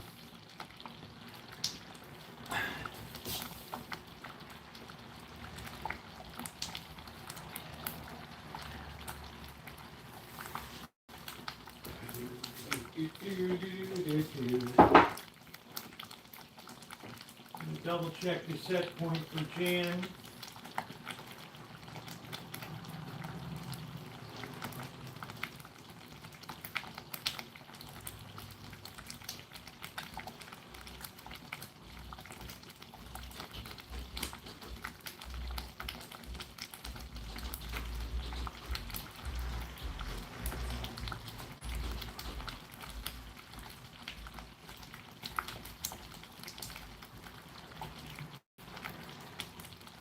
$220 degrees.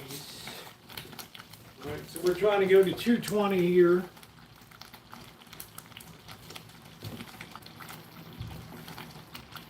She is definitely getting thicker, boys.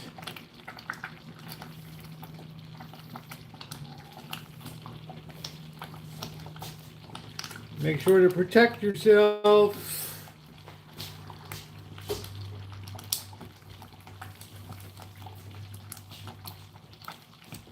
Yeah, these are peaches from the garden.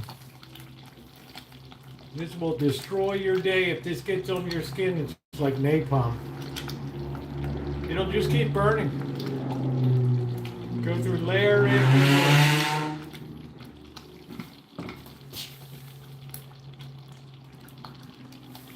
Won't be much longer.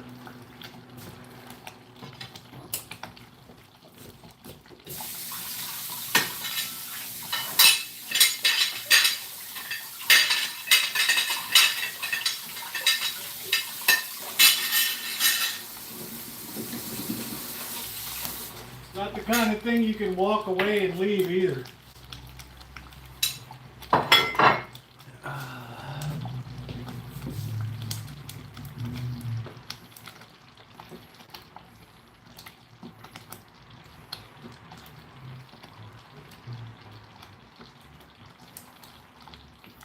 So we want to get to 220. Look at that beautiful color.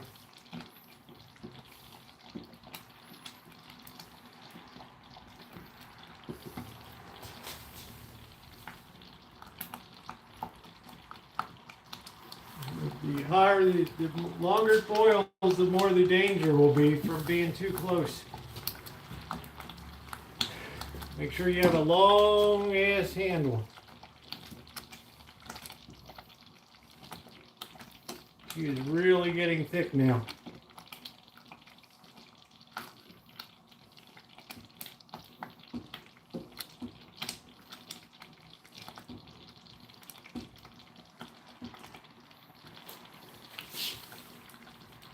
We're still around 206 degrees. This requires a bit of patience. Let's do another taste test.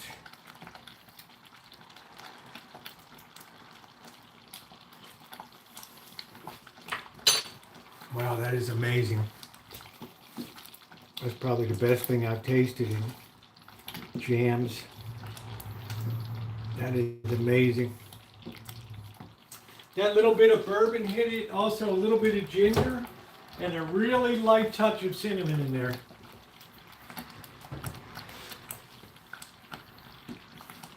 I don't know, June, to me beer tastes good when it's 10 below zero.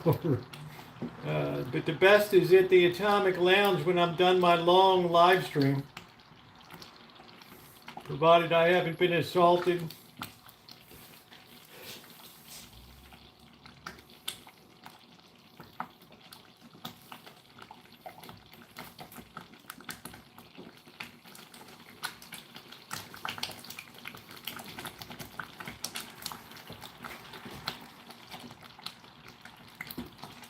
Going to get more violent because it's hard to push up the heat bubbles as it gets thicker. So it wants to be more violent.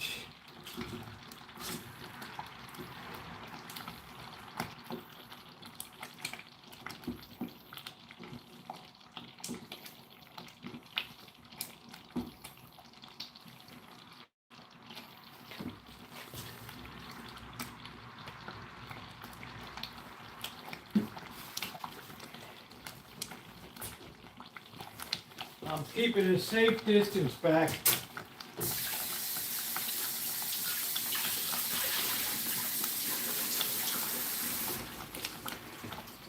This is not something you want to do with kids or grandkids.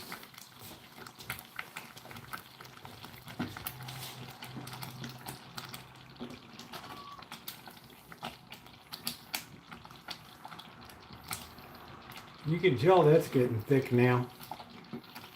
That's leaving a trail behind.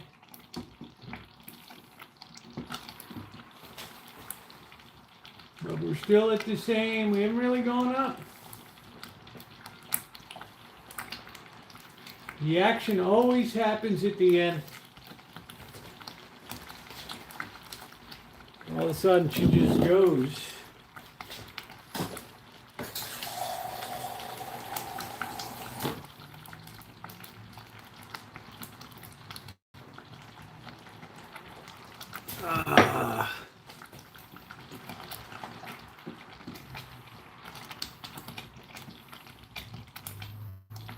She is really getting thick now.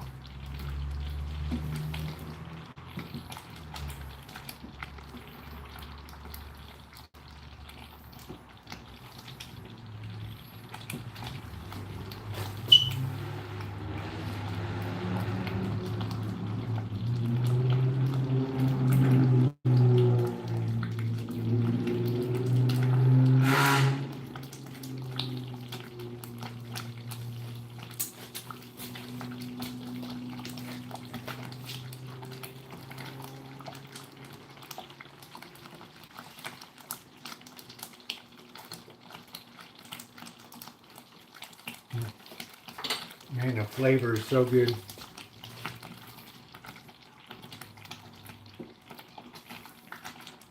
You get the slightest little hint of bourbon.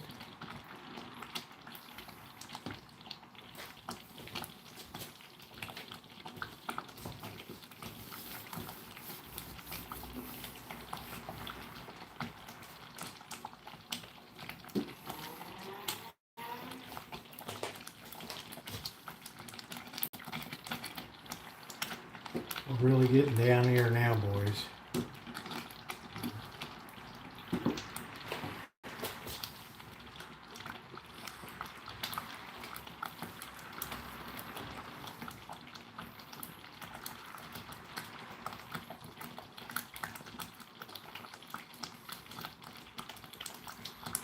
You gotta keep an eye on that temperature because I've known from experience all of a sudden it just climbs.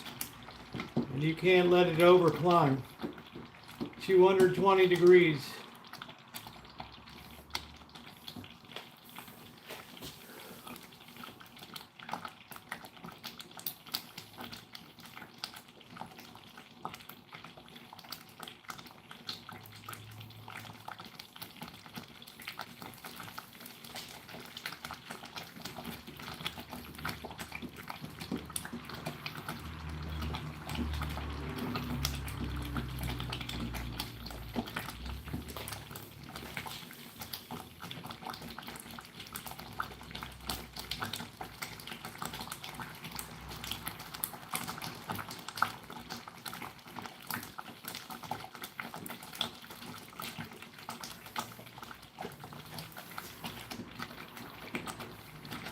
We're coming up to the point of maximum danger now.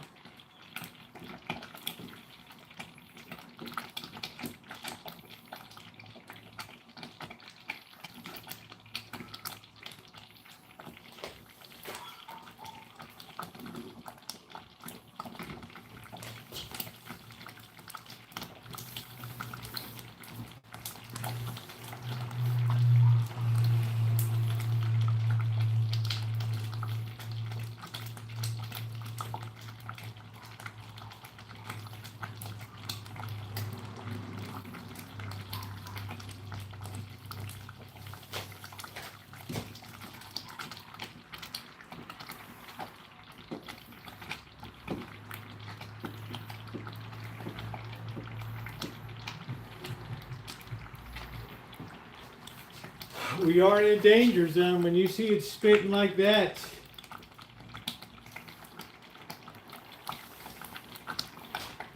be very, very careful.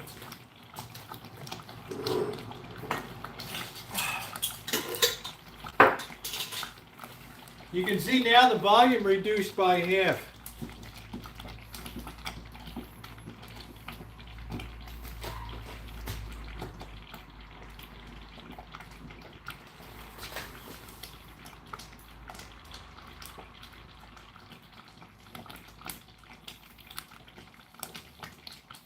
That just shows you how much you have to work down jellies when you make them.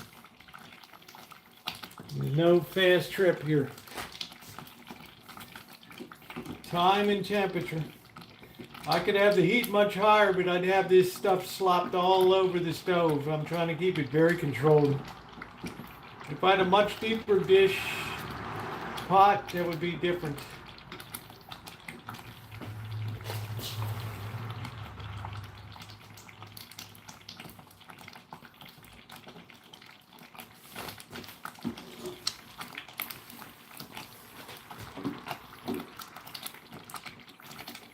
Man, if you can't tell, that's thick now.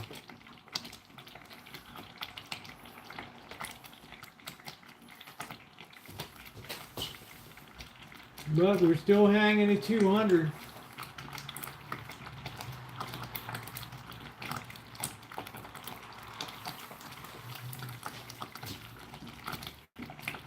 The amazing thing is it happens all at once at the end. Just to be sure, we'll do a spoon test here. See if that gels. We're looking for that to hit a gel point.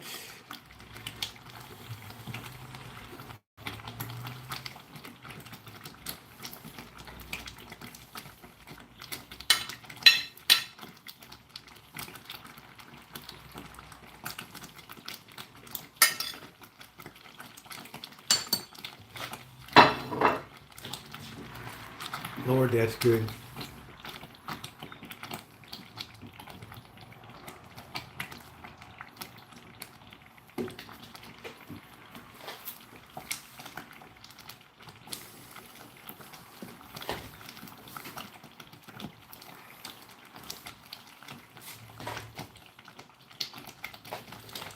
The floor is starting to get sticky. I'm going to put a paper towel now.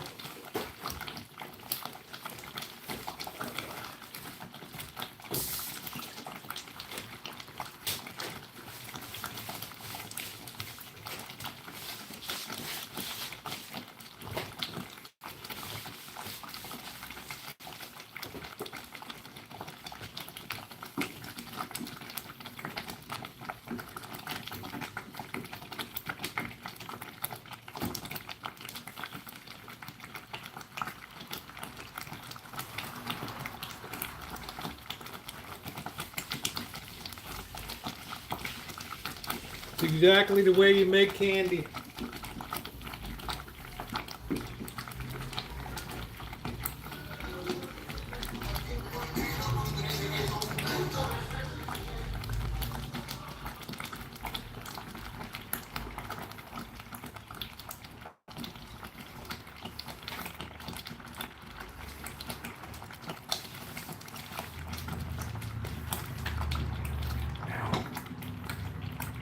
Got me.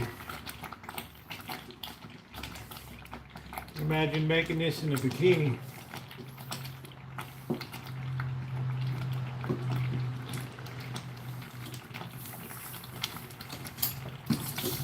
Let's see.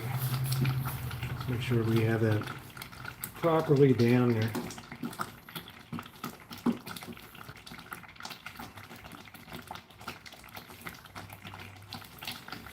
Okay.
time to get this baby on.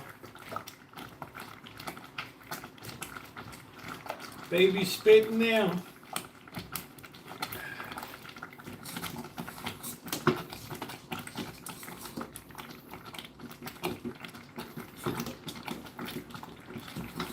Now let's do another test one here.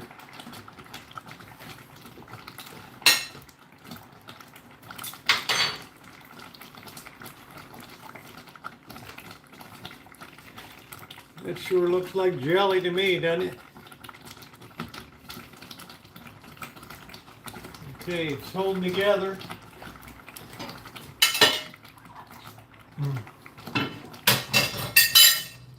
That is delicious. Here's the real danger part now. Here's where shit goes bad.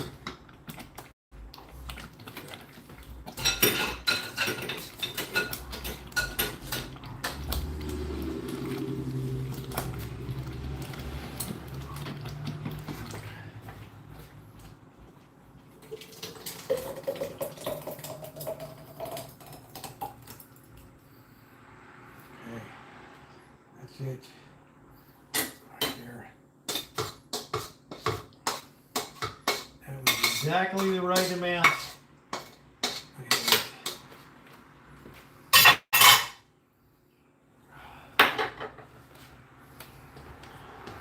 That was exactly the right amount. Be careful grabbing the side, it's going to be hot.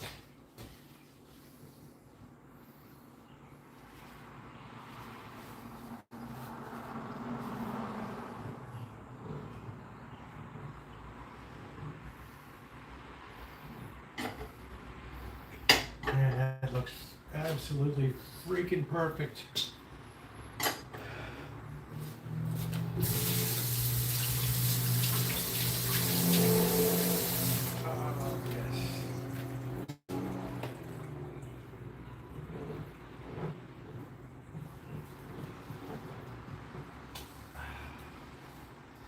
That is like a perfect jam right there.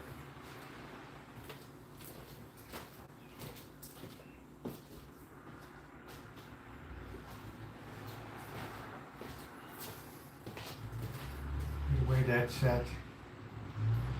I don't know where the spoon went. Where the hell did my spoon go?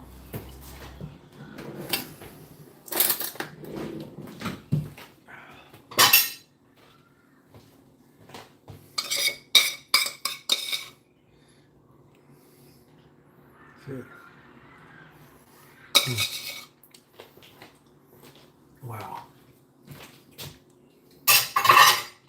That is mind-blowing.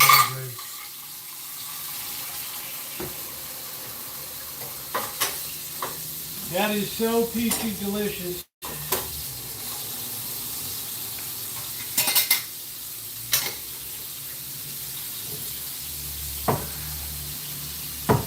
There she blows, boys. One beautiful jar.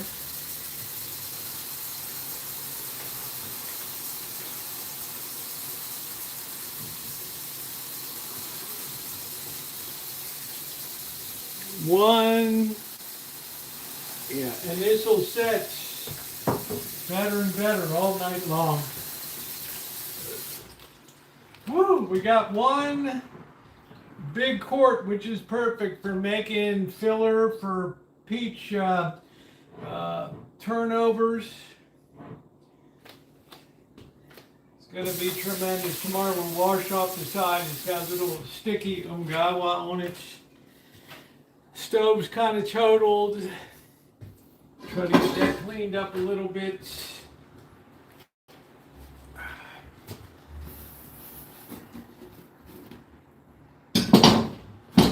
It's going to take a toll whenever you're doing this. There's no neat and clean way to do it.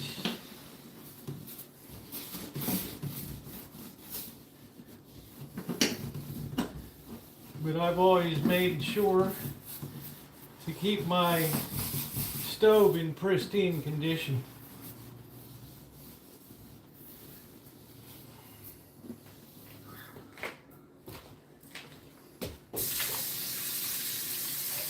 Well, that was a great success story right there.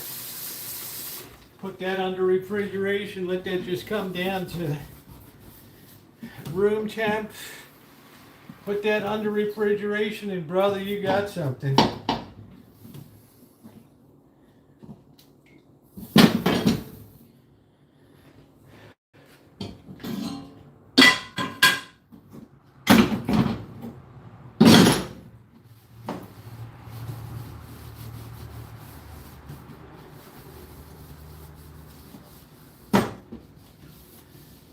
I always loved how easy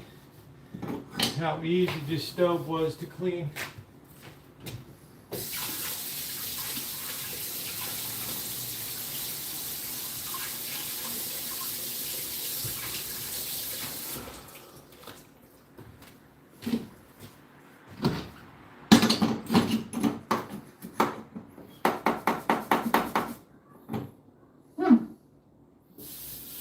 Be damn careful when you grab something. Ask me how I know.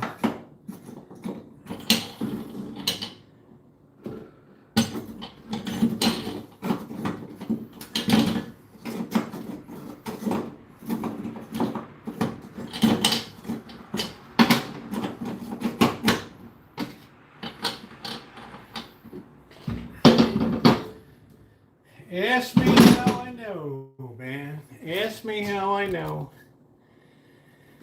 Oh, yes.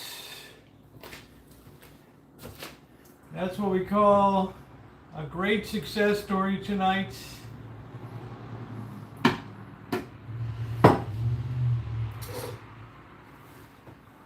One beautiful quart of peach jam to be used for a lot of good stuff.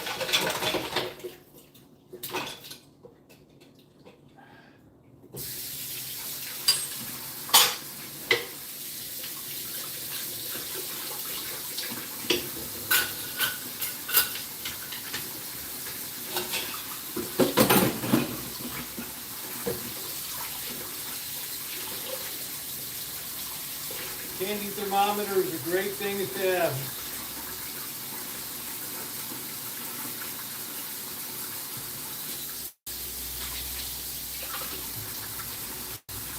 Have to be very careful to take care of it. It's very fragile.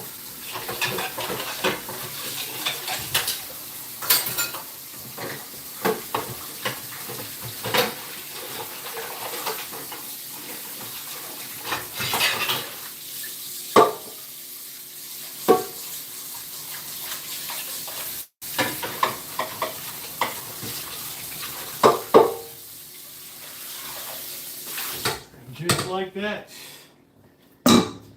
We are clean. Isn't that nice? That's beautiful. You don't have to worry about pulling up all the skins. They just disappear. They get burned up.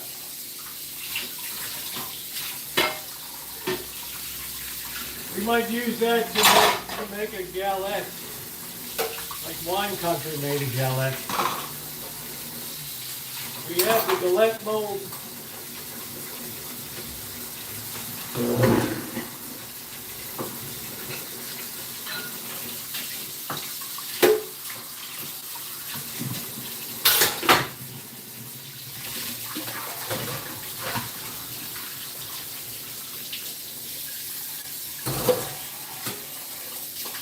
Easy cleanup too. Just the trick is you've got to be careful not to burn yourself on this. This working with sugar is unforgiving. Absolutely unforgiving. And just like that, we're all cleaned up.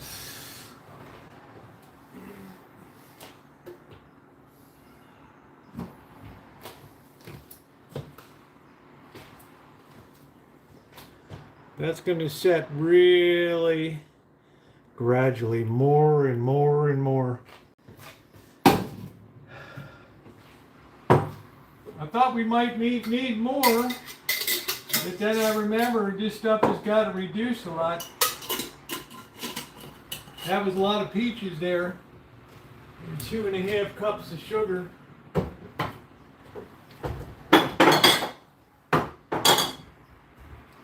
But it'd be great on toast, great on pancakes. Yeah, let me clean this off a little bit.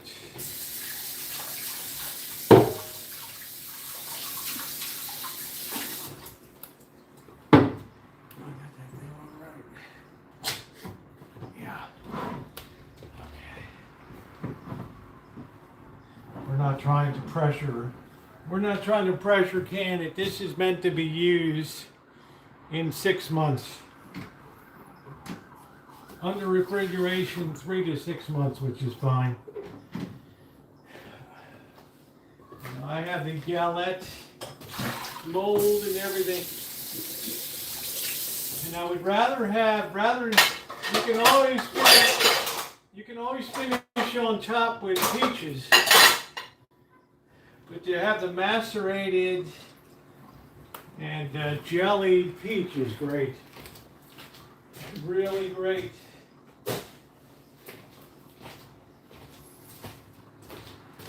And the touch of bourbon that was perfect. Yeah, the perfect size, not too much. I'm going to have a shot with you guys here. It's a little bit of work. I always caution people, just be careful. I mean, you get burned with sugar, you'll never forget it. It is horrendous. Do this shit with a bikini all hanging out in back, front, side, and you got to be damn careful.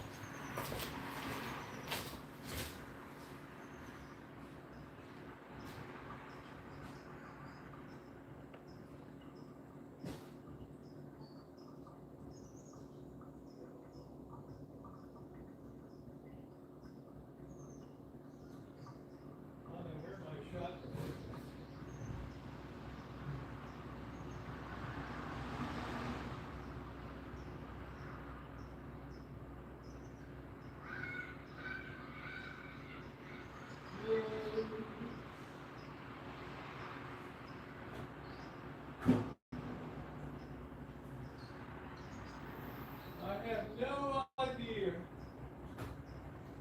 where my shot. Did it go outside? Yeah, it's outside. Back.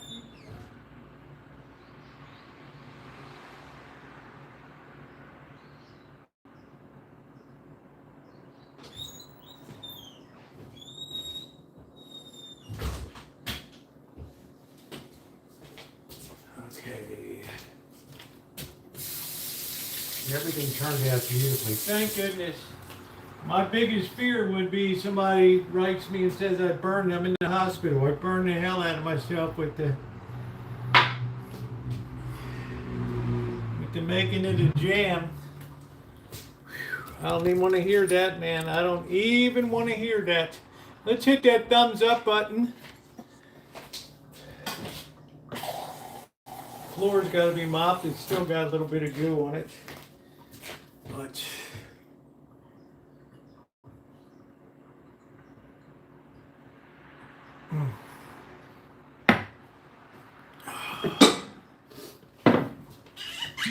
Thursday night, successful. This gets cool enough, I'm going to pop it in the fridge later. Oh, that's setting so nice. Hell, that's jam, man. That's jam, boy. Let me put this back. That's jam, y'all.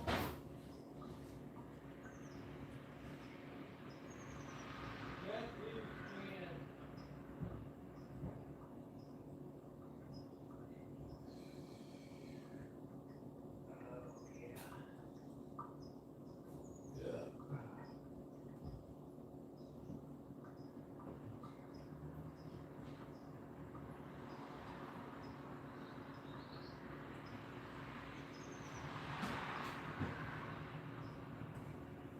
That is jam. Let's go in the other room. Man, does that make you happy when something turns out right?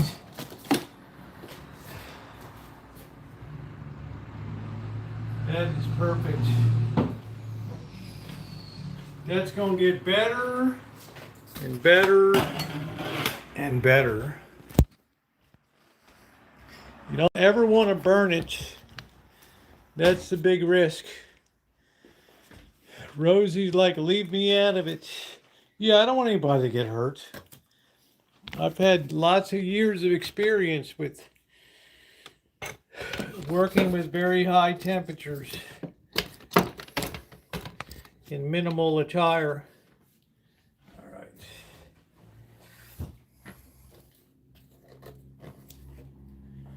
Oh boy.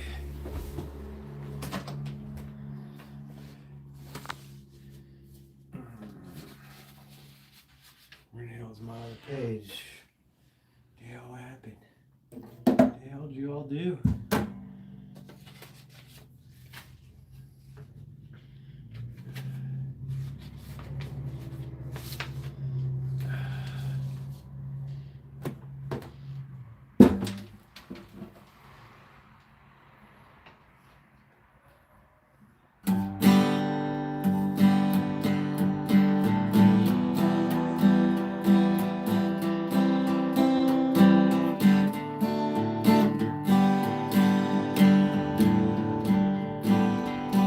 This summer I went swimming, this summer I might have drowned, but I held my breath and I kicked my feet and I moved my arms around.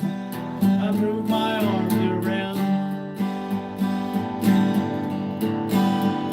This summer I swam in the ocean and I swam in a swimming pool. Salt my wounds, chlorine my eyes, I'm a self-destructive fool. I'm a self-destructive fool.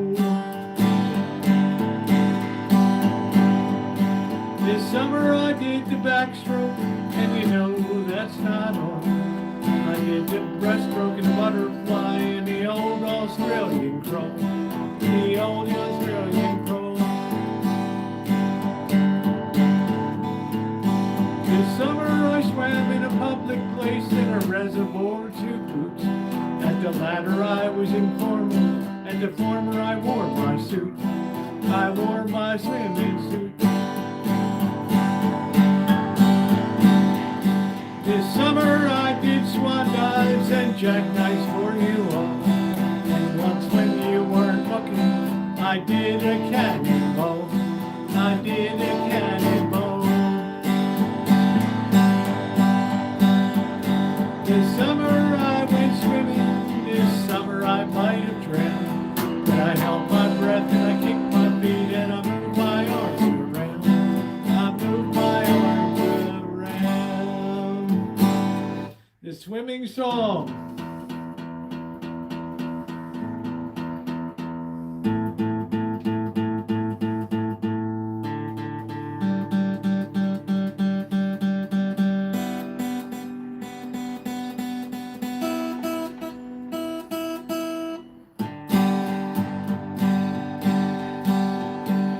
Be very careful, wine country.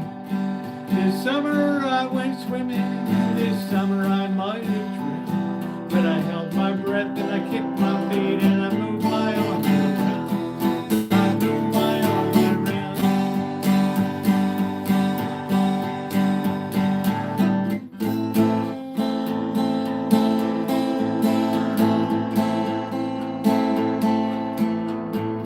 No cowboy went by down one dark and windy day.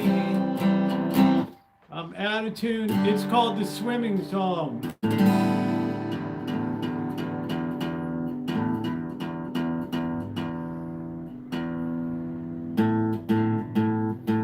Loudon Wainwright III.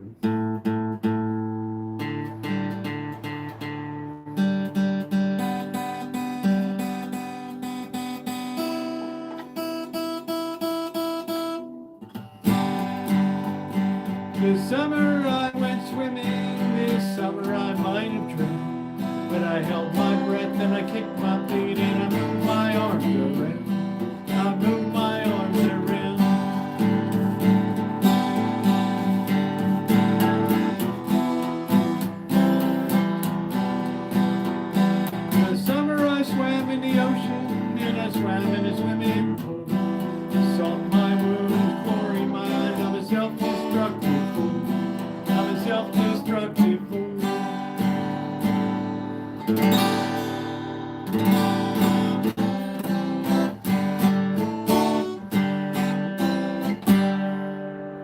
Always out of tune. I hate this guitar. Let me get my shot, guys. This summer I swam in the ocean. This summer I might have drowned.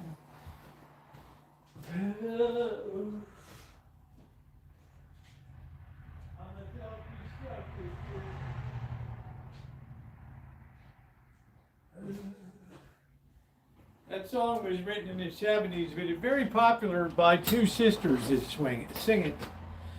They're very good. It's called the Swimming Song. And once in a while you hear it at the old, what this song on the airplane that Nun sang. What are you talking about?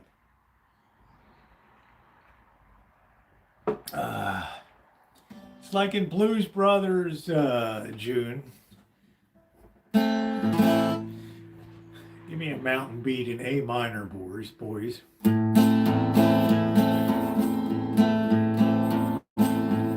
an old cowboy went riding down one dark and dusty day. We're too out of tune.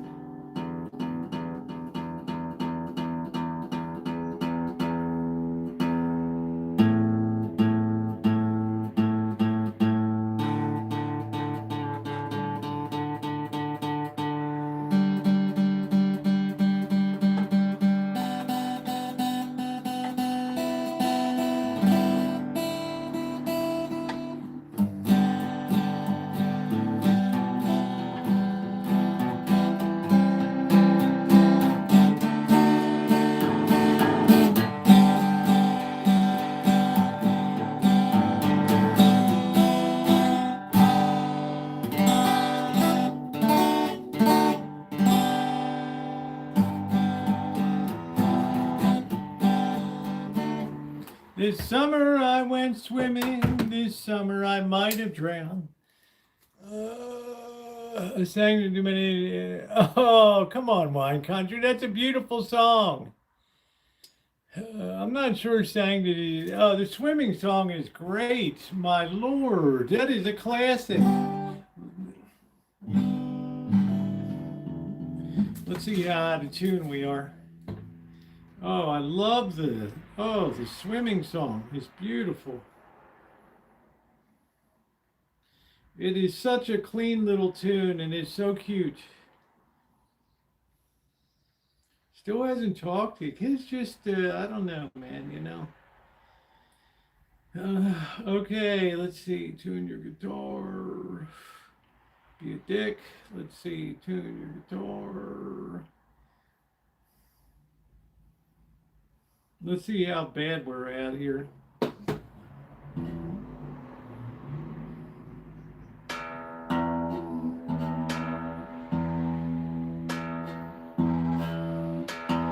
Loudon Wainwright.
Yeah, it'd be great. Yeah, you just gotta play it for her again, you know?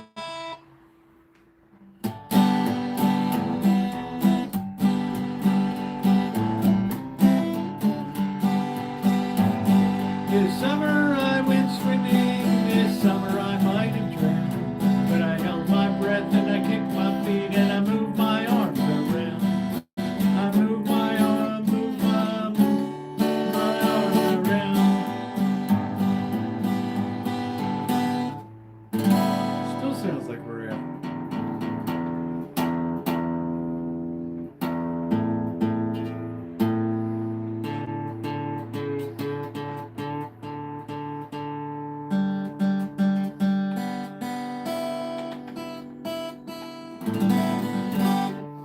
Sounds a little better.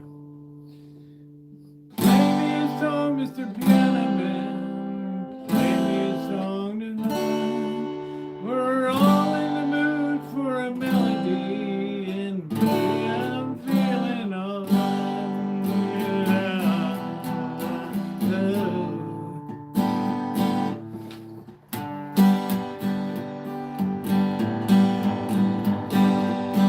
This summer I went swimming. This summer I might have drowned, but I held my breath and I kicked my feet and I moved my arms around. I moved my arms around. This summer I swam in the ocean and I swam in a swimming pool. Salt my wounds, chlorine my eyes. I'm a self-destructive fool. I'm a self-destructive fool. This summer I did the backstroke, and you know that's not all. I did the breaststroke and butterfly and the old Australian crawl. The old Australian crawl. This summer I swam in a public place in a reservoir too. And the latter I was informed, and the former I wore my suit. I wore my swimming suit. This summer I did swan dives and jackknives for you all. And once when you weren't looking, I did a cannonball. I did a cannonball. This summer I went swimming. This summer I might have drowned, but I pulled my left and I kicked my feet and I moved my arms around. I moved.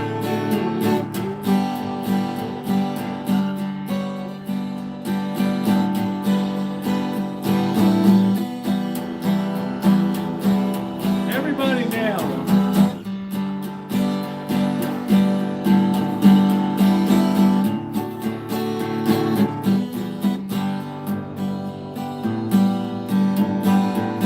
This summer I went swimming, this summer I might have drowned, but I held my breath and I kicked my feet and I moved my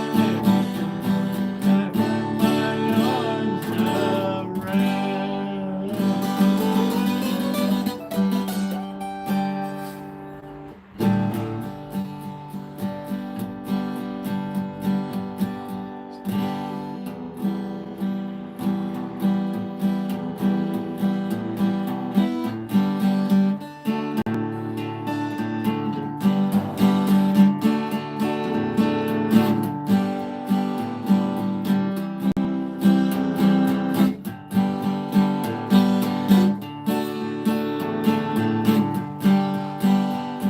This summer I went swimming, this summer I might have drowned, but I held my breath and I kicked my feet and I moved my arms around.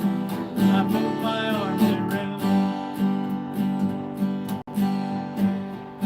This summer I swam in the ocean and I swam in a swimming pool. Salt my wounds, chlorine my eyes. I'm a self-destructive fool. I'm a self-destructive fool. Summer I did the backstroke, and you know that's not all. I did the old breaststroke and the old Australian crawl. The old Australian crawl. Give me an A minor. Give me a mountain beat in A minor, boys. Cowboy went right down the garden. Up upon a ridge, he was resting on his way. When all at once a mighty herd of red-eyed cows he saw clouds in the wagon sky, and up the clouds would roll.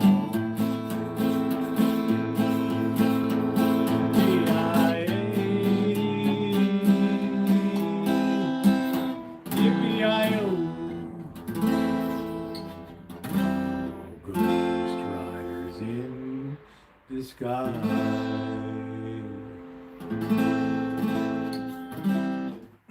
Yeah, give me a mountain beat in A minor, boys. Shit. Yeah, you found this song on Apple Music. It's a great little ditty. I played it years ago, but I forgot the music to it, so I forgot the words. So I don't know. It's a nice little summery song. That's what I like.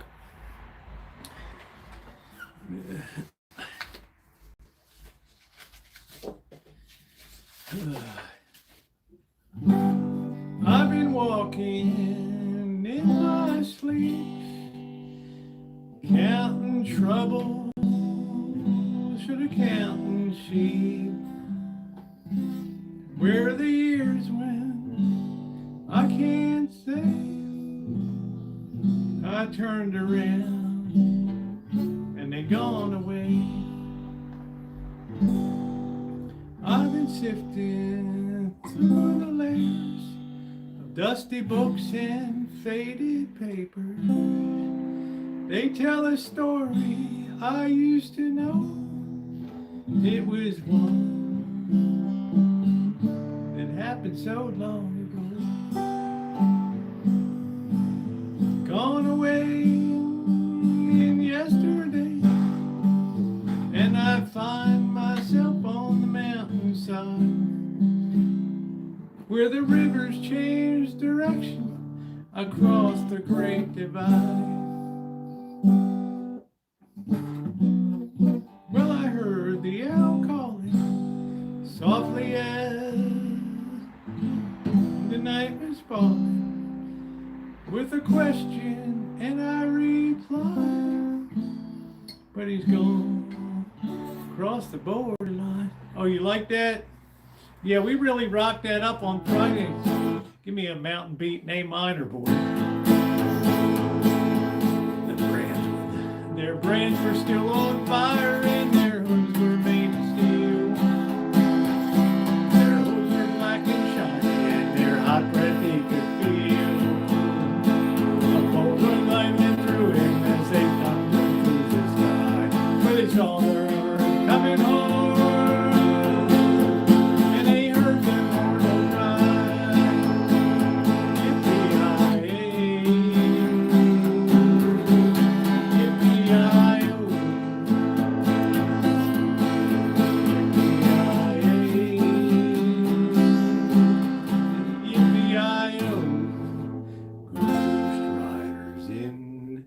Sky. Yeah, you got to be here tomorrow night, GTB. That's when we blow it out, man. We blow it out.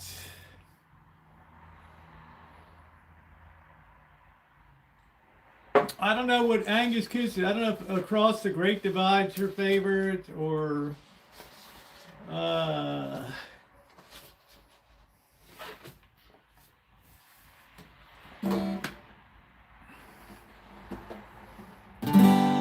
He is now to be among you at the calling of you.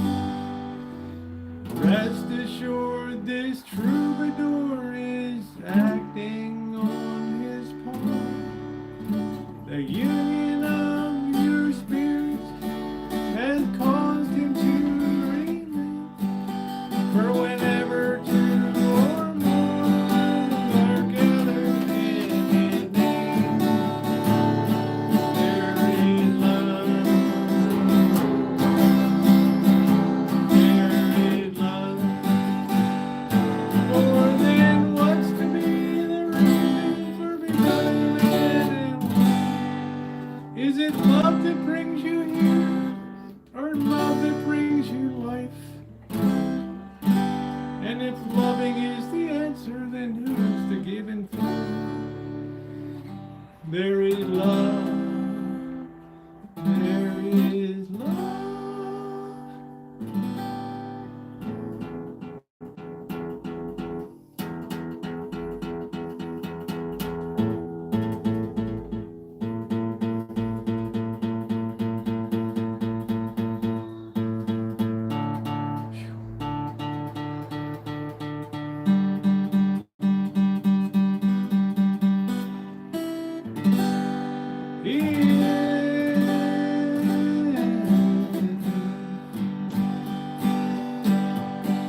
is Swimming Pool. The Beverly Hillbillies, brought to you by Kellogg's of Battle Creek. She had that Marlboro's Mighty Fine smoking cigarette. That was the very first product placement show I ever saw in my life with Jethro, eating a big ass bowl of Kellogg's cornflakes. Oh, shucks, Granny, I just sat down to eat. Yeah, I can cake mixing bowl. Ah, shit, June, you gotta be here Friday nights, honey. GTB loves that. Give me a mountain beat in A minor, boy.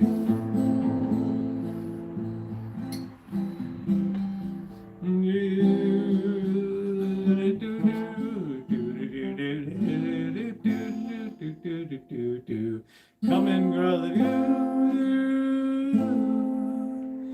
Yippee-yi-yay. Oh, man, I could have sung with the great Johnny Cash. That's it.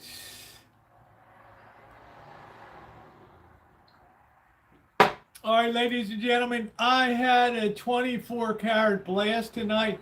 We had a good time hanging out this afternoon. We had fun out in Sebastopol. Came back and made some kick-ass jam tonight, peach jam.